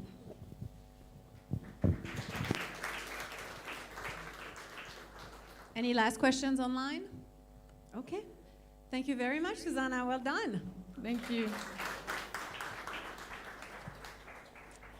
So just a reminder, after each talk, we'll have a little film showing the project that are actually running after Kanthari. So now we're going back to Kenya. There's so many projects actually running in Kenya. And we're going to meet Kevin from Wawa, who's doing an incredible job. My name is Kevin Odera, and I'm the founder of Wawa Kenya. When I was 12 years old, I lost both of my parents to HIV and AIDS. Why? Because my mother used to sell fish, and because we were poor, she couldn't manage to get capital. And so what did she do? She decided to engage into sex for fish practices, and a practice that is well known along the lake region. It is known as Jaboya. And so this is how she contracted HIV and AIDS and later died. So 2004 was the darkest moment of my life. Like they always say, what doesn't kill you makes you only stronger. So this motivated me to start an organization called Wawa. Wawa is a Swahili abbreviation meaning wanawake wavuvi, or if you like, fisher folk women. This is a platform where we equip women with skills. Talk of fish farming, fishing, boat building, fashion and design, soap and detergent making, and many more. Not forgetting poultry and pig farming, just for women. My name is Lina Otieno. I first joined Wawa in September, and I got to know about it when I was approached by Harvey. He came to my shop, and he got interested in what I was doing. So he asked me if I could come and train the girls on fashion. So far, we've worked on bags, and we are progressing well because they are first learners, and they're also interested in what we are doing. Wawa imenisaidia kabisa juu sikuwa na kazi, nilikuwa nauza tu ndizi kwa barabara. Sasa vile nilipata kazi hapa Wawa, naweza sema maisha yangu imebadilika naweza kula, naweza vaa, naweza linda mtoto. As you can see, I'm very healthy just because of this job I'm doing, and I'm so much grateful for our. My name is Arizona Chola. I can proudly say that we are the only organization dealing with women economic empowerment along the Homa Bay quarters zote. And we are known wherever we go. When you see Wawa, you see women. And we are proud of that. Otherwise, thank you very much, and you're welcome to work with us along the Lake region to empower women and the community at large. Thank you. Wow. Nice. Congratulations, Kelvin. So let's move to the next speaker. Yes. But Maybe before we before move that, to, yeah. I think Please. we want to say a big thank you for everyone coming today. There's a lot of turn up, so maybe we can give a round of applause to everyone For the who committed audience and for come. being very interesting and energetic audience, because after lunch it's a bit hard. We appreciate But the you- energy. Thank Yeah. you very much for being here. Yes. Yes. Very good. And now I have a little question for you, Anand. Yeah. Did you know that women make almost half of the population on this earth? Yeah, I know, but why are you asking these questions to me? Well, because despite of the number, many women still don't have the same opportunities or voices as we've just heard. Yeah, and I know that. And I know that women are really doing some great things. Then, Speaking of which, the next speaker is a very, very extraordinary woman, and her name is Teopista from Uganda.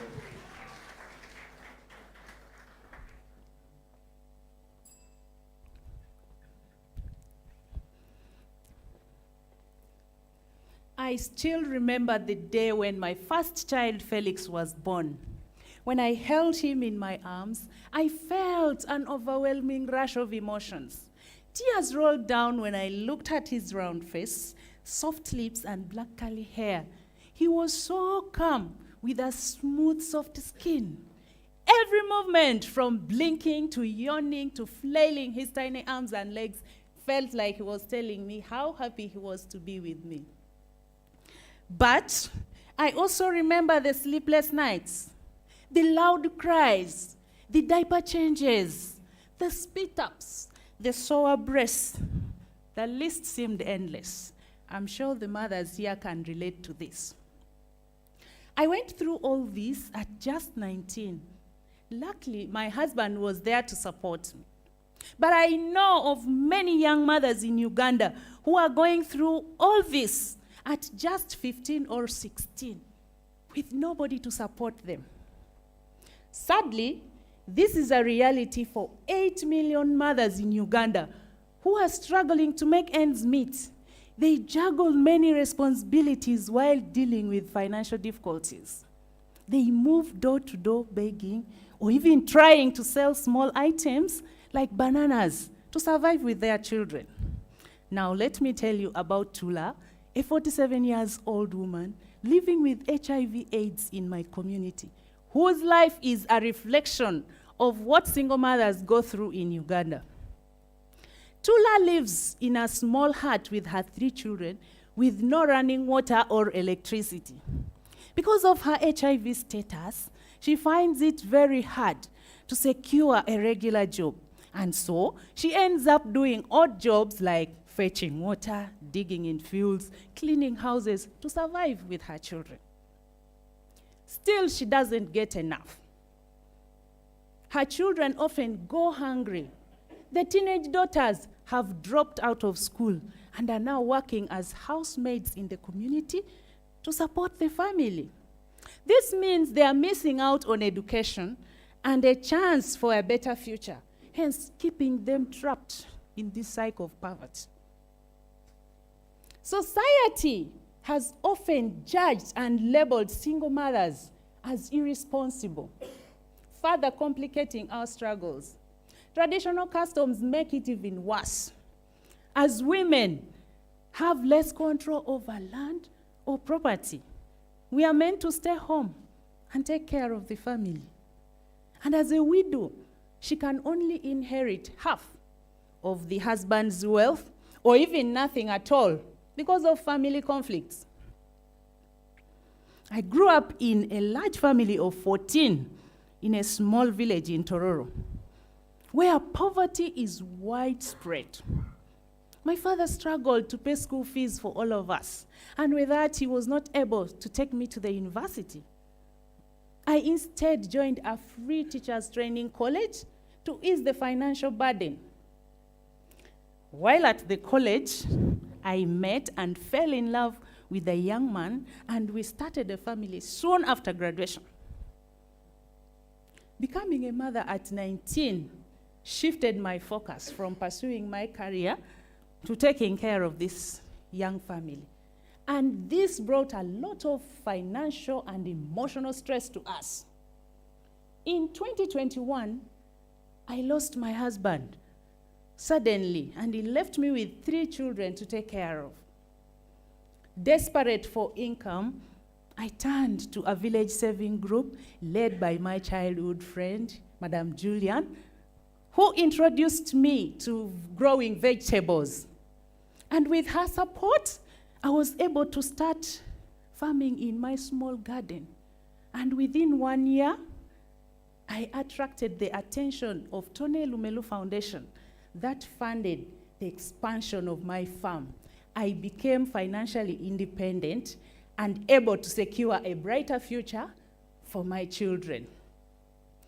While sharing my success with my community, I discovered that so many single mothers go through these hardships, and they don't have skills to overcome the financial hardships. This experience inspired me to start an organization training women on crafts. But I did not have enough skills and tools required to successfully run an organization. And this is why I joined Kanthari. And through the intensive training, Kilimo Fem was born. Kilimo is a Kiswahili word that means farming. Fem stands for feminine or female. We empower marginalized women through urban farming skills to promote financial independence among them. Urban farming means utilizing the available minimum space to maximize production of crops using techniques like vertical farming or raised beds. In this, we train our women how to grow crops organically, manage the soil, and use techniques like drip irrigation to sustain the crops during the dry season. We also train our women on financial literacy skills, where we train them how to budget, how to save, and invest in their future. One most important part of our program is the sense of community that we build. Through formation of cooperatives, these women are able to support themselves, share ideas, and jointly access better markets where they sell their produce at fair prices.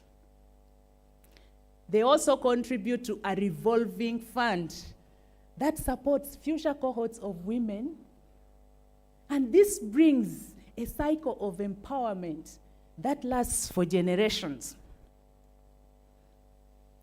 Not forgetting that family matters, we also created a kids' garden. And this is a safe space where preschool children learn about farming, nature, as their mothers concentrate in the training. This will build a generation that understands the value of hard work and sustainability. Our women not only gain practical skills in farming, but they also regain dignity and hope. They no longer look at themselves as marginalized women.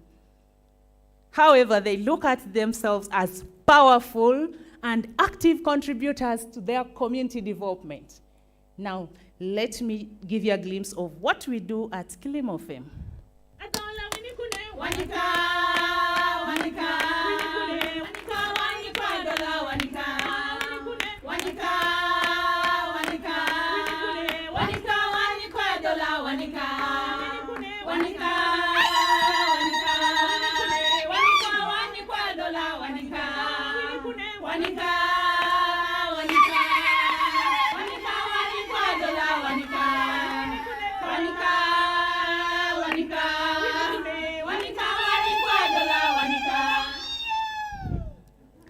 At Kilimo Fame, we rewrite stories of marginalized women, making them resilient, independent, and as a community, together we grow. Thank you.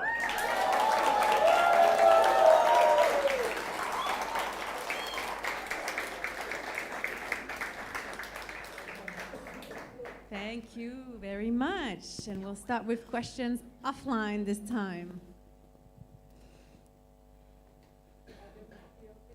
Yes. Actually, your last word is so great. We grow together. So, okay. So, I just it's so good to know that a community of women, that too a single mother woman, women catch up with a new idea of farming. And I just want to know two things. One is how you are finding the market for this this kind of farming. Either you do it centrally or you try to teach other people in your village or the community to have it at their home, or that is one thing I wish to know. And how is the sustainability of this farming going in the different weather conditions and the economic needs? Okay, thank you so much. As a group, like we said, we are going to access market jointly through our cooperatives. Our women intend to be in groups growing a particular crop, and we intend to grow crops organically. We want to minimize the use or even get rid of the use of chemicals. And I think that will make us stand out. And then this issue of being in a cooperative makes it even better for us because we'll get better, larger market as a group. So I think that gives us a plus. On sustainability, we have said we have a revolving fund where women will be contributing for future use. That will help us sustain our project. And when we talk about the different seasons, definitely we are having a drip irrigation system that we'll be using even when the season is dry. Yeah.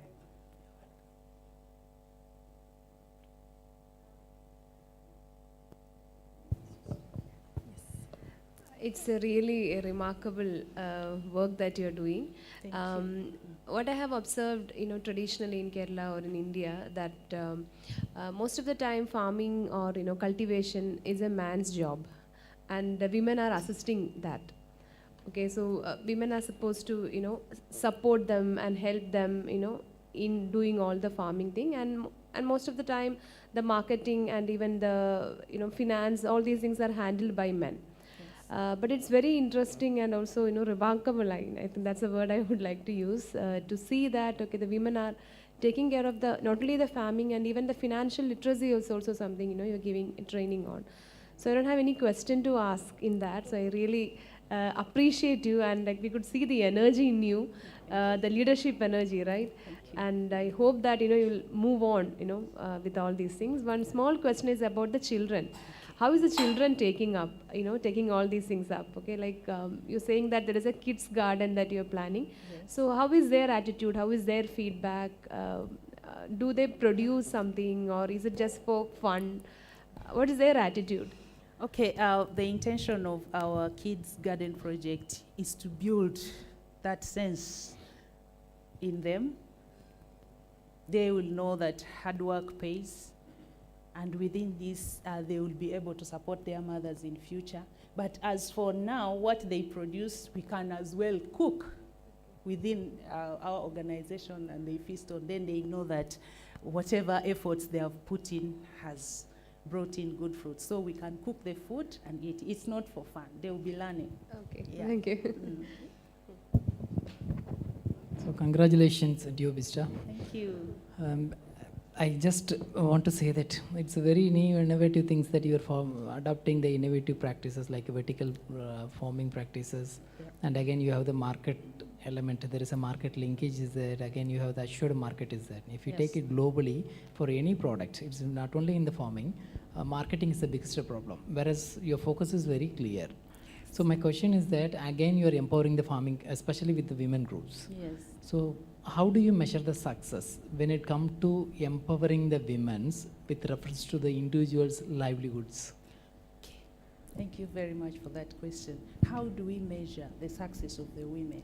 Once a woman is able to sustain her family, she's financially independent, automatically I will be satisfied that I have empowered her. Because my intention or our vision, our goal is to support them and build them financially. So if I see a woman that is able to support her family financially, they are able to provide the basic needs, definitely, I know I have empowered that woman. Okay, which means that you can able to bring the individual capacities. Exactly. Okay, thank you. Thank you very much. Can we go online, please? Any questions online? All right. It's Precious here. That's amazing initiative. I'm proud of you, and keep on doing the great work. I have 2 questions for you. Yes.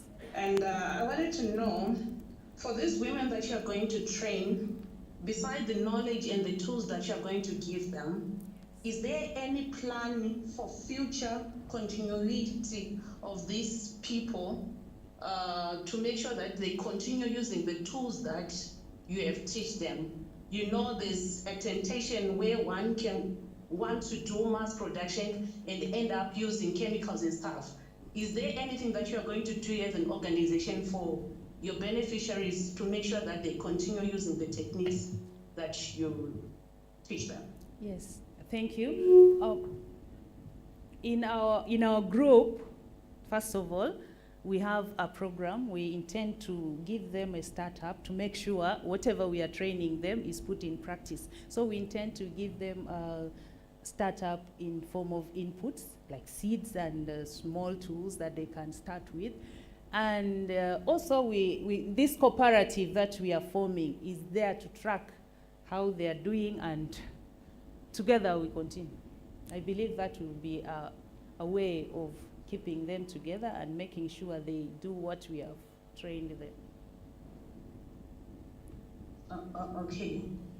My second question is, you know there are other organizations already implementing the same sustainable farming in your country. Yes. What makes you different this time? Well, I know organizations doing this, but most of them actually are not using urban farming. They are using traditional methods. And here we have come with a new system. We have come with the urban farming technique where we don't need much of the land. That is one. 2, this cooperative that we intend to form makes it a little bit unique from the rest, because for us we'll be doing our things together as a group. And I believe this makes us unique from the rest. 3, the organic way of growing crops still is not so much into the community. If any, I'm sure we'll be ahead of them this time because we are doing everything by ourselves. So I trust. Thank you All very right, much. all the best, girl. Thank you. Thank you. Do we have more questions? Thank you. I have 2 questions for you. Number 1. Yes. In the next 5 years, how do you see Kilimo Fair? How do you want people to see Kilimo Fair in the next 5 years? That is my first question. Okay. In 5 years, I would like my community to look at Kilimo Fem as a place of hope for the marginalized women, where women regain hope, where women work together and develop, where women contribute to their community development. So in 5 years, if I have women who are able to support their families, they are able to stand out and speak about their issues, that is my dream. And the next question, considering the high cost of organic farming in Africa generally, how do you want your women products to be affordable for all, so that Kilimo Fair name will be an household name for people to patronize? Yeah, we intend to have a story behind whatever we produce, as every woman has a story. Personally, I have a story to tell, so we'll be tagging our stories into our produce, and this will make us stand out in the market and will invite people to come and buy. They may not be buying the vegetables, but they will be supporting our mission and vision. Yep. Okay, thank you. You're welcome. Do we have more questions? Any comments to read? Anything online? So, yes, actually, we have lots of comments on our YouTube feed. So actually, these are not hard questions for you, but greetings. So for Teopista, we have greetings from Togi and from Rohi Foundation. Susanna got greetings from, Birgit, Janko, Joseph, Bernadette, Dalitzo, Laura, Sungeni. So many people. So many. We got greetings from Carol for Kenneth. Woo. We've got Woo. greetings from Sensei and Aita for Solange and Timothy. From Nice. Santosh for Timothy. From Raghu for Shrishail for coming with a bike onto the stage. Well done. We got greetings from Malak, from Jordan, from Fransisca, Amazing. and greetings from Oda Foundation for Priyanka. Well done. We got greetings from India for Prakash, and greetings from West Papua for Tudu. Yay! Thank you. Thank you very much. Thank you, Teopista. And thank you for our online and offline panel members. Thank you very much. We're going to take a short break. If you can all come back by 4:30 in 20 minutes, so we can start our time for session number 5. Thank you very much. Enjoy your break.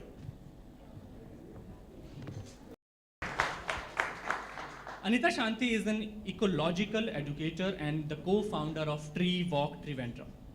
She specializes in environmental education and advocacy. With expertise in ecology from Pondicherry University, she has contributed to projects like Jalapadam for Vembanad Lake and serves as a consultant in Lakshadweep. Anita has coordinated the MBS Youth Choir promoting secularism and peace and has authored several children's books. Welcome, Anita. Next, we have Dr. Kimutu is continuing with us again for this Welcome session. again.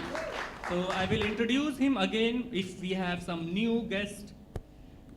An assistant professor at College of Agriculture, Vellani, specializes in agripreneurship and agriculture innovation system with a PhD in agriculture extension. He empowers farm women, rural youth, and entrepreneurs through training programs and workshops, fostering growth in Kerala's rural economy. Welcome again. Welcome. And now we have Thomas Lawrence.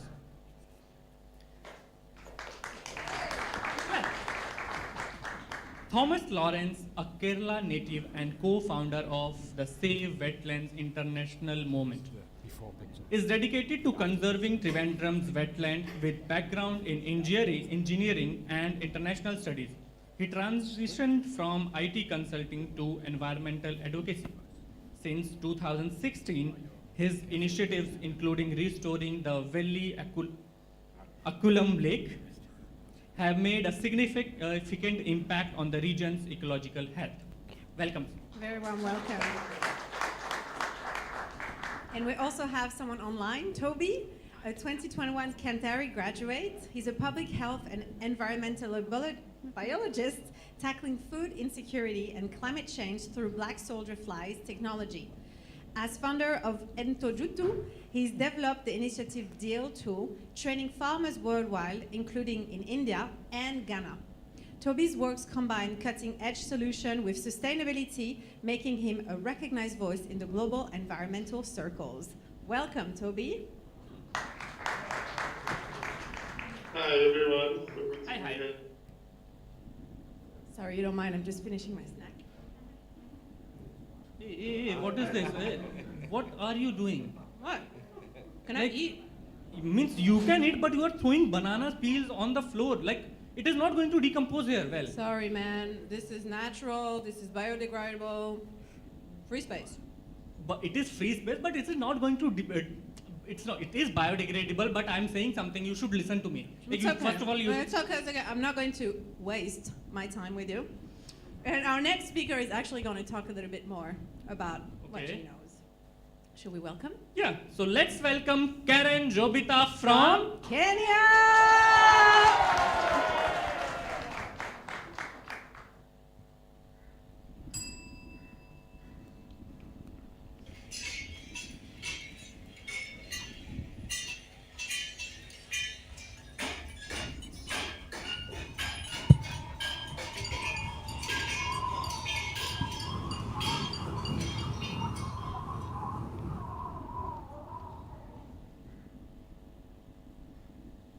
Normally, that wind would be refreshing, but that is not the case in my community, Nyalenda Slum.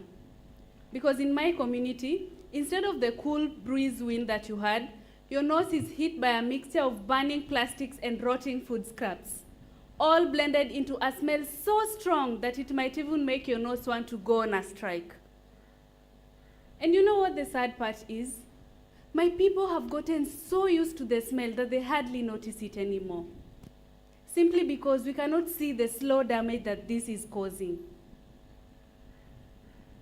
But don't be fooled. This is a silent crisis, creeping in and wrapping itself around us like slow, stubborn cancer. Growing up in Nyalenda Slum, the smell often stuck to me like old glue. Smells of rotting fruit waste, discarded vegetables, gutted fish waste, weak old ugali remains, all rotting and burning under the hot, harsh sun. There was this famous dump site near our home called the Kachok dump site that I would often sneak behind it barefooted, looking for different interesting things that I could occupy myself with, since most of our play areas were covered in waste. And forgetting where my hands had been, I would still put my thumb in my mouth because I had this habit of always sucking my thumb. And there's a river called Auji, which passed right by my primary school, which was even worse when it flooded. My maths teacher holding his nose while teaching was quite funny.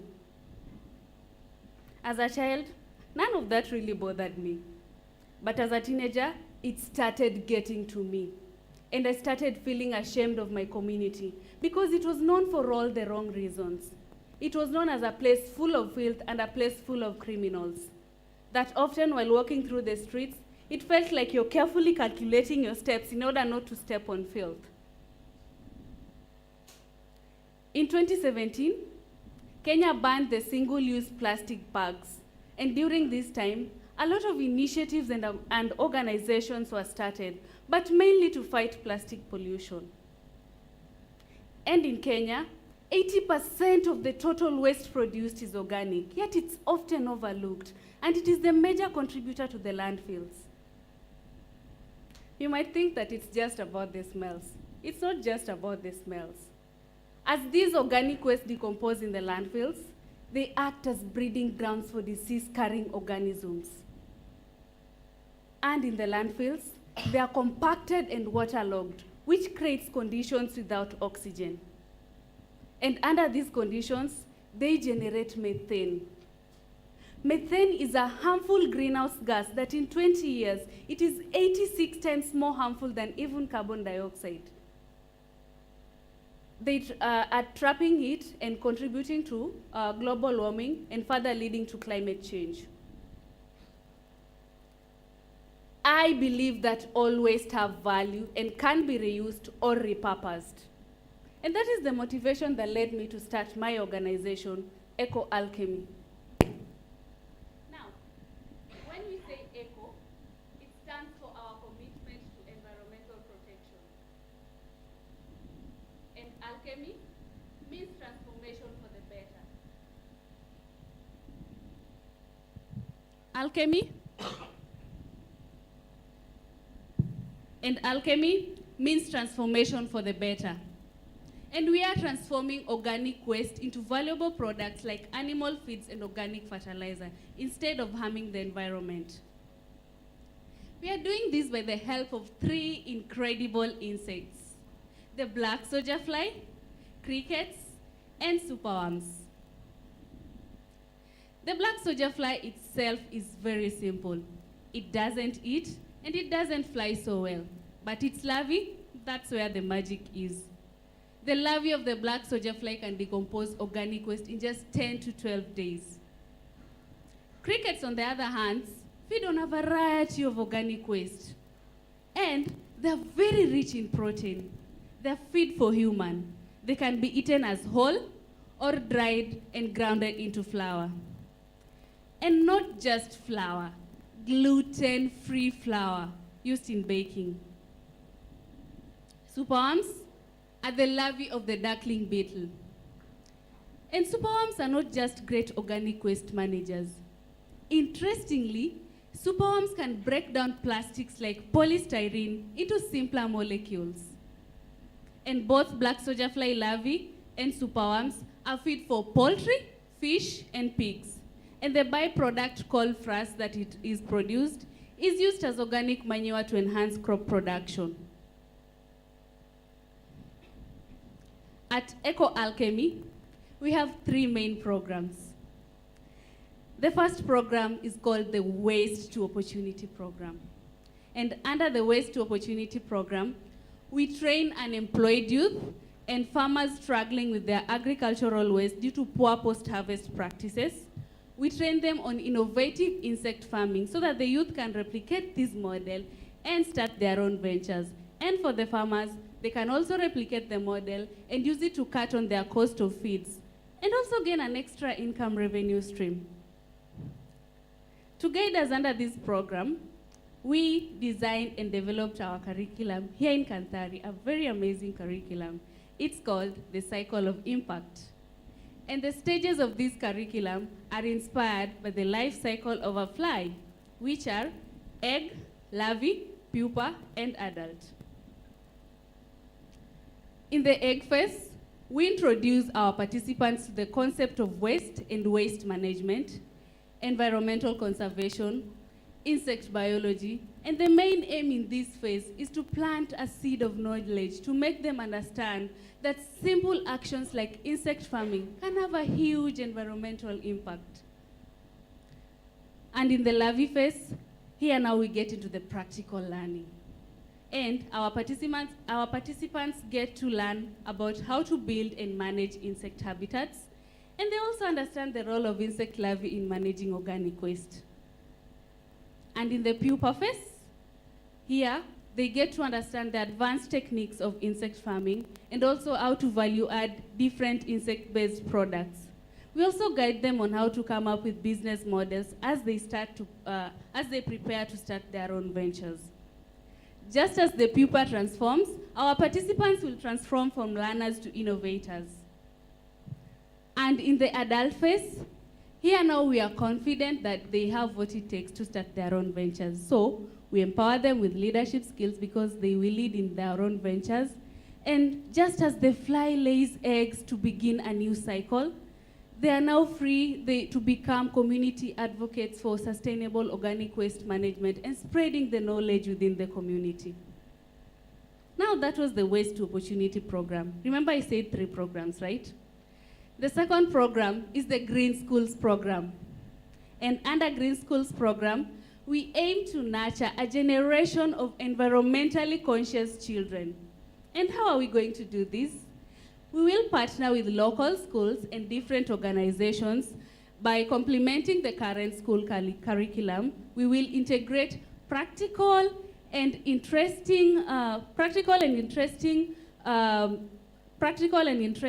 aspects of waste management and environmental education to children.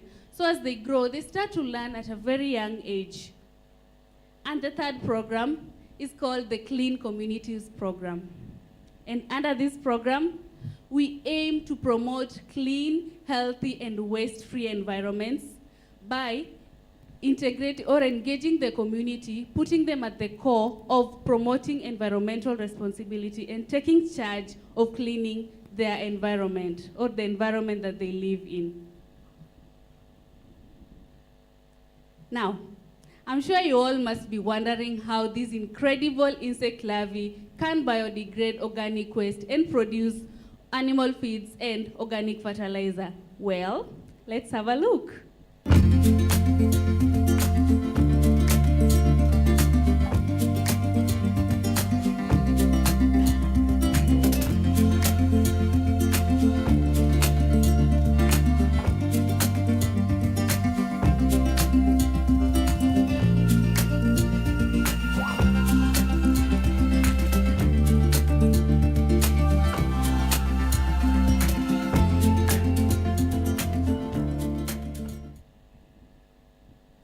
Fascinating, right?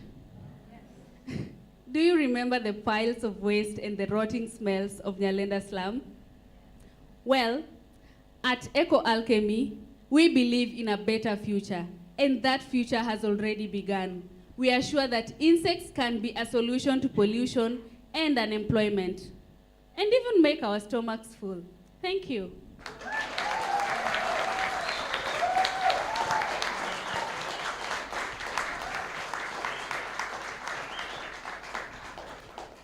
Well done, Caren.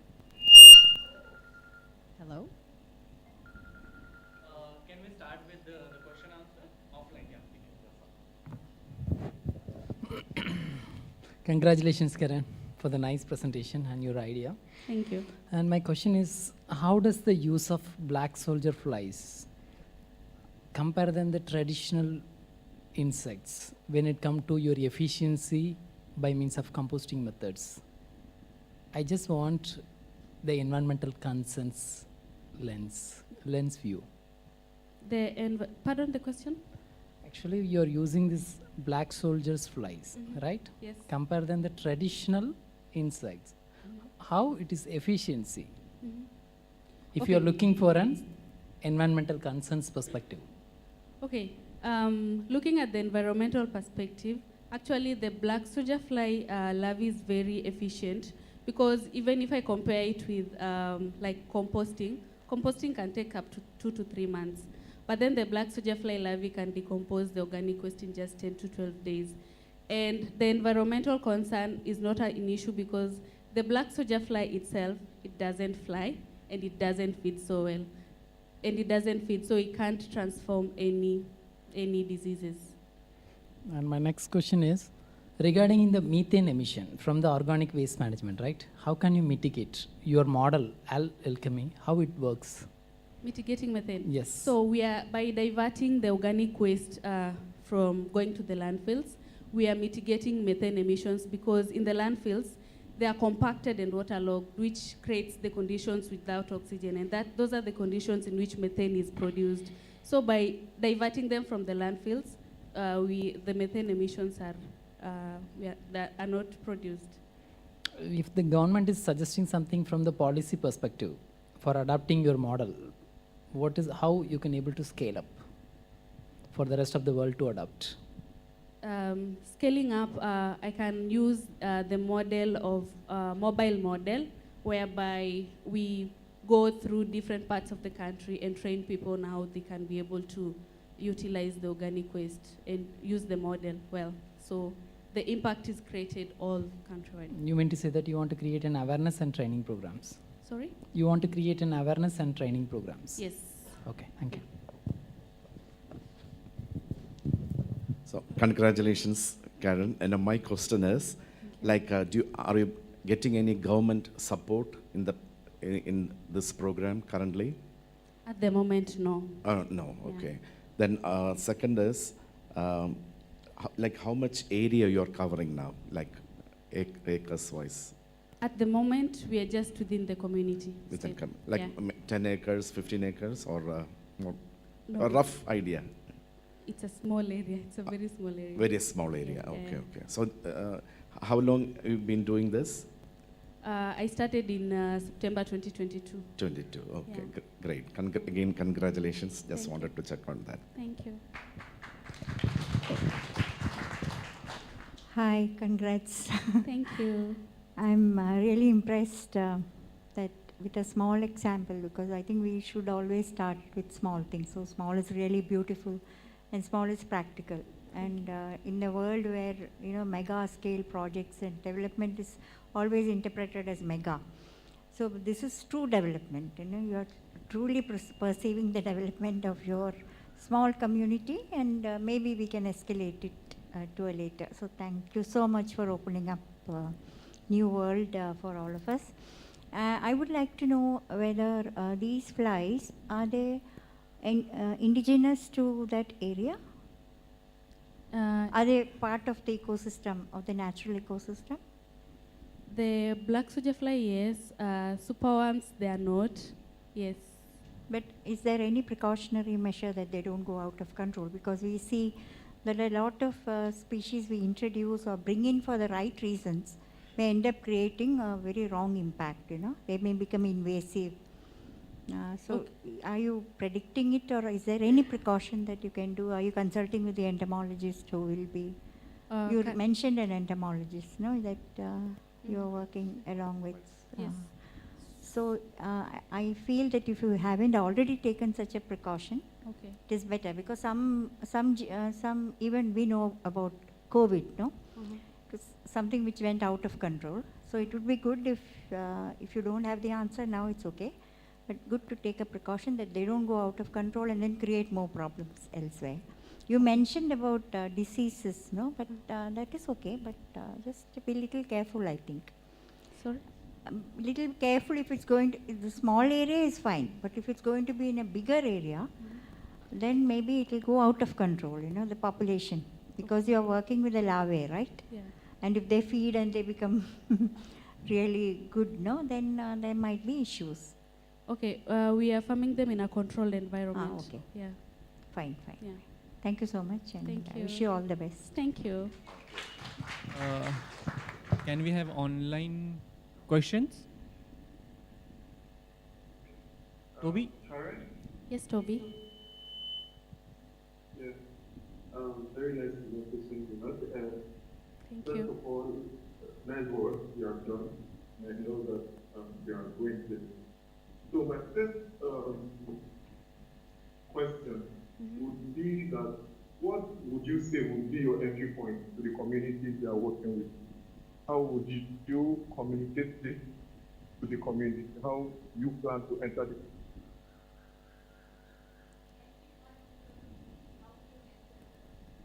Okay, first with the youth that you are working with, and then we'll also collaborate with the local administration to help us create awareness within the community as well. Thank you.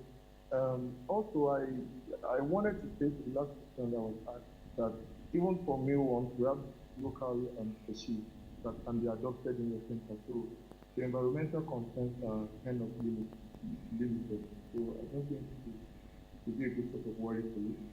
So you can also look out for universities around you where you can get local breeds for the mealworms you plan to work. But hello, can you hear me? Not really. Can you come again, please?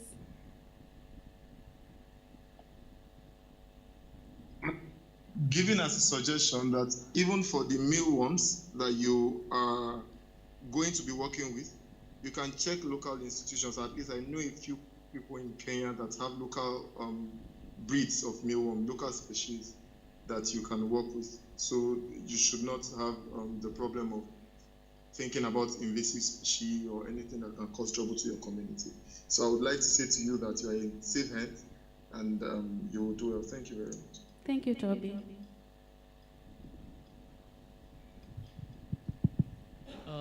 Any more questions from offline or no? Yeah. No question? There's a question from France. Wondering what's your fundraising strategy since you're not having any government help so far? How are you going to do when you come back home? Fundraising strategy through crowdfunding, and we'll also be writing proposals. Yes. Good. Thank you. Thank you.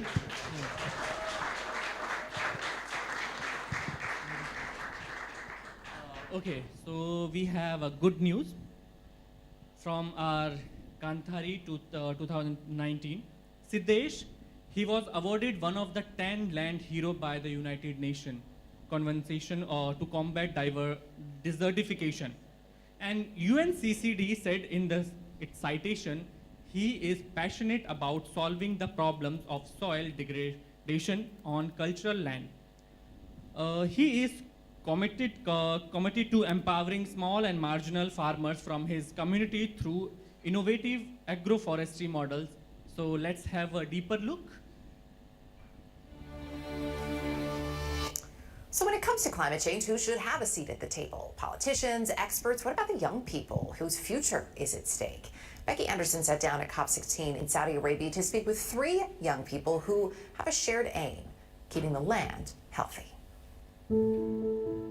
COP16, they call it the Land COP.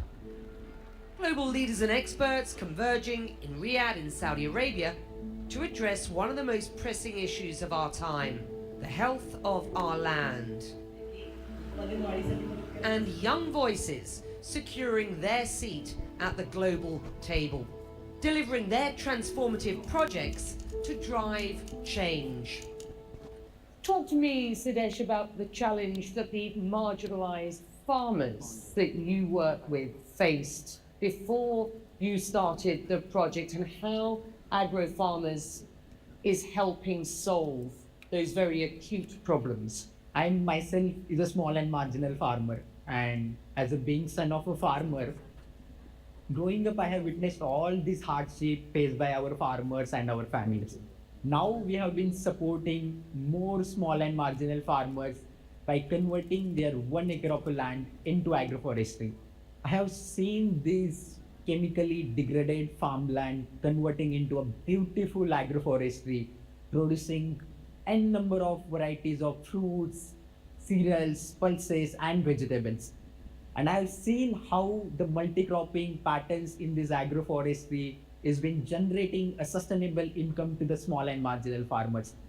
It's not just generating the sustainable income to the farmers, but it is impacting their children's.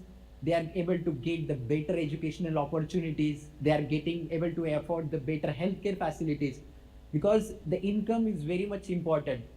There have been real calls here for more involvement by the private sector. I mean, projects associated with land degradation, drought, and desertification are mostly funded by the public sector and by NGOs. There's something like only 6% of financing provided by the private sector. We also know that big business oftentimes can be the problem when it comes to land degradation and desertification. Projects by huge corporations have a massively negative effect on land. There's no profit in solutions. There will be no financing of solutions. Siddesh, what's your view? I mean, first of all, we have to understand that even if it's a private sector or public sector or the government, everybody needs the foods on their table. And if there is no land, there is going to be no food at all. But to bring that food to your table, there is a people, there is a community which works relentlessly to bring that food on your table. So every public sector or the private sector can adopt the communities nearby in their areas. And if you get the appropriate support for those farmers, for those people, which will be growing the food sustainably and will be supported in that area. What will success look like for you here at COP16 and going forward? I see the hope that bring support to the communities, to the youngsters in the India, and to the women farmers in India. I see that the framework which can get appropriate support to empower the marginalized community in India, which can empower them and restore our lands which has been degraded.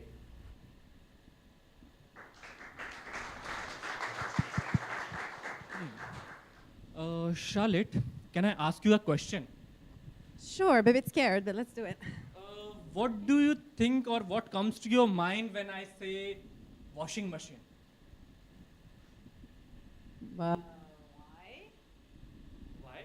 Why? Like, what comes to your mind when we say washing machine? Laundry, stains. Were you really in Kanthari?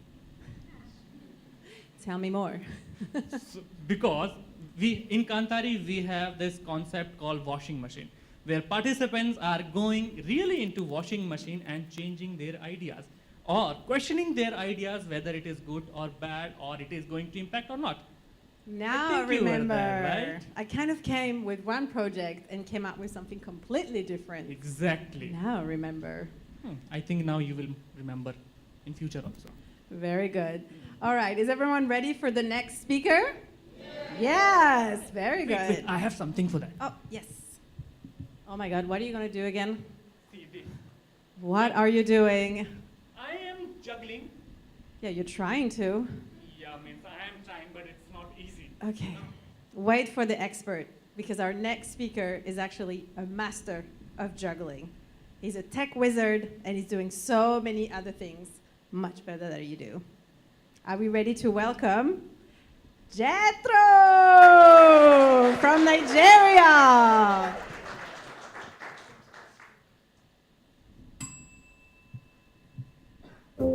I am the delta, hurting and bare. My waters thick with oil's despair. Where life once thrived in sparkling streams, now all that's left are shattered dreams. The fish are gone, the birds don't sing. The tortoise sleeps on a poisoned bed. Children fetch water, dirty and grey. The joy they had now washed away. Oh, hear my cry, I'm fading away. Your greed has stolen the soul of me. Can we rebuild what once was true? Before I'm lost for good to you?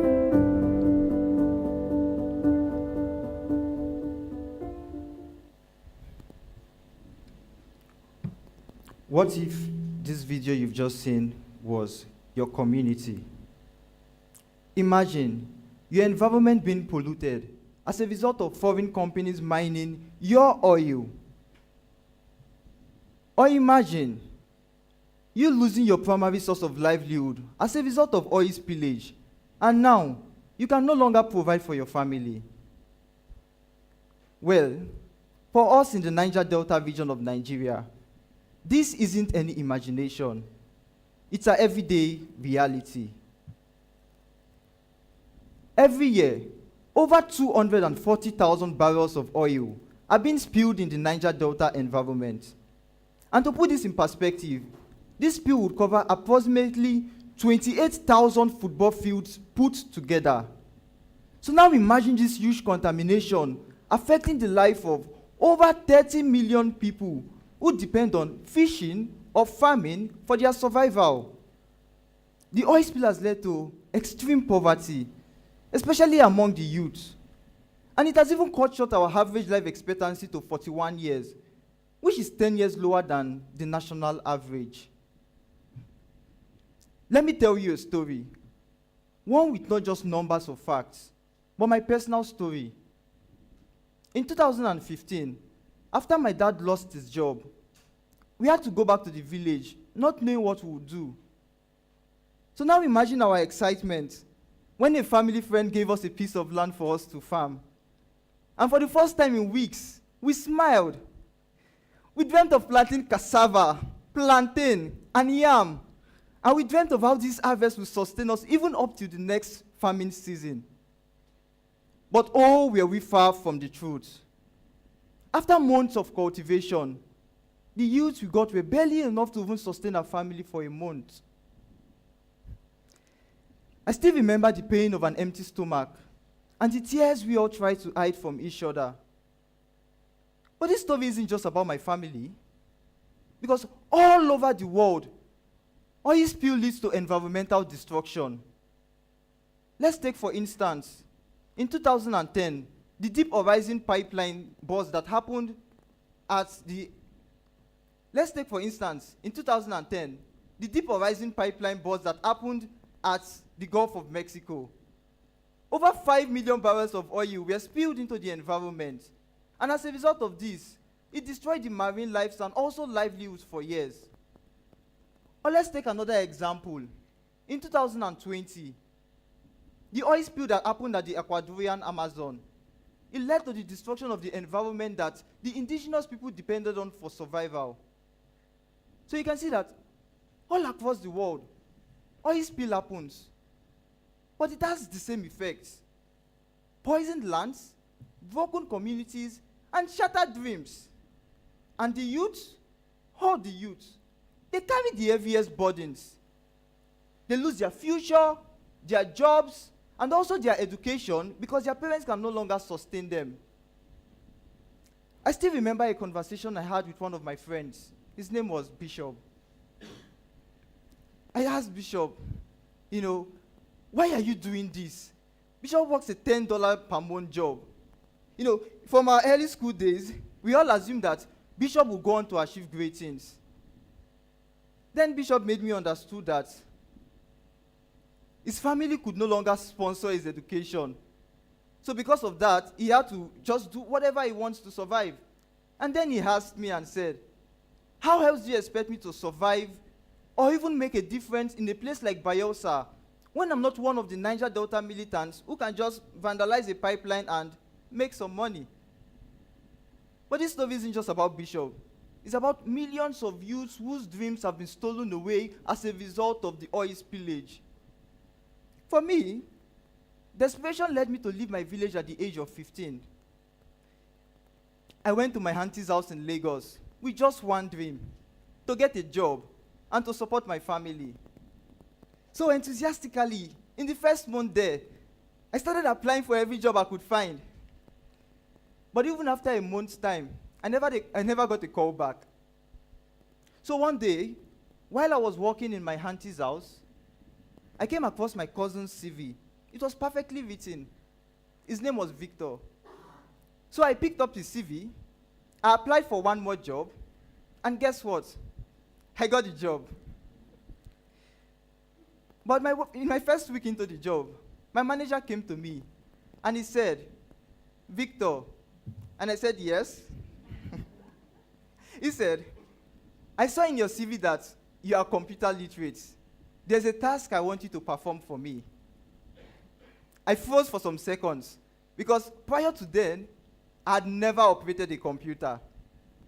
But soon after, my manager discovered the bluff, but he was rather impressed with how a 15-year-old could be this purpose-driven. And then he decided to mentor me, and then I started learning digital marketing, and that began my journey into tech. But even after years, I could still hear Bishop's voice echoing in my head saying, how else can we make a difference as youths in the Niger Delta? And that was why I decided to start my organization, Tech for Rural. At Tech for Rural, we train youth from the Niger Delta with digital skills which they can use to speak up and become environmental advocates. Let me take you through a three-phase transformational process called the pipeline of change.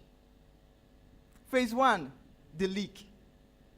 Imagine the first time you discovered the internet, when you sent your first email, or even when you discovered that you could save countless number of hours using a simple AI prompt.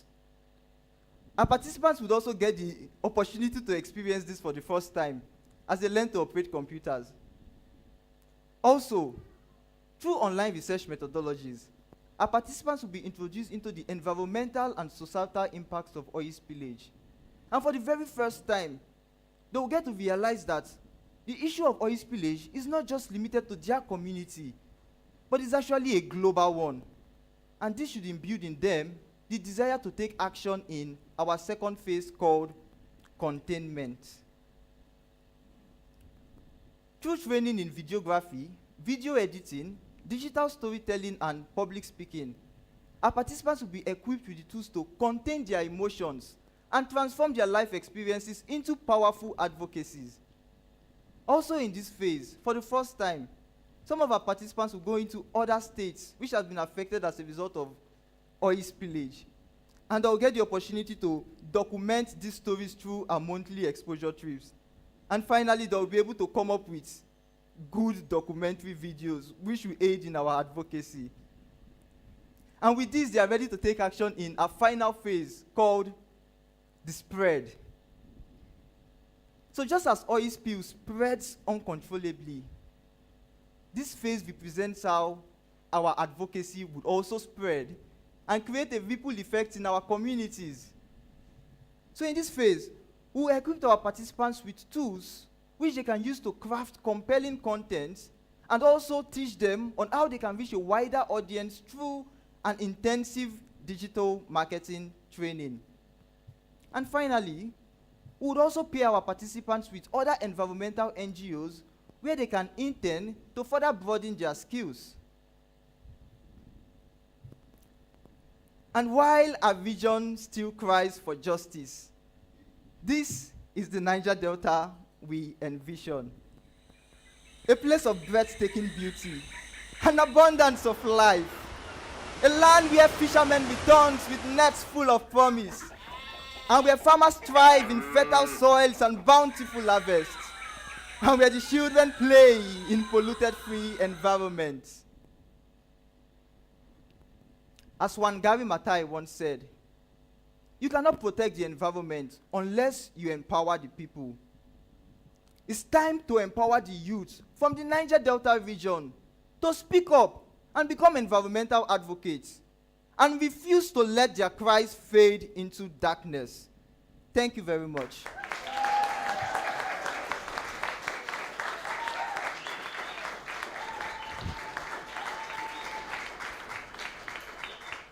Can we start with online panel members? Question? Hello? Can you hear me? Yeah, Toby? Very nice work. I just wanted to ask, because I'm from Nigeria also, and I know how violent the Niger Delta region is, especially with regards to cultism and political groups.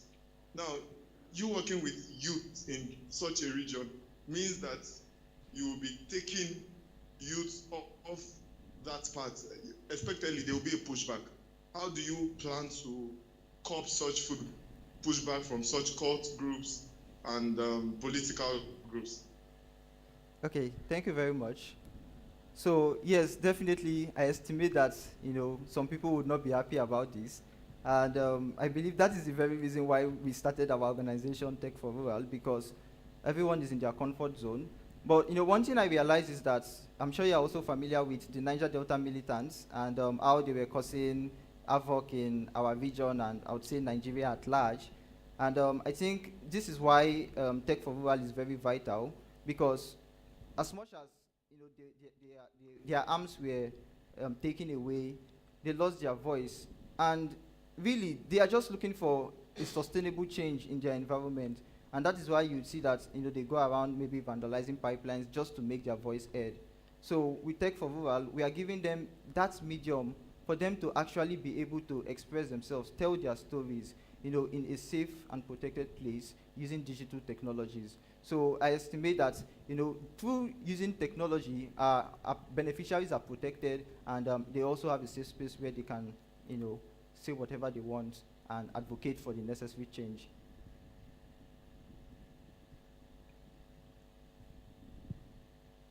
Is that good? Done? Toby? Okay, we can go for offline.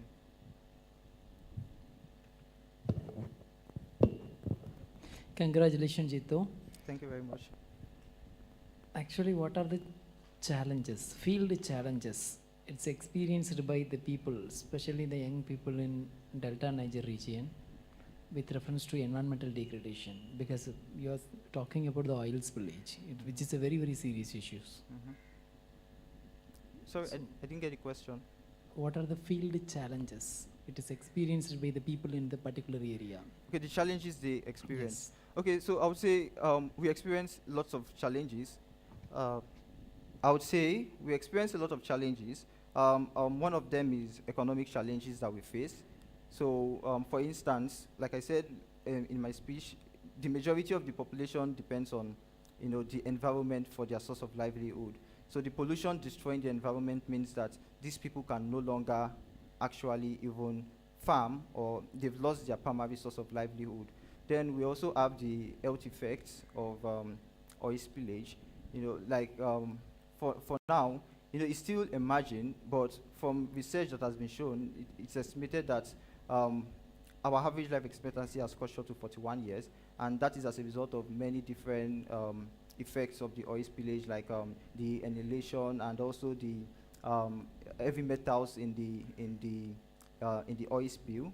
And also, so as a result of that, it has led to many kind of diseases like cancer, and also respiratory diseases, and so all those things also contributing to affecting these people.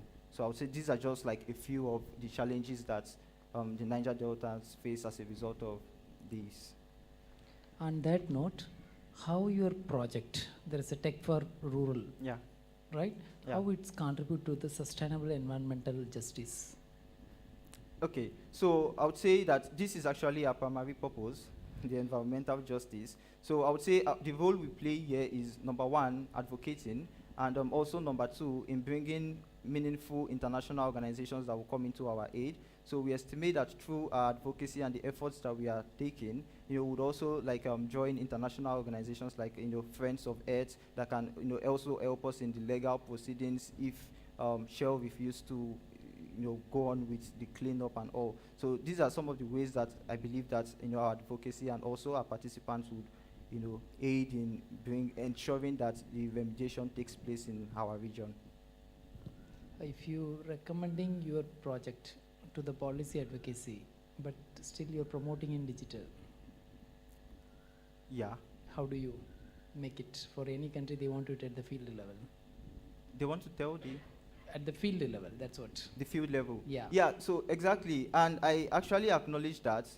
And I would say that is also one of the major issues that we faced in the Niger Delta, because many of the researches and the documentaries that has been made by outsiders. And that is why I'm working with the youth, actually, so that we can tell our stories. We are all from different parts that have suffered as a result of oil spill. So we are all from the environment, we are all from that region. So we are all documenting stories, and we are all, raising our voices. So from the very grassroots level, we are telling the world that we are the ones from this region. We are the ones suffering. But in order for us to amplify our reach, we need to engage digital technology so that even people from outside, our continent can hear and also come to our aid.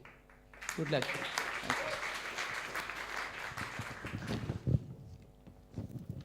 Congratulations, Jethro. My question is, how many people have you trained so far? So, personally, so I would say it will be in two phases, because before I came here, I was solely focused on the digital aspect, equipping people with digital skills. And so far, I've trained about 40-something participants, which I've equipped them. Some of them are now working in different places, and or some of them in internships. And I've also trained about 600 female business owners on how to use digital tools to advance their business. So all in all, through my efforts, we've trained over 1,000 people. But now we are also adding the advocacy part, because I realized that in order for us to actually address the issue of poverty, we don't just treat the symptoms, but we go into the root causes of this poverty. And now I realize that it's as a result of the oil spillage. And that is why we are also incorporating this to make sure that as much as the people from our region are also sustaining themselves economically, but we are also addressing the root cause of that poverty, which is the oil spillage, and that is why we are also advocating for that. Thank you, Jethro, and good luck. Hi. Hi. I'm truly overwhelmed by your presentation, from the poetry of you started with, and by the way you presented it with a lot of humor and sadness and a little bit of drama. Really appreciate that. Thank you for opening up this big world. But something which is troubling me after hearing so much about it is, will your solution that you're trying to project, is it too linear to address such a mega problem? No, I wouldn't say it's too linear because I would say we are still in the beginning phases. And, because I realize that one of the major issues that, especially even in the Niger Delta, is that many people are lackadaisical, they've accepted that this is something that we can just maybe cope with, survive. So I believe that the very first step is to empower these people back, because this is not something that one person can do alone. It's something that takes a community. It's something that takes the entire region standing up, because these are corporate giants, right? So for that, we need to stand in solidarity, and that is what we aim to achieve through Tech for Rural. In our initial phases, we aim to bring together the community, make sure we stand with a unified voice, because we've seen the effect a unified front has. There have been cases when some of these companies have been taken to court as a result of all the communities coming together, signing petitions, and even in court, some of them have lost cases where they have to clean certain regions. So I think this process is actually the way to take. And also when it comes to protecting the beneficiaries, because I come from a place where sometimes when you start speaking up, they find a way for you to disappear or something like that. So it's actually good that, we come together, stand as a unified community. That way we can't be easily broken. So that is the approach, and that is why we are taking this. Okay.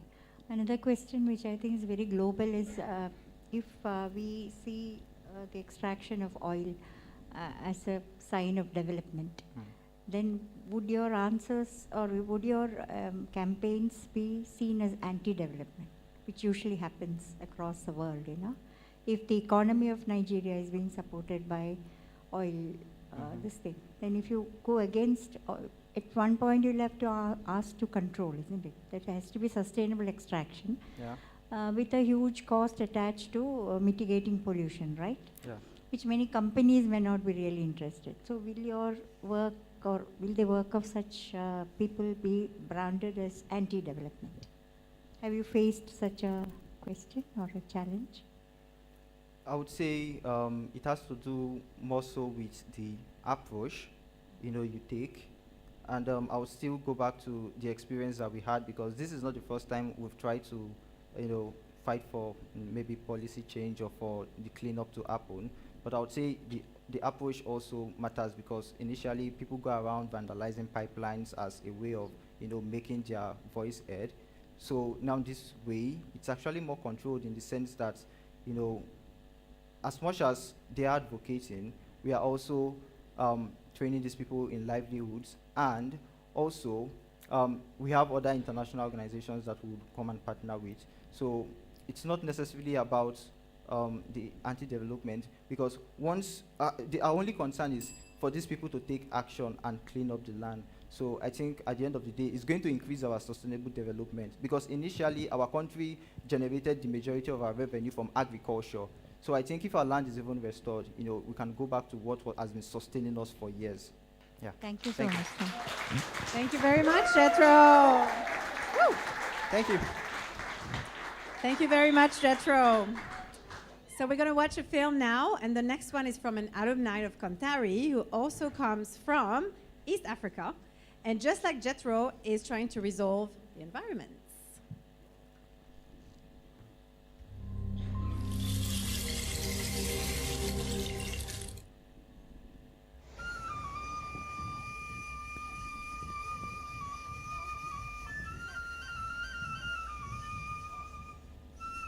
I realized that there's a huge problem of deforestation. People, they are cutting trees. People, they are destroying the environment. So I was interested to find the solution why people, they are doing this way, why people, they are cutting and destroying the forest. So I come with the idea of establishing the organization which can work with the small-scale farmers and the small-scale fishers, whereby we can restore back the forest.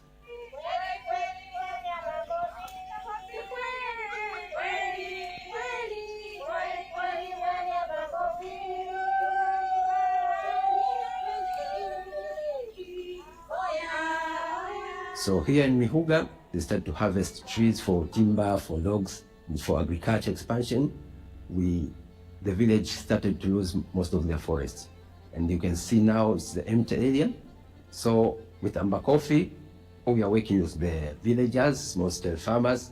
We are doing regenerative agroforest model farm. It's about 50 acres, and we will plant different types of trees, especially the wood trees, but the fruit trees, mixed with the types of crops like maize, whereby people they can harvest in the short period of time, and they can get some income, but also they can get food for their families.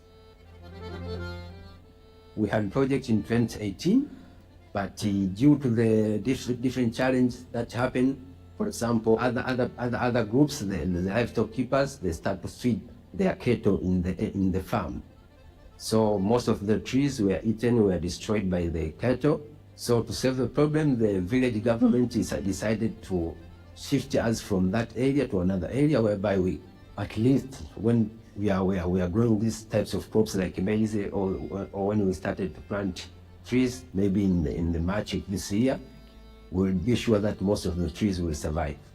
But apart from the conflict, we had a long drought season. Started in 2018 until now, we get very short rain period, so that in this area we come with the idea of to dig the water reservoir on the down there. We have 1 acre whereby we can dig the water reservoir and harvest rainwater. And maybe in the future we can create the new forest in this area.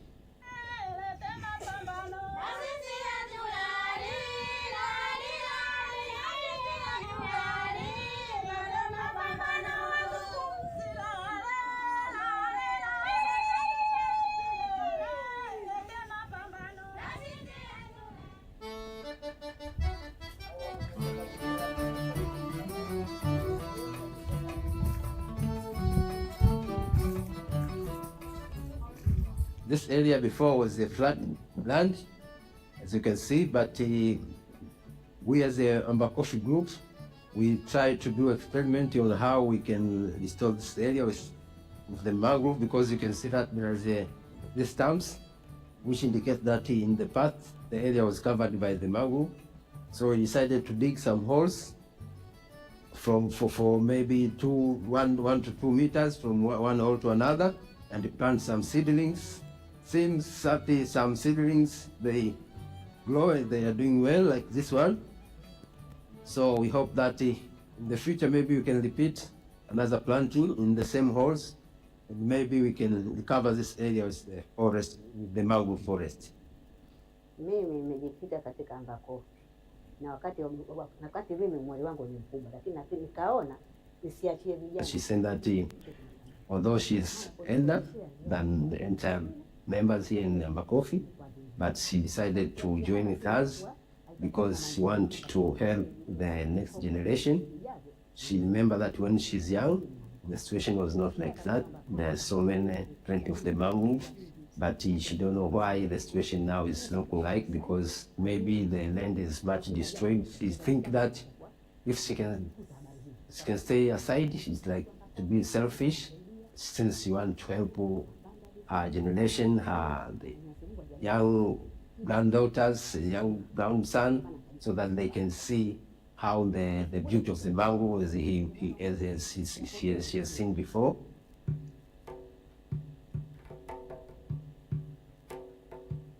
Since 2018, we had covered more than 7 villages. 2 of them we are more doing the agroforest, and the 5 we are specialized in the mangrove restoration. We succeed to work with about more than 120 beneficiaries, but more number is in the fishing community. We are looking maybe in the future, while we scale up our project, to reach more villages, especially in the northern part of Tanga, and also in Bagamoyo and Chalinze district for expanding the agroforest. And we want to see more villagers adapt this method of farming, because now like they are practicing monoculture farming. It's like gambling. Because no rains come, to use everything. But if we insist more farmers to start a regenerative agroforest model, It means they depend also in other types of crops like the fruit trees, but also wood trees and the other types of crops. So we believe that in the future we can restore back our forests.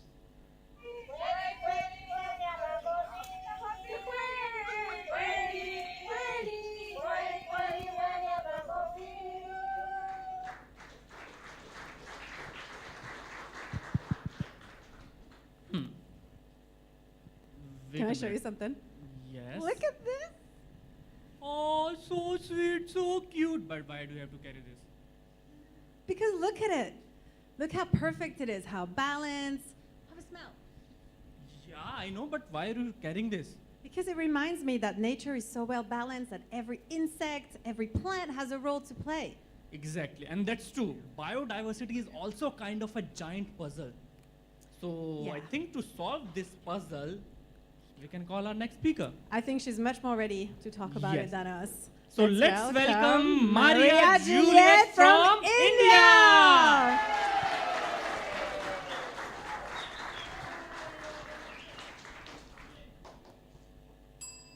Mother, I am very hungry. Please give me food to eat.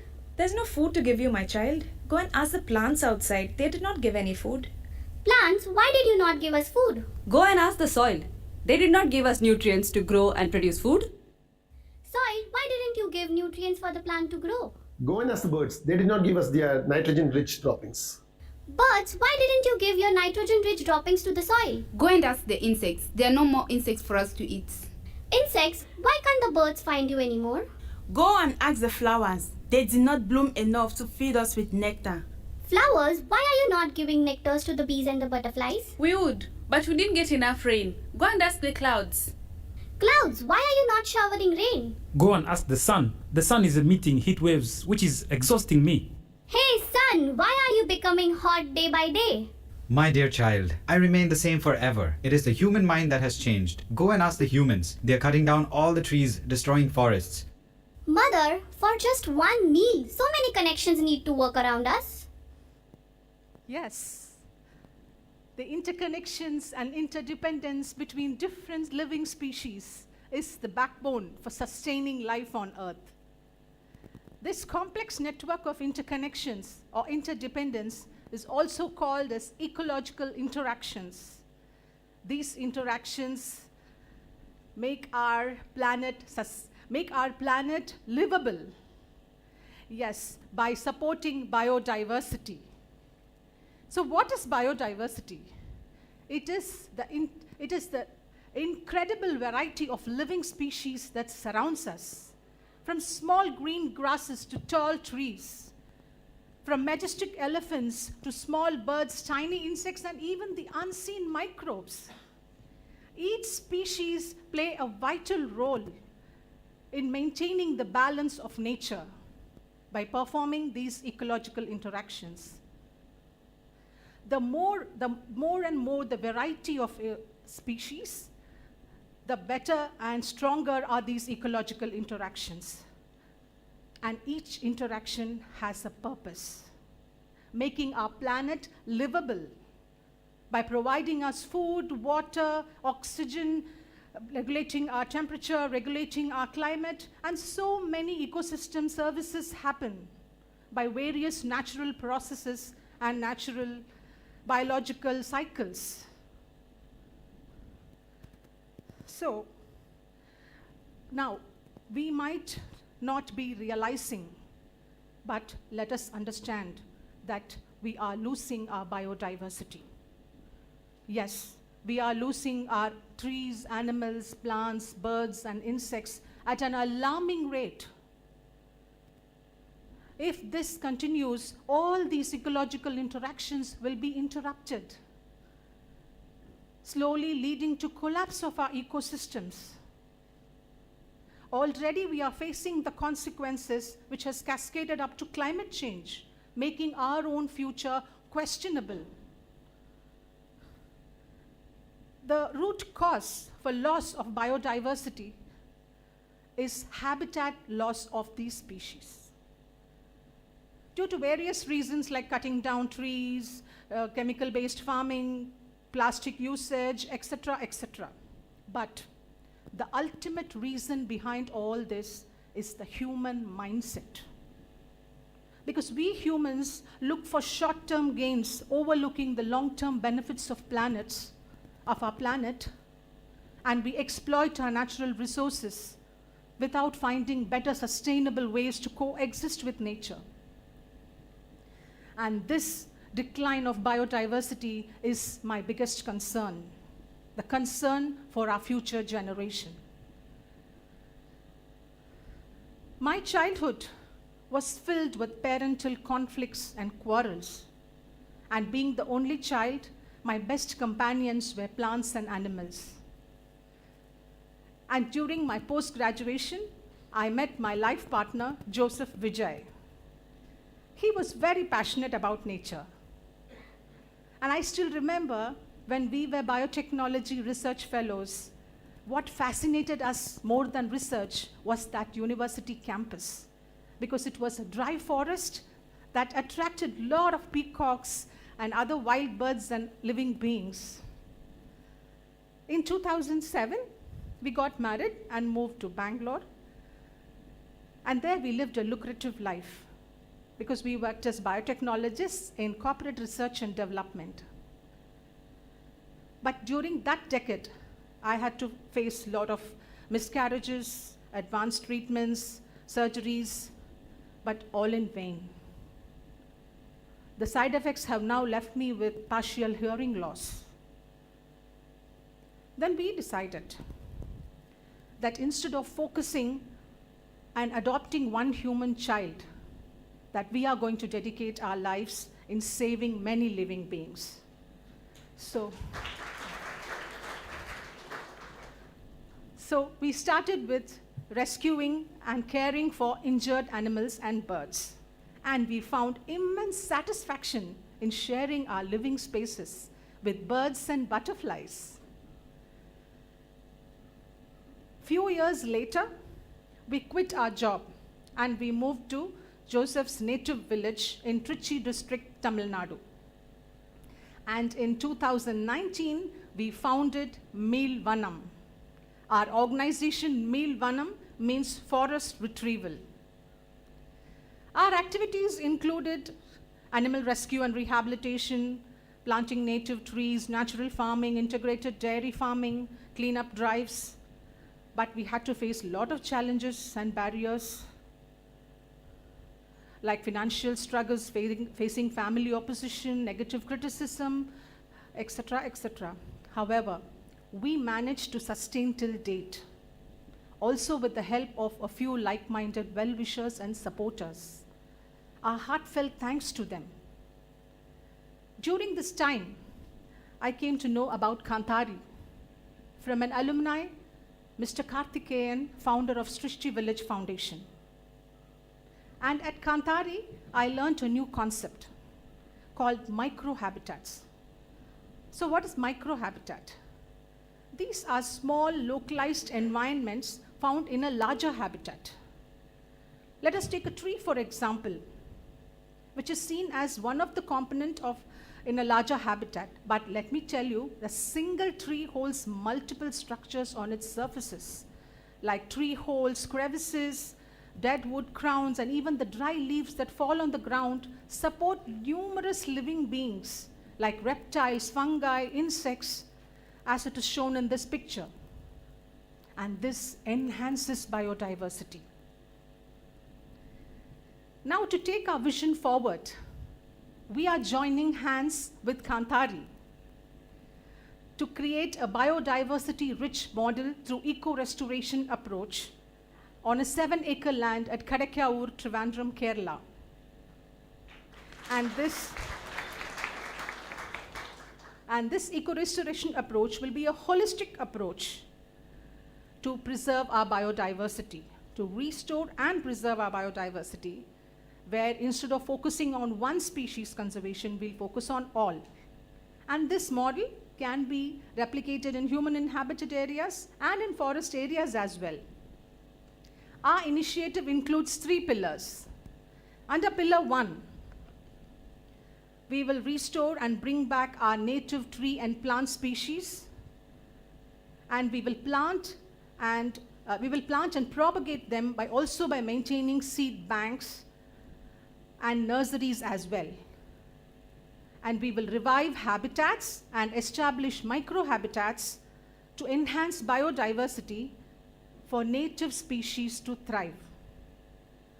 And under Pillar 2, we will focus on integrated natural farming to show that agriculture can go hand in hand with biodiversity and it can mimic natural ecosystems. And under Pillar 3, this model will serve as an ecology learning center for children, including disabled and marginalized children, to rebuild their connection with nature. And we will provide them practical experiences from living ecosystems. And this is to promote the mindset change of our future generation.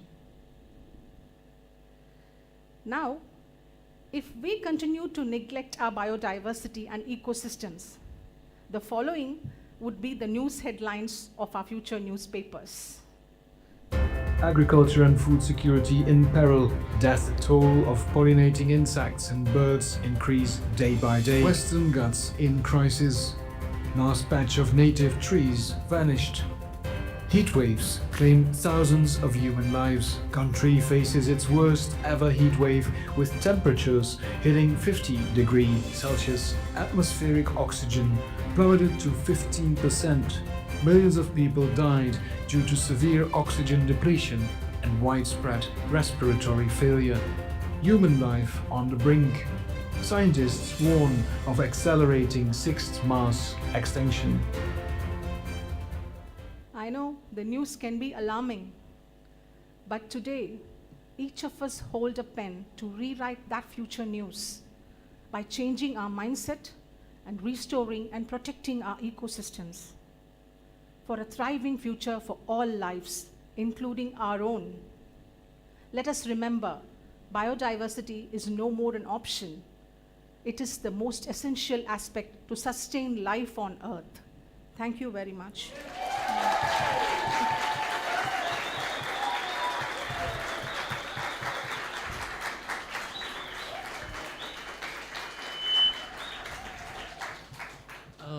We can have questions from offline first. Congratulations, Maria, for the wonderful project. The very basic questions, as on today's date, what are the major threats when it comes to conservation of the biodiversity? Major threats are definitely cutting down trees. Most importantly, what I have seen is chemical-based farming, which is a big threat for soil biodiversity, and plastic. Because in our place, it was Trichy district, Tamil Nadu, which is known for water bodies, and plastics were dumped in different water bodies, and we ended up in saving many turtles that was entrapped in plastic covers and all of that. So these three I see as, there are so many reasons, as these three are definitely major threats. Okay. In that case, how does your Maholvanam project, Maholvanam, your trust, right? Meelvanam, okay. Yeah, Meelvanam, yes. How it is modernizing the biodiversity effort with reference to maintaining the cultural heritage in India? Can you reframe? How does it? How does your Maholvanam trust, it can able to modernizing the biodiversity? Modernize? Yes. With reference to maintaining the cultural heritage. Cultural heritage, yeah, biodiversity is absolutely associated with our cultural heritage. In this case, I am also not only planting trees and bringing back to restore nature, but I'm also involving children. What unique there is for them to, I am putting the seeds of critical thinking to the children's mind. It's not, for example, there are a lot of planting trees that are happening. Okay, how many children or how many of us or how many in this generation know that how many weeds, whatever we call as weeds, how many herbal plants are present in those weeds? Those are being overlooked. The green patches are always seen as weeds, and they are cleaned up, and they are, mostly it is cemented. and the soil is not exposed out to sun rays, or it's very minimal when compared to our early days. So when it comes to culture, all these medicinal plants, even trees, everything was associated. By educating our children on basis of, it's not just planting trees, but you should have an idea of that tree, what is the ecosystem service that tree is going to bring, or what kind of ecosystem service that plant is going to give.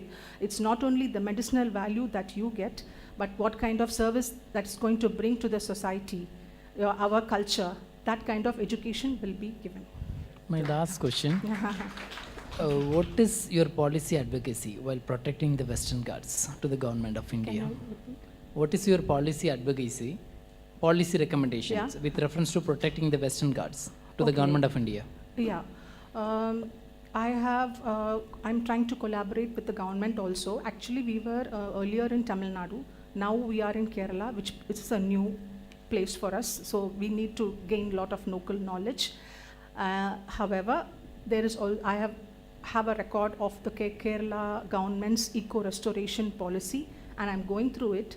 But this is not a universal protocol. Wherever we are going to create, this is model at Karakavur. In case if that has to be replicated in forest areas or wherever, it is not a universal protocol. It is like analyzing, evaluating for that particular soil what native tree can be planted and what all can be co-cultured. Maximum to increase the nutrient level of the soil, and associated what kind of faunal species will be attracted to those trees. So that kind of a holistic approach will be done, so which can also be used in Western Ghats. Most importantly, Western Ghats, we always think of big animals, but what I read is there's a lot of threat to a different variety of frog species. So many varieties of frog species, it's not going to be a big task for us like an elephant, restoring a population of elephant. We just leave microhabitats, we establish microhabitats, all those species, frog species that are going into extinction will definitely return back. So, okay. Thank you.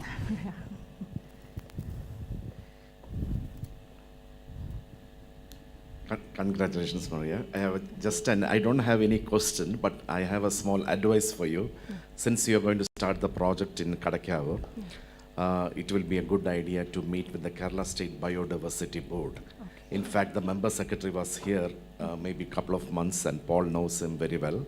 So you have to meet them also and so then you will have a clear-cut policy, what they are looking for. Okay. Or even you can give them an advice, and the member secretary is extremely nice person, and the new chairman has also come. Yeah. So definitely you make it a point to meet them. So thank you. Okay, and wishing you the very best. Thank you. Congratulations. Your presentation was very different from the other two. And that took me some time to understand the dynamics of your thought process, but at the end of it, I understood what you were heading at. I'm a little concerned when you say that you're going to focus on native tree species, for example. But there is no definite or accurate database on native tree species. We have been working, I'm part of a organization called Tree Walk, which has been focusing on trees. Okay. And we find that many of the trees which we accept as native are not really native. Okay. So there is no database on native tree species. So when we restore the land with species we think are native, they may not be really native. Now that it may create problems, but that is a big hurdle that you have to cross over. And also addressing the aspects of microclimate, and you were saying that restoring a frog may be much easier, because if you give a certain change in the situation, they will come back. Small insects come back. Yeah. Even fishes come back if you change the dynamics of the water. Many polluted waters, if you remove the pollutant, the fishes will come back. So there is a lot of hope in what you are doing, and I wish you all success, and I hope we can associate sometime. Yeah, because we are also tree people. All support. Can we have questions from online? No online? Okay. Then thank you, MJ. Yeah. Thank you so much. And thank you so much for our panelists from online and offline. Thank you Now- very much for your question. And questions, obviously, and suggestion. Now we are going on a break for dinner.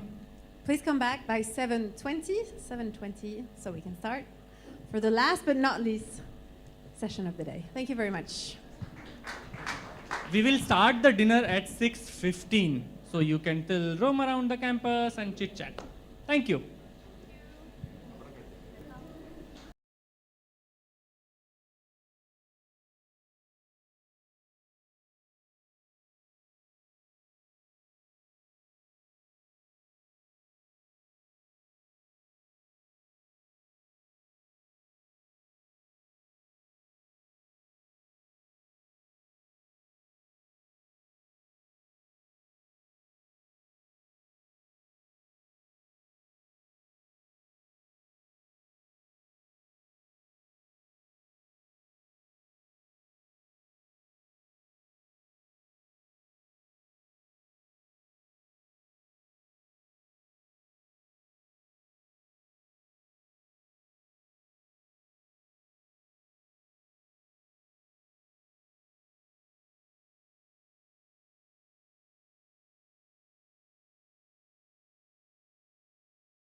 Question of the day, guys. Yes. And as we know it's last session, we can keep our phones on silent mode for now. One more effort, please. And okay. So this session is about beyond disabilities. So I would like to start with our panel members. We have Akila Surendran. Big applause. Yeah. I'll try to make according to you, okay? Akila Surendra's journey has taken her from biotechnology to cutting-edge AI solutions. After earning a PhD in computational and system biology from the Singapore MIT Alliance, she shifted focus to assistive technology, spending over 7 years at Kati in Trivandrum, improving access for individuals with multiple disabilities. Later, she explored the challenges faced by tech startups at IIT Madras Research Park, now at Sarvam AI. Akila connects technology experts with linguistics to make AI solution accessible across India, combining innovation with exclusivity. Welcome. Welcome. And next we have Biju Simon, a kanthari. Woo! He is 2027 Kanthari graduate, is dedicated 27. 27 in the future. 2017 Kanthari graduate is dedicated to empowering youth and children, particularly in marginalized communities, as a certified trainer for International Labour Organization. He founded Ether India, where he leads impactful projects such as India's first self-shopping experience for blind children. Biju has also developed life skill modules for key educational programs, creating lasting opportunities for underprivileged youth and making positive impact on their lives. Welcome, Biju. Welcome, Biju. And let's not forget our online panelists tonight. We have Neha Trivedi, the founder of Spadan, and brings over 18 years of experience in inclusion and accessibility. Her consistency empowers organizations to create inclusive spaces through tailored solutions, particularly in awareness building and higher education. Neha has played a pivotal role in key legislative advancements, such as an accessible STEM education for the blind, including banking, and the amendment to India's Copyright Act 2012. She previously led inclusive education services at St. Xavier College in Mumbai and has authorized influential publication on accessibility. A warm welcome, Neha. Hi, thank you. And we also have Joshua Upi Yemi, also a 2023 Kanthari graduate. He's the founder of Swing High, yes, an eco-friendly preschool for visually impaired children in Lagos, Nigeria. His journey began after a temporary loss of sight following an accident, which inspired him to shift from medicine to special education. Through his work in special schools, Joshua identified a lack of access to preschool education for visually impaired children. With Swing High, he provides a nurturing and empowering environment for children aged 3 to 7, helping them to build a strong foundation for a brighter future. Welcome, Joshua. Thank you. Last but not least, we got a third one. Okay. Anuba Singha, a 2023 Kanthari graduate. What a good batch. He's an architect and a co-founder of Enable Me Access, promoting accessibility and inclusive environments for all, especially for individuals with disabilities. Diagnosed with limb-girdle muscular dystrophy at 18, her personal journey drives her mission to transform India's accessibility landscape, creating inclusive environments for all. Welcome, Anuba. Thank you so much. Hi, Anuba. Welcome back. So, Charlotte. Yes, tell me. Which was your longest journey you did till now? In India? Yes, in India, because you are in India right now. That's a fair point. I think I've been to a place that you might all know called Castle Goat to visit a firefly. And it was probably 12 hours in the train, and that was long.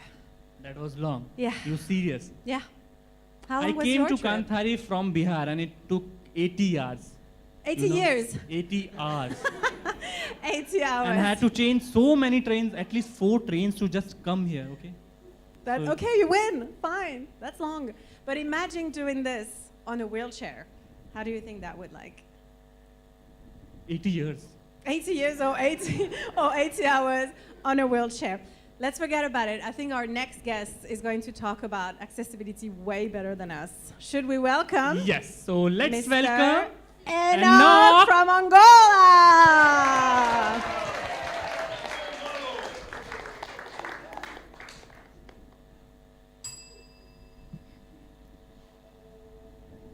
Ele é um inválido, aleijado, Zé Ninguém, Chitonge, é um zero à esquerda.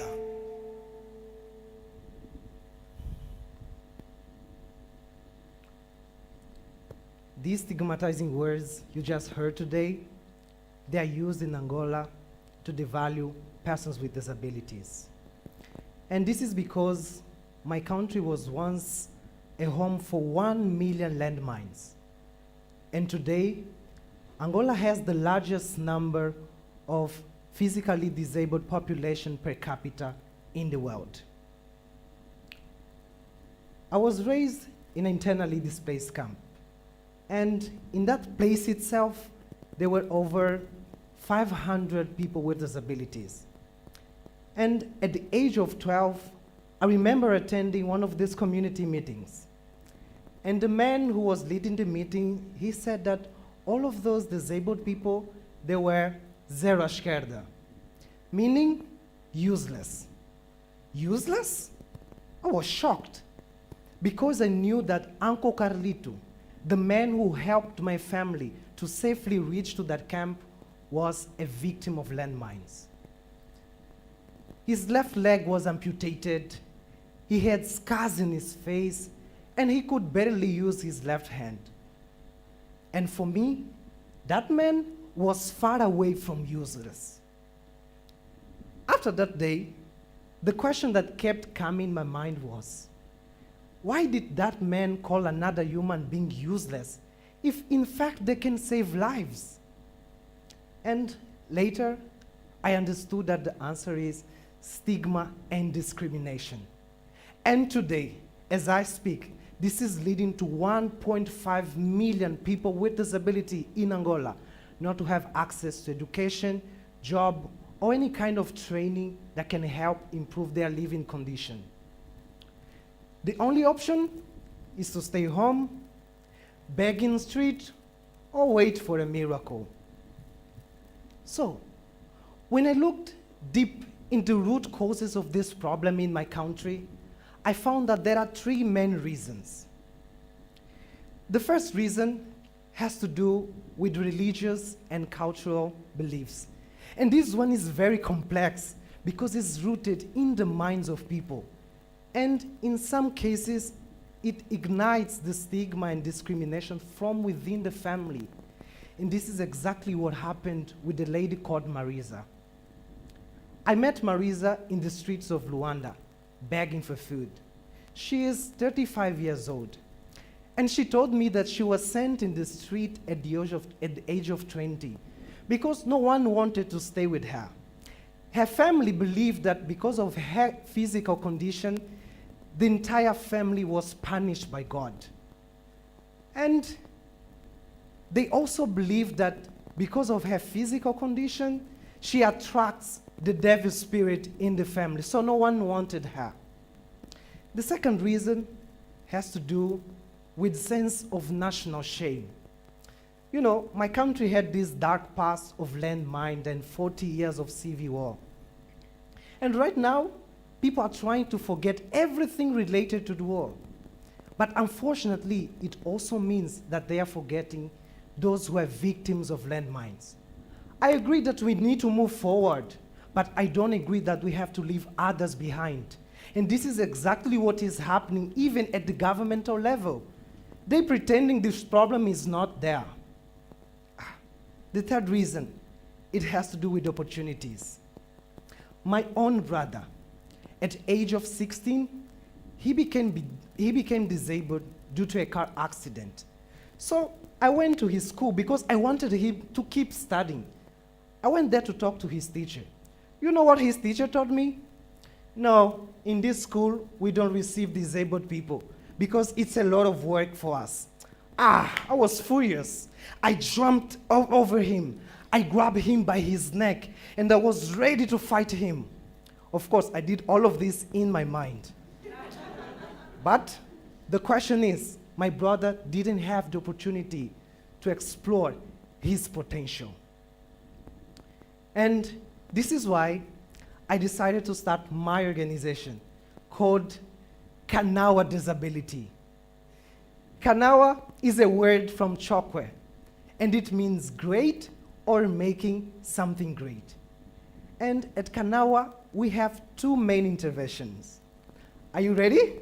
Yes. The first one is called Get in the Car.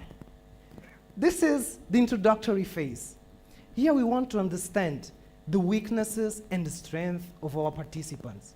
We want to understand what they believe about themselves, comparing to what people have said about them. We want to build self-confidence and take them in a self-discovery journey and self-care so that they can stand firm on what they believe that they can do and they can and who they are in the society. The second stage is called Stepping on the Accelerator. And this is where we go deep into the vocational training. So here we want to look at the technical part of the vocational training. Because our program is experiential learning, we want our beneficiary to experience people and places that are connected to that particular vocational training. And the third part is called On the Road. And here, this is where our participants, they go in public.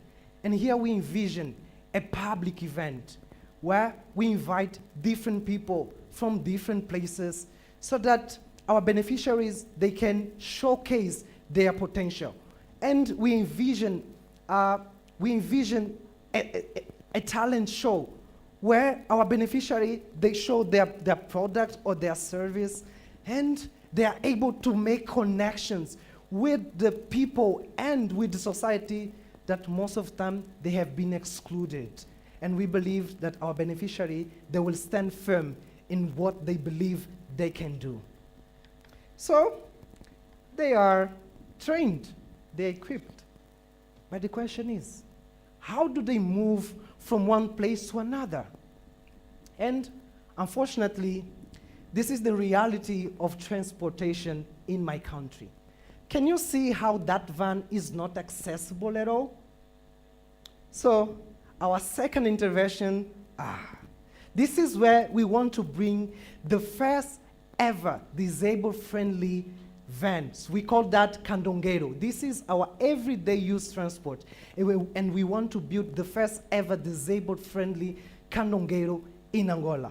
So we want this van to have seats that can be flipped so that wheelchair users can be accommodated and they can move from one place to another.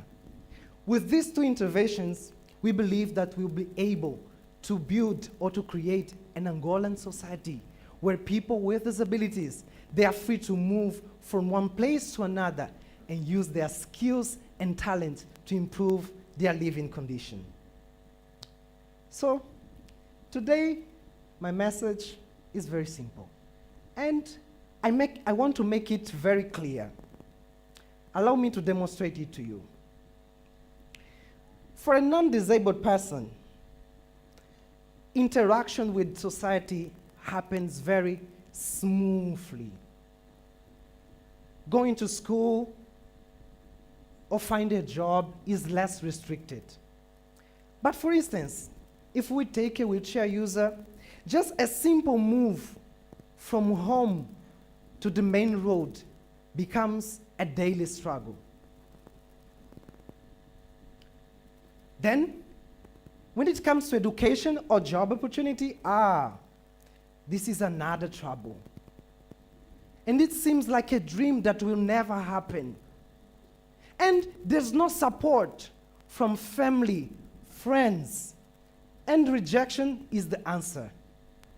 And this is why we at Kanawa Disability, we want to make sure that people with disability, they are free to move from one place to another and they can unleash their full potential. Thank you very much.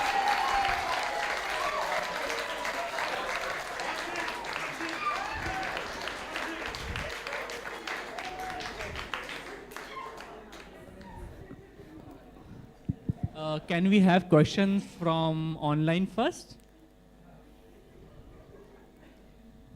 Anyone ready with questions?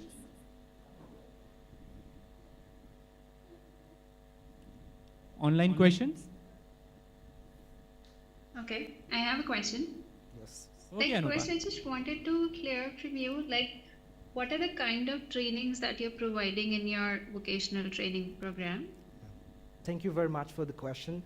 Right now, we are looking at those trainings that can, let's say, quickly help our beneficiary to have a sort of kind of income. And we are looking at digital skill trainings. We are looking at shoe and bag making, and also pastry and baking, because these are some trainings that in our context, they can really help our beneficiary to have a kind of income generation. Okay. Yep. Thank you for answering, and all the very best. This seems to be an exciting project. Thank you very And much. I'll just finish with my second question. So, will the accessible vehicle that you're designing, is it only going to be for people with disabilities, and what kind of disabilities, or is it something that is usable by all? Okay, our main focus is for mobility impaired, and especially wheelchair users. And in fact, transportation is a big problem in my country. And we want, of course, it to be accessible for a disabled person, but we would like it to be also used for non-disabled people.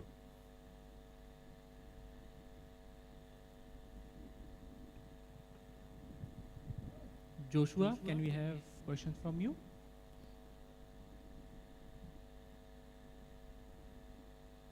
Any questions online?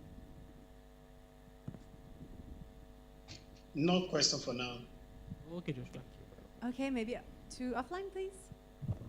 Hey, congrats, Enoque, on Thank you that very much. passionate, powerful presentation. I have just a question, maybe it could also be a suggestion. So there are wheelchair skills, right? I've seen wheelchair users learning these skills where even if there is a step or if the environment is not accessible, they can still have, you teach them skills so that they use their wheelchair in a manner so that they could even go up steps, even in an inaccessible environment. And it gives them so much agency to even in an inaccessible place. So I think, have you thought about including that in your program? And if not, it's a suggestion too. Okay, I'll take it as a suggestion. Thank you very much. Thank you. Hi. Hi. Congratulations. And very nice presentation too, and you are very smiling too. My question, what are the specific steps will you take to ensure your pilot project success? Yeah. Right now, as I'm in Kanthari, because we were taught that we have to start earlier, so I have already started connecting with some beneficiaries back home. So this has helped me to have this idea, let's say, the concrete details of the project that we are running. So, and when we move out of here, of course, the first step is to start with registration of the organization, but for the pilot project, we want to start with digital skill training. Okay, how will you sustain? Sorry? How will you sustain? Of course, right now we are writing and we have wrote different proposals so that we can have the pilot project running. No, I'm asking how will you sustain? Myself. Yeah. Of course, the project is myself. If I have, I think I'll be able to apart from the different work that we have been doing, I think maybe I'll think about that. You need to think about it. Yeah. Because being a Kandarian from 2017, last 6 years, it's very huge for me to sustain. Like if you are not there, your project is not there. Your idea is not there. It will only in your mind, isn't it? If you want to actualize, you need to sustain first. You need to have a plan. Because I love this, when I am going through this taxi app, all these things, it's very, very good, superb. The world will be, wow, that's good. I need to work with that person. If you are not there, your idea is not there, your project is not there, nothing is there. And people will say, oh, that was an idea he put forward, but nothing's worked. So you need to think about that. Thank you very much. I'll think about that.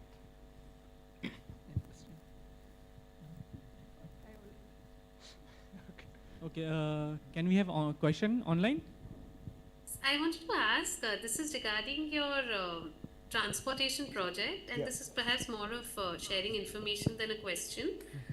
There are models in India that are running, like say there are cabs in Bombay called Easy Move, which is trying to do similar thing to what you're attempting to do. And since I read in your profile that this is a pilot that you're just starting off, you'll have to figure out the commercials, etc.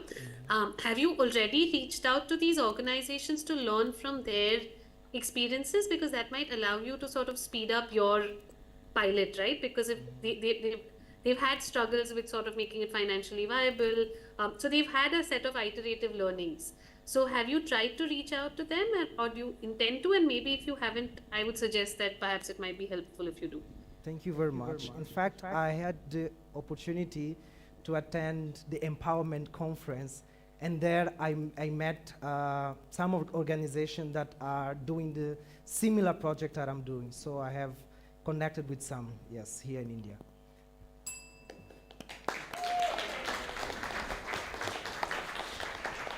Thank you, Joshua. So can we have the next film from Amrita?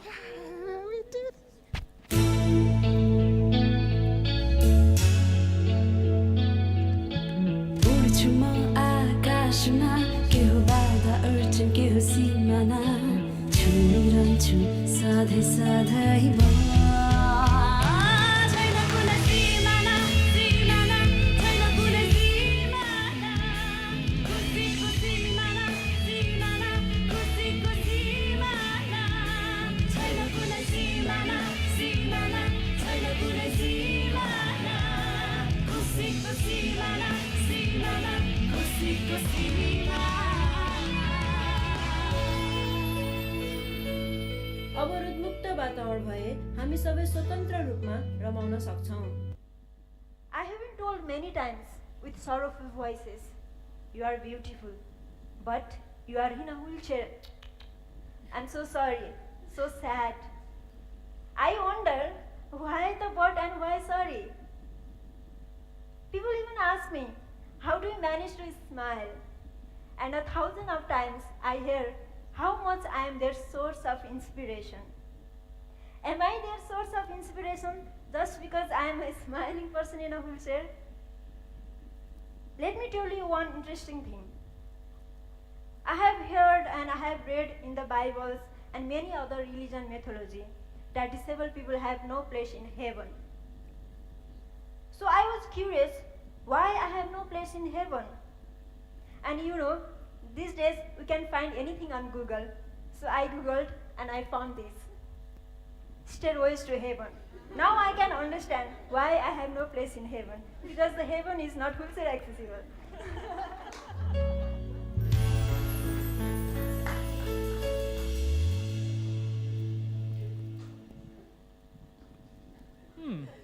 So good. So now, finally, we know how to go to the heaven. Now we know. So let me ask you a question, Anon. Again. Yes, a lot of questions today. Okay. How is it to go back home after being in Kanthari for 7 months? It's hard, actually. It's a Yeah. bit hard. You are completely changed, and even the people, family, friends, they see you from different perspective also. Maybe thoughts or the way of conversation, it changes. So it happened with me. And if you talk about my project, yeah, it was also challenging because where I wanted to work, that area was demolished because of G20. So yeah, so it was really challenging for me. But yeah, now my project is running. And what about you? Same. I thought when I was in Kanthari, what was the hardest to explain to my family and partner was that I was throwing an egg made of a coconut to protect an egg from a balcony. It sounds crazy like this, but there is a point for everything in here. And I remember my motto was trusting the process and making sure that everything that was made here was for a full purpose. And now it makes sense, I think. Yeah, I think so Yeah. also. So I also want to ask you a question. Tell me. Can you do any pose? Any pose? Yeah, any pose. Well, I'm a yoga teacher, so watch it. Wow. I know. So nice. I know. Yeah. But you know, our next speaker is better than you. Okay. He can do lots of poses.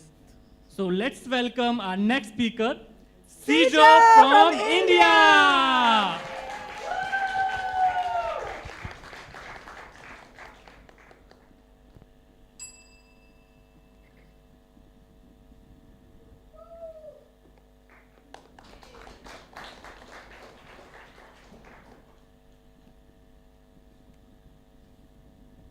Let me tell you a story about my nephew. When he was 2 years old, he used to pull a prank on me. So whenever I am off my wheelchair, whether I'm sitting on my bed or my sofa, he would quietly sneak, come behind, and he will pull the wheelchair and put it very far from me.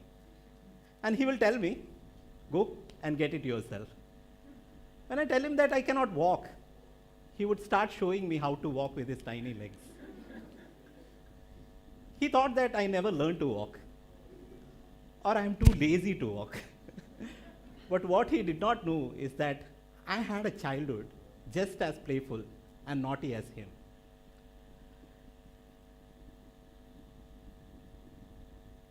When I was 9 years old, one day, on my way back home, a lady from our neighborhood gave me a ball. She told me that it belonged to me. A small plastic ball, yellow in color, just hardly 2 rupees. But I was very excited to have this ball. So as soon as I got it, I started playing with it. I started tossing it up and down as I walked. But unfortunately, the ball fell into a terrace, a rooftop of a nearby building. And I was so disappointed. I was like, oh, I just got the ball and how can I lose it? I think I should go and get it. So I decided that I will go and get it. I climbed the stairs, I took the ball. But on the way back, I slipped. And I fell down on a gate which had iron rods like this. Fell on top of it. And 2 of the rods pierced my side and I was left hanging on the gate. I was conscious and I didn't feel any pain. So I tried to get out of myself. But then once I realized that it's not possible, I cried for help. And you know who's the first person who came to help me? The lady who gave me the ball. The moment she saw me, she screamed at the top of her voice for help. Within minutes, all my neighbors came around. And in between, I saw my mom coming running. She came, she saw me hanging on the gate with a pool of blood beneath me. She fainted and she fell down.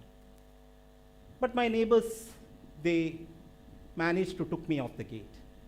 In this process, one of the rods that broke off and was left inside me. They put me in an auto rickshaw. It happened to be there, and they rushed me to the hospital. On the way, this auto hit a speed breaker, and suddenly I felt a jolt in my body. And I cried to those who were carrying me to hold my legs. I told, hold my legs. And they said, we are holding it. I couldn't believe them. So I leaned over and I saw that they were holding it, but I couldn't feel them anymore. After hours of surgery, I woke up in the hospital bed, feeling numb and confused. The doctors came and started telling me about spinal cord injury and paraplegia. But for a 9-year-old, it didn't make any sense. But the only thing that stuck my mind was when the doctors told me that I would not be able to walk anymore. The doctors also told my parents that my chances of survival is very less, so keep him as happy as possible, which indeed led to the discontinuation of my studies. I came back home after hospital discharged. Initially, there was a lot of pampering and care, but soon it started to pass away. Soon I started to realize that I'm starting to miss something in my life. Within months, I had my first bed sore. Walking is fine. I was okay with it, but there was a point that I can't even sit, and that really started to make me feel miserable. Years passed. I saw my friends, my neighbors, my cousins going on with their life, and I was stuck in my house. I had nowhere to go. My life was sad and miserable, and the future for me was dark. This is when a person came to meet me. His name was Mohan Nair, and he was a paraplegic like me, on a wheelchair. He came all the way from Kerala. He heard about me, and he came and spoke to me. He told me, Sijo, this is not the end of your life. See, something happened to you. That doesn't mean that it's a full stop. You can have a normal life. You can do a lot of things in your life. So you just have to make sure that you overcome it. So this really motivated him. I looked at his life. I saw him, he's independent. He's able to drive a scooter, he's drive a car, and he was able to manage a lot of people. He's going and visiting a lot of people and motivating them. And that really encouraged me.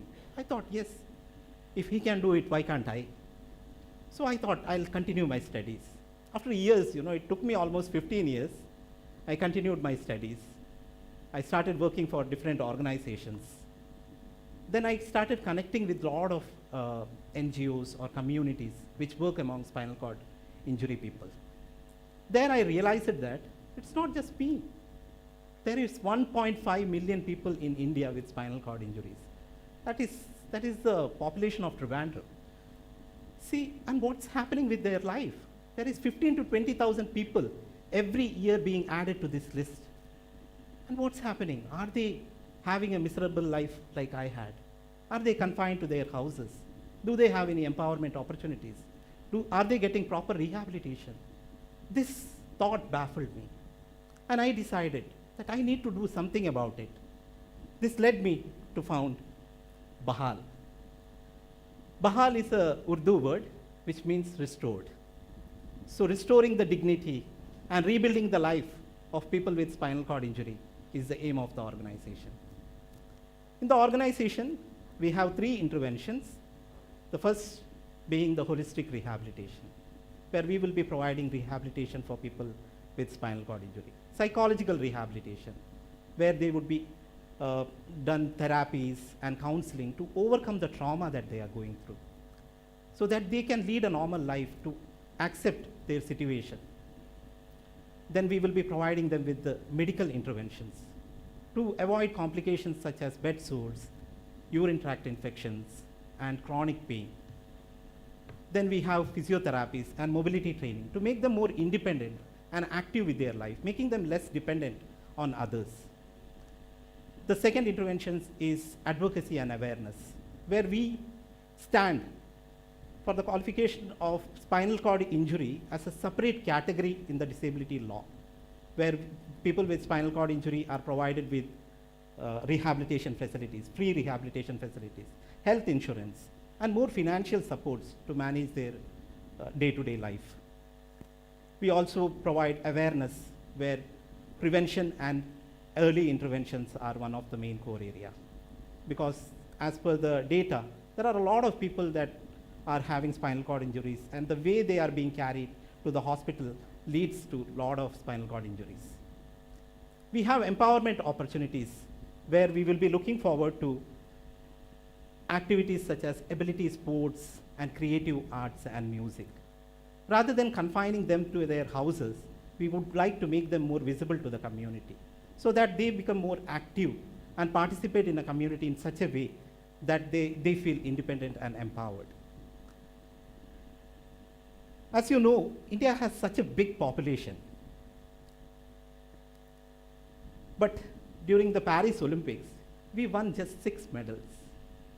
But do you know how many medals did the Para-Olympian team win for our country? 29 medals. And why are we not celebrated? Where is the media? See, we achieved the same achievement with limitations, and this should be celebrated. We have people like Avani Lakera.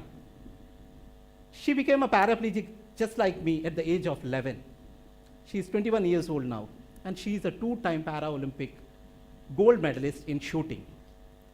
The next we have Sheetal Rani.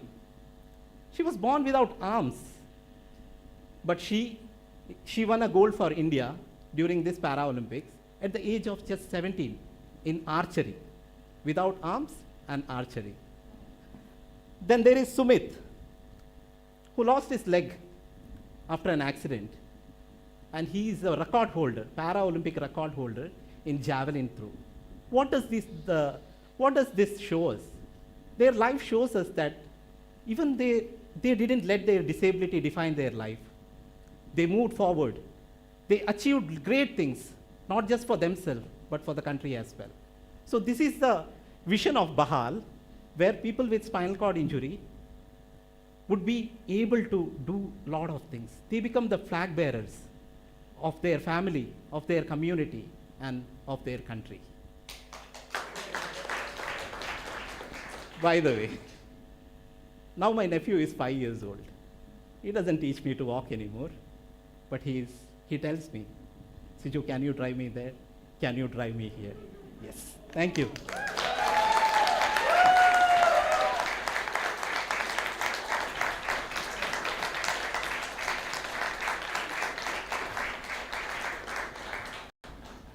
Can we get questions from offline first, please? Hey Sijo, congrats, and hope you take forward this project as well as the portable ramp project that you are working on. So my question is, I've heard and I've worked in this area a bit on wheelchairs. So that the point where they come, they face the accident and they come for the surgery, right? And then there's a gap between that point and when they actually get back to a functional lifestyle. A lot of people get dropped out and they get lost from the system in this process. Like, you know that they had this surgery, but what happened to them after that? Why are they not back in the mainstream, back to their jobs or education? So do you have any strategy to maybe grab these people right at they are not, maybe not in the best mindset at that time, they've just lost their facilities, but do you have any strategy for that? So I feel the psychological trauma that people with spinal cord injury face, because spinal cord injury can happen at any age. You are a normal person today and suddenly tomorrow you're bedridden. And that psychological effect is so much. So people are not able to overcome this because they are taken to the hospital, surgery is being done, and then maybe some rehabilitation is given to them, and then they are sent back home. But the problem here is they are going with this trauma. So the moment they will be able to accept their situation, and this is where psychological rehabilitation is really important, like counseling and therapies and peer support. I think this is the area where we focus because our intervention starts with psychological rehabilitation. So we talk to these people who are having spinal cord injuries and tell them that this happened to you, it doesn't mean the end of your life. So you have a life, you just have to have a positive mindset. Yeah. Thank you. Sijo. Yes. How are you today? I'm doing well, thank you. Okay. First of all, taking these opportunities is very good. I'm very happy with you. And my question, what makes your project Bahal different from Karunya Bhavan Trust of Mohan Nair? What is the USP different from that Karunya Bhavan Trust? Okay.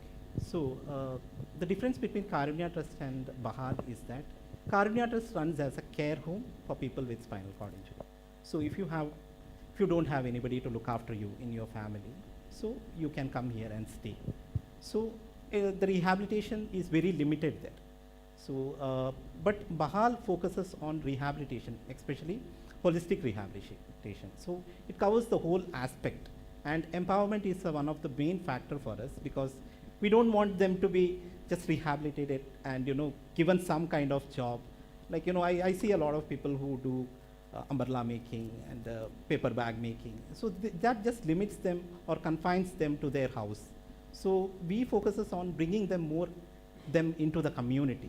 So they should be more visible to the community, because after a point you will be forgotten.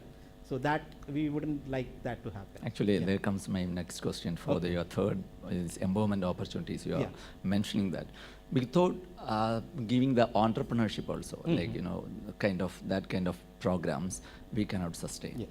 Like even if you empowered enough, if you want to go out, if you don't have any money, everything is lost. Yes. Okay, you can sit inside, because being a person with the disabilities, it is very hard for you to go out a country like India, especially here. That our places. So like you need to think about the third your solutions, like how you are including this entrepreneurship also, like for example a kind of programs which is supporting them to have some kind of generating income also. Sure. Otherwise you are giving these sports and other activities, it's going to be at the end it's going to be a question, how will you sustain. Also I have a question for you, like of how are you going to plan for the next 3 years for like this Bahal to implement in your community? So right now the action plan is to start with the mobility training for people with spinal cord injury, where we will be introducing them to different types of wheelchairs and engaging them in wheelchair related activities. So during this process we will be identifying more and more people who are able to actively use a wheelchair, rather than if they have any kind of limitation, that's fine, but those who are actively able to use a wheelchair and independently move and are being more flexible with their wheelchairs, then we will be providing them with activities such as ability sports. Or so the most of the empowerment opportunities is tailored according to the need of the people. So that is one area that we focus. You have fun? Not right now. But that's why, like you have a lot of plans, but you didn't mention about how are you going to do all these things with. You didn't mention about any funds, how you are mobilizing, especially a country like India. Thank you. Thank you very much. Can we get online questions, please? Okay. It was such an inspiring presentation over there, and it's a nice project. I'm just concerned about, especially in my country here, when we talk about people with mobility impairments, after treatments, what comes after is one of the things that a kind of giving a barrier into what they can do.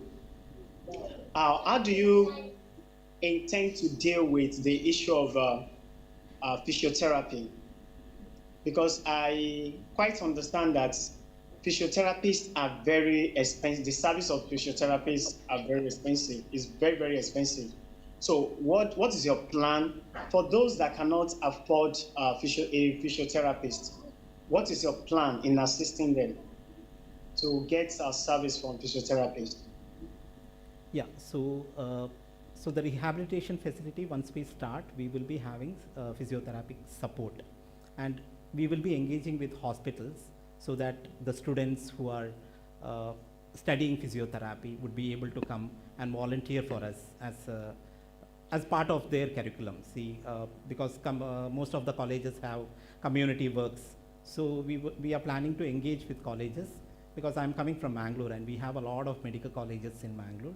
And physiotherapy is one of the area where either we will be looking for doctors who would like to volunteer for us, or the students who are studying in physiotherapy.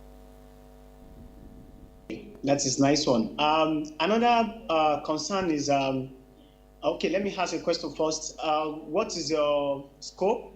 Do you deal with people around you, or you want to involve those that are far from you?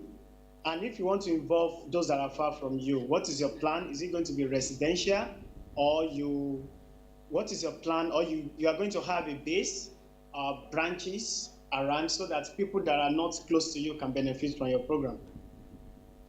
So initially, we wouldn't be able to start with the rehabilitation facility, but gradually we would be coming to that. The aim of the organization is within 3 years, we will be having a fully fledged rehabilitation facility set up in a particular area. So I'm focusing right now in Mangalore, but we will be partnering with other organizations also, where we will be providing the same kind of support that we are providing at Bahar. That's all for now.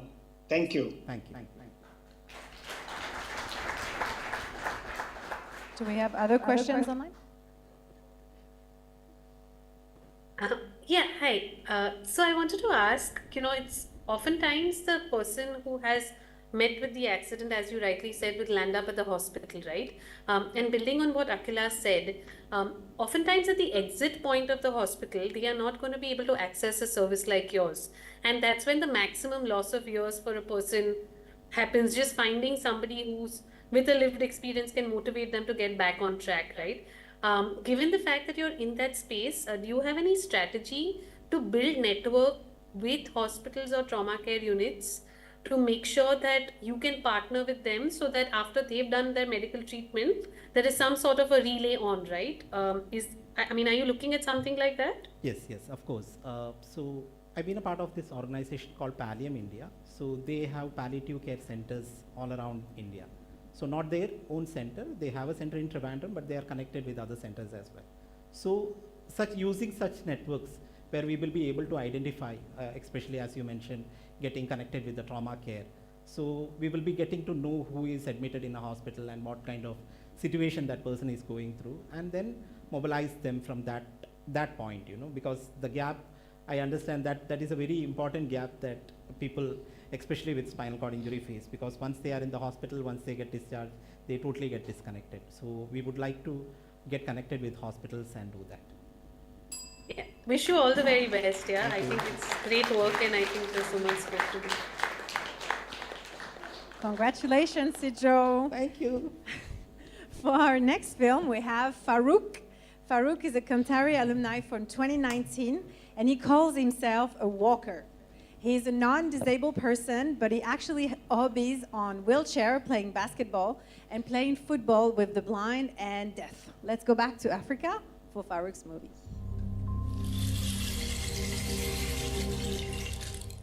I'm really a passionate sportsman. During my childhood, sport was something that could give me joy, could make me happy, could connect me with others. So I was this very small boy, a very tiny boy, very talented. I love football, and I had a very big dream of playing for my country, playing for national level, international level. That is something that I really desired as a child. I was playing very well. I was selected to represent the district, but it was all about the body build. You have to be somebody who is physical, very strong. No one was looking at the skill, the talent somebody has. So our coaches did not look at me as someone who can outcompete others. So I was dropped out of our football team. So it was something that really pained me a lot. And I related this to our brothers and sisters with disabilities. I saw during our time also we have been segregating them. We did not give them any opportunity to participate in sports.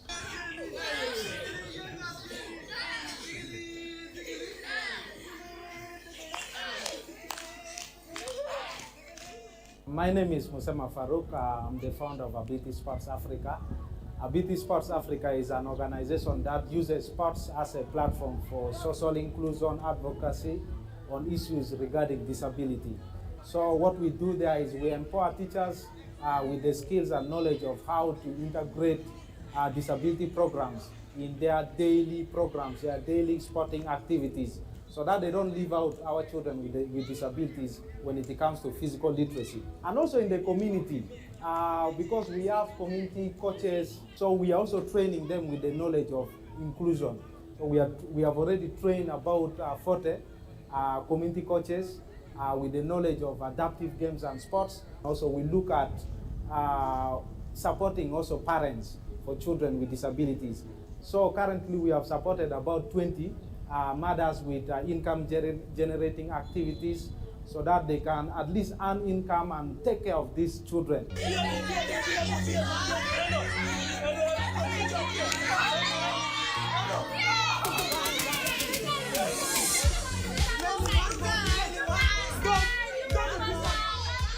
When it comes to the league, we have more than 180 children who participate in this league. The secret about this program, it is backed by the community. Parents are the one supporting. You know, something which is done by the community stays for long. This is the only league that is running in Uganda currently for children in the community. And we are really proud of that. You find out of the league, when they are homes, they play with each other. They play a very good game. The attitude of the children without disabilities towards those with disabilities has completely changed. And we are really happy. The coaches, their attitude they have changed. Actually, most of them, they want to associate with children with disabilities right now. Yeah, I mean, sports is now part of my life. There's no way. As long as I'm still alive, I'm going to give a hand and support. Like our deaf team, they play. You need to see how they play. So I'm like a father now to them. I cannot disappear and run in. Even if I go where, my hand will still be with the sport.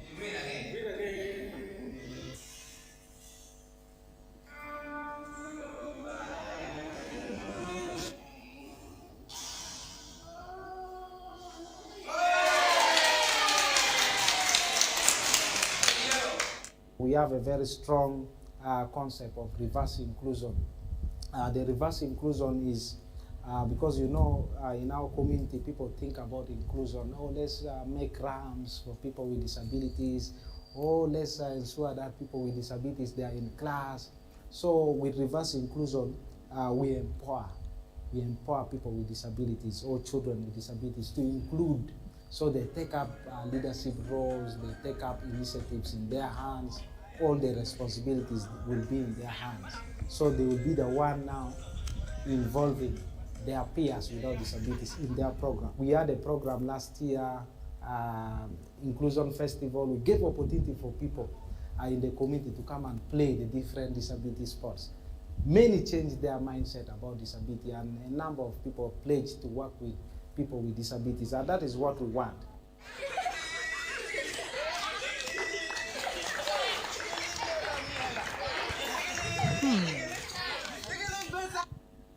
What an inspiring story. Great story indeed. Yeah. So, Charlotte. Yes, another question I can feel. Tell me. How many languages can you speak? 3. Can you tell? Like, Yes, French, English, and Spanish. nice. What about you? Hindi, English, Bhojpuri, and I can understand a little bit Marathi as well. Yeah. Okay, you win. Thank you. Do you know what? Our next and last speaker of the day speaks a language that we don't speak. And what's that? We'll see. Let's welcome Let's David from Uganda. Uganda.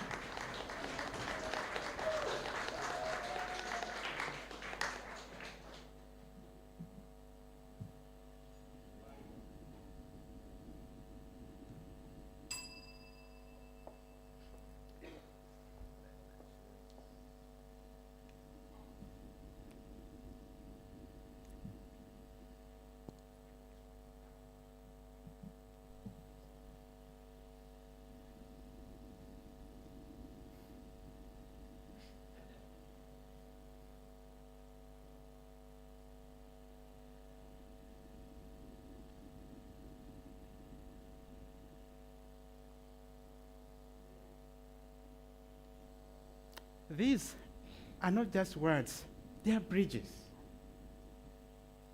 Just think about this. Sign language is a bridge to an entirely different dimension of human communication and expression. It embodies cultures, emotions, and identities that no spoken word can express. It is the voice of the deaf, their connection in the world, their right to be heard, seen, and understood. In Uganda, many deaf persons are being stigmatized and marginalized by their own communities. The Kakwa people, my own community, a deaf person is called abobo, which means stupid, useless, and cursed. Lack of early intervention and exclusion from education is a key contributor to their marginalization in Uganda.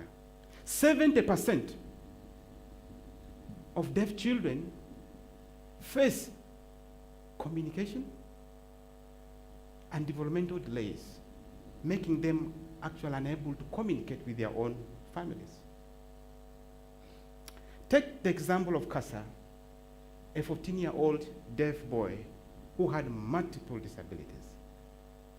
He was thrown and rejected by his own parents in the hands of over 70-year-old grandfather who is struggling with the basics. Kasa, when we visited him, he had no name. We gave him the name Kasa after his grandfather. He lived in a chicken shed-like structure. I met a young girl called Kado. Kado is such a lucky girl who got the privilege and opportunity to go to an inclusive secondary education. But she had to travel 500 miles to access this school. A trip to this journey is as much as the school fees of a term that she pays.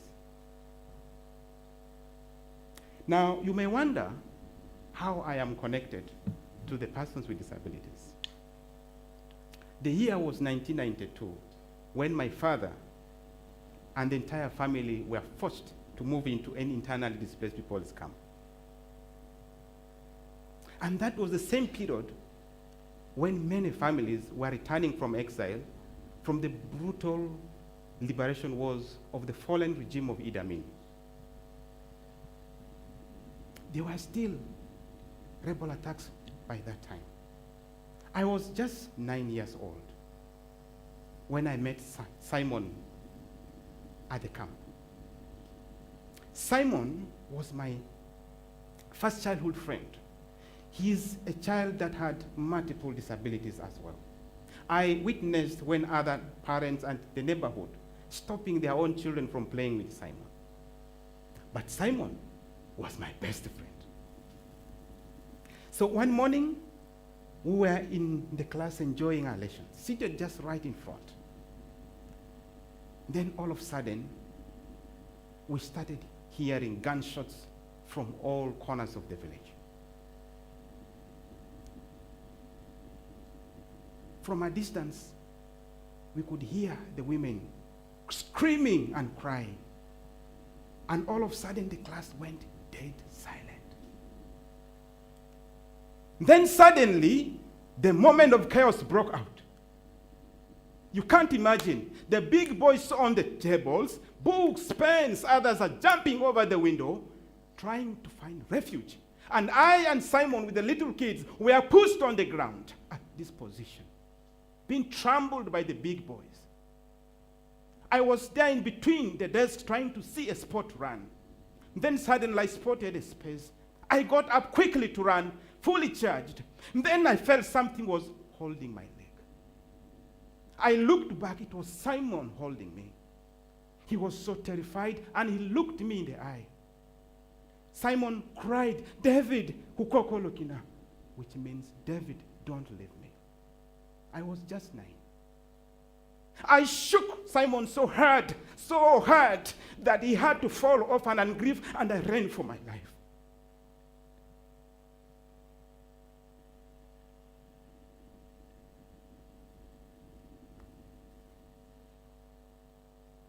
Three days later, when the dead bodies were counted, Simon was among those who were brutally murdered. I looked back. I was his only chance of survival. And this haunted me up to today. I wanted to become a priest to bring hope to the disability children like Simon and those many children who are marginalized by war. I joined the seminary, but I realized this was not taking me closer to the community. I left. I joined the NGO sector, where I worked in the communities, and I saw hundreds and thousands of deaf children, just like Simon, not integrated. I started a fundraiser, trying to raise small support to support this kind of children. But I realized charity is not the way to go. Then I founded Lead It, Light for Disability Transformation.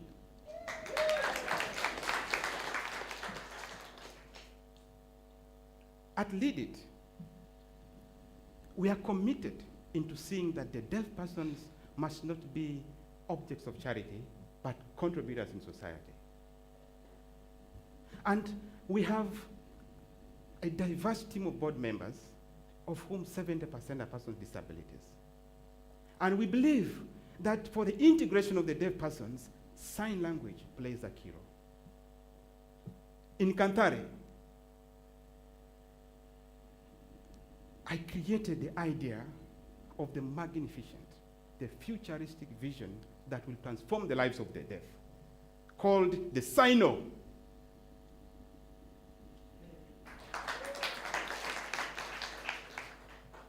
Sino is a model center.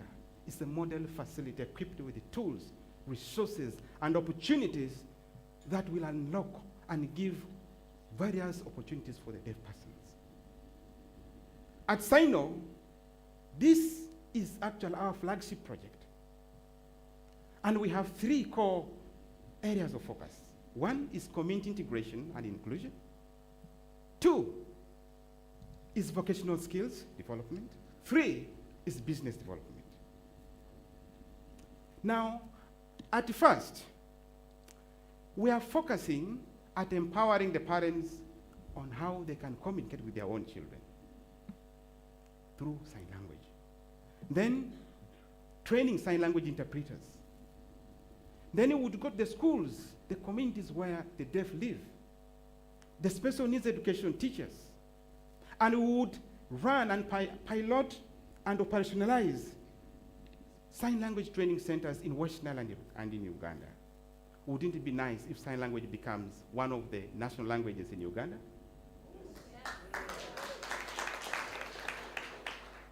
Second is the vocational skills.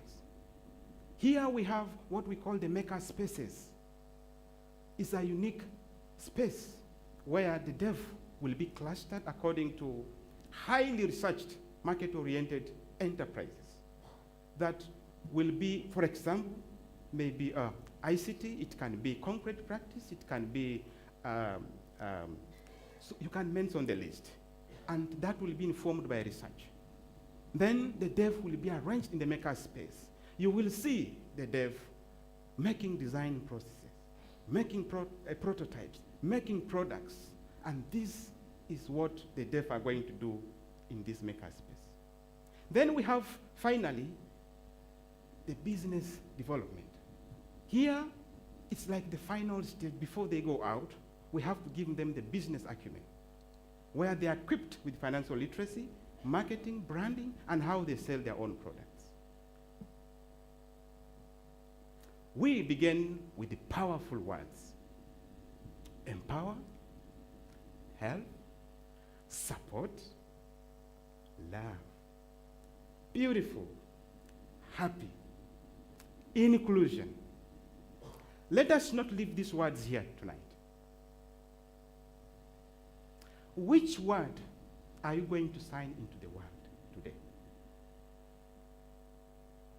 Is it creativity for a deaf child longing for a space to develop a skill?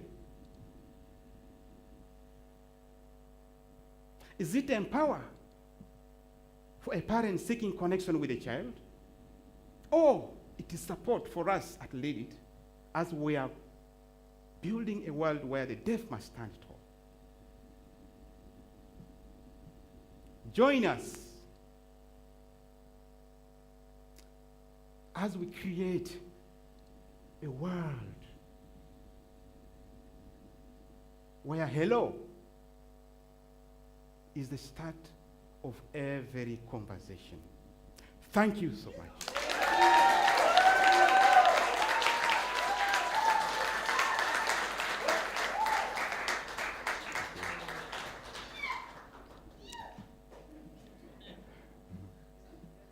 We can start with the offline questions. David. Yes. Very nice presentation. I love it. Thank you.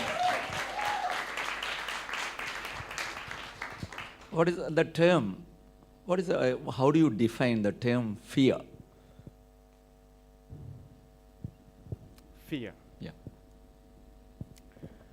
Well, I know there might be different ways or perspectives about the word fear, but in the simplest way, it is a failure for someone to take a bold step to do something despite he or she has knowledge of what to do. This could be the simplest way I can say fear is. Okay, why did you run away from Simon? Well, I was 9 years old. And the circumstances of the time were so demanding for just a mind of a 9-year-old child to comprehend. I saw my teacher running off, jumping over the window. I saw the bigger boys running away. And the enemy was getting closer and closer. So I had to run for myself. It was like a spontaneous response without thinking, and I ran for my life.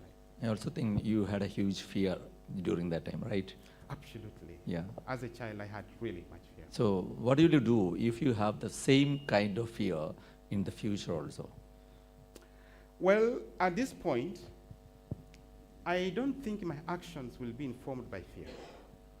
My actions are informed by deep reflection and ethical values that I cherish. And I will not yield to fear anymore. Very good. Yeah, that's good. Yeah, so the deaf community, from what I've seen in India, I have no experience with African, but it's a bit like sign language is a very strong bond, right? So there is this sense of whether the community is owning it and taking it forward, or there is the external imposition of the hearing people or the people who speak on that this is good for you, this is not good for you. Have you thought about it and how to deal with it if you ever come to that? You see, in my community, sign language actually entirely is something that when we begin signing, people are like surprised, what is this? So there is a lot of lack of knowledge about sign language. It's a huge gap. And, well, the community can embrace sign language. It's only that it is not made available and easily accessible. Because we have parents already who have raised these children, and they are looking day and night for where they can get sign language in order to speak to their own children. And this actually presses the need of the language. I think you misunderstood my question. I meant the deaf community who know sign language. Yes.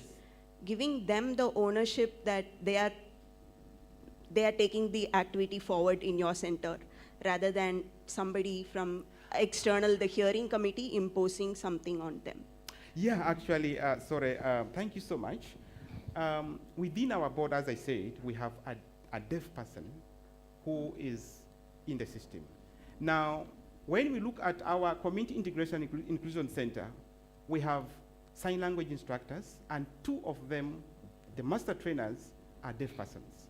And we have 2 deaf role models, a boy and a girl, or a gentleman and lady, attached to this. So this entirely gives a picture that this is a program that is driven and influenced directly by the deaf. So they have the full ownership of the program, and we co-create the solution and we work together with them and lead it. Yeah, thank you. Can we have question from Anubha or online member? Sure. Hi David, Anubha this side, and excellent presentation and all the best for your project. My question to you is, or rather a thought, that have you considered for a faster inclusion for the deaf community in your country to like have solutions which are more tech advanced, like sign language, which can be understood by people through using AI techniques, or you're looking forward to having more and more interpreters and training them on understanding sign language? Well, at the meantime, the focus is making sign language known and popular in our center. This is the first stage. We are already having a training. We have trained so far 31 sign language interpreters in our center who are certified. Now, the digital migration of the concept is actually the future that we envision. We have already made attempt to rethink how we can create innovations around making sign language accessible to everyone, or as well as by the deaf themselves, especially in night or dark hours.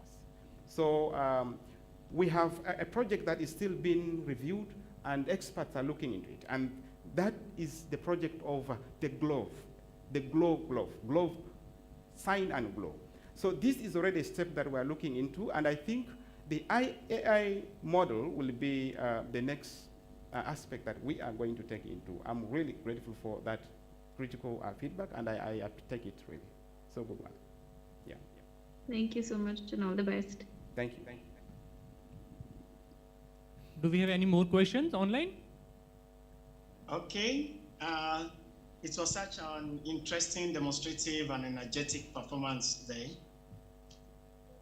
Of course, sign language comes with demonstration. So one of the core areas in sign-on is inclusion. Yeah. What is your plan for the hearing impaired in the public places, like hospital, churches, police stations, and so on and so forth? That's the question. If I have time, I'll ask more. Well, thank you so much. We have already started training sign language. Now, our participants that we trained are carefully and technically selected for the key role they play in society. We have midwives, and we have religious leaders, and we have social workers who sit in the community development offices in the government system.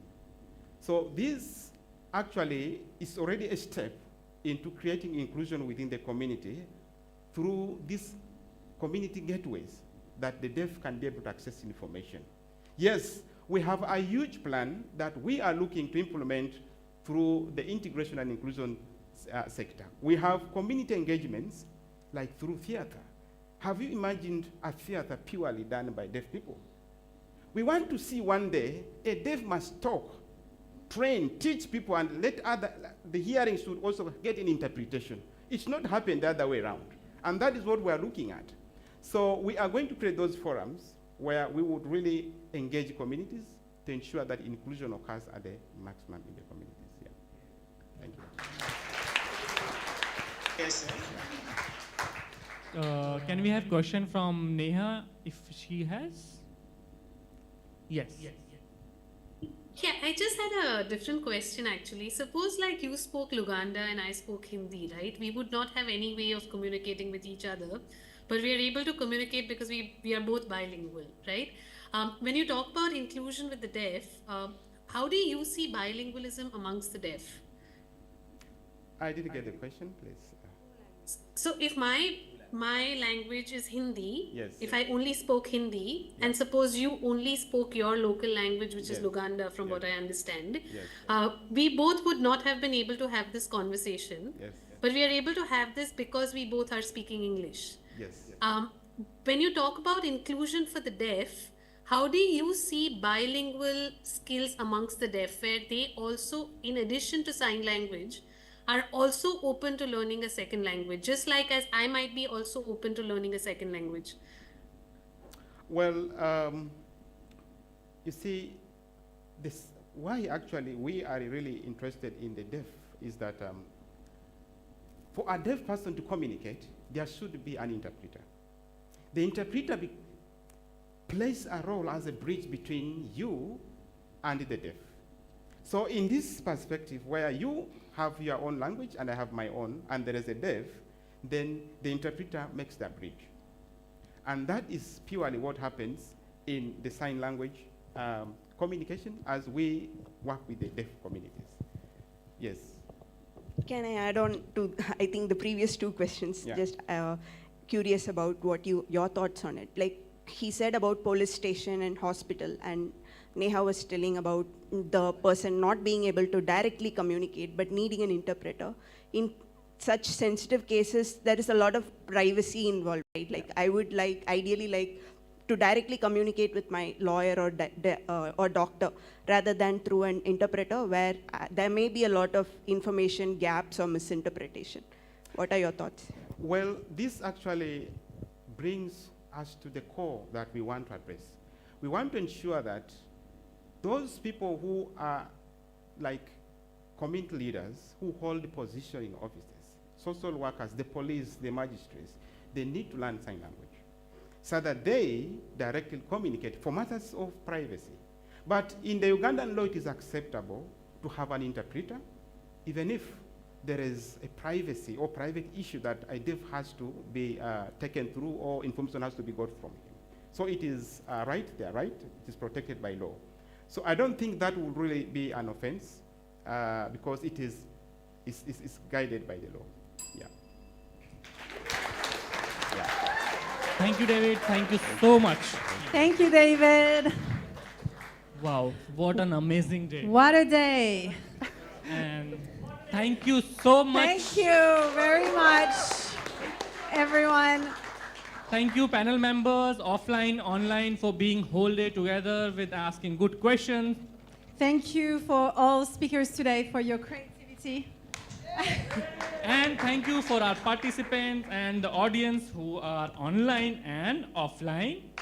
Thank you to the tech team. You're doing an amazing job. Well done, guys. Basically, all Kanthari team, thank you so much for making this day wonderful. Thank you And for laughing at our jokes. Thank I you hope very so. much. Have a good rest. Yeah. And so see you we are starting again tomorrow. tomorrow but at morning. 10:30? Yes. We all can be here at 10:30. See you tomorrow. Let's Bye-bye. do that. Have Good a night, good everyone. night. Thank you.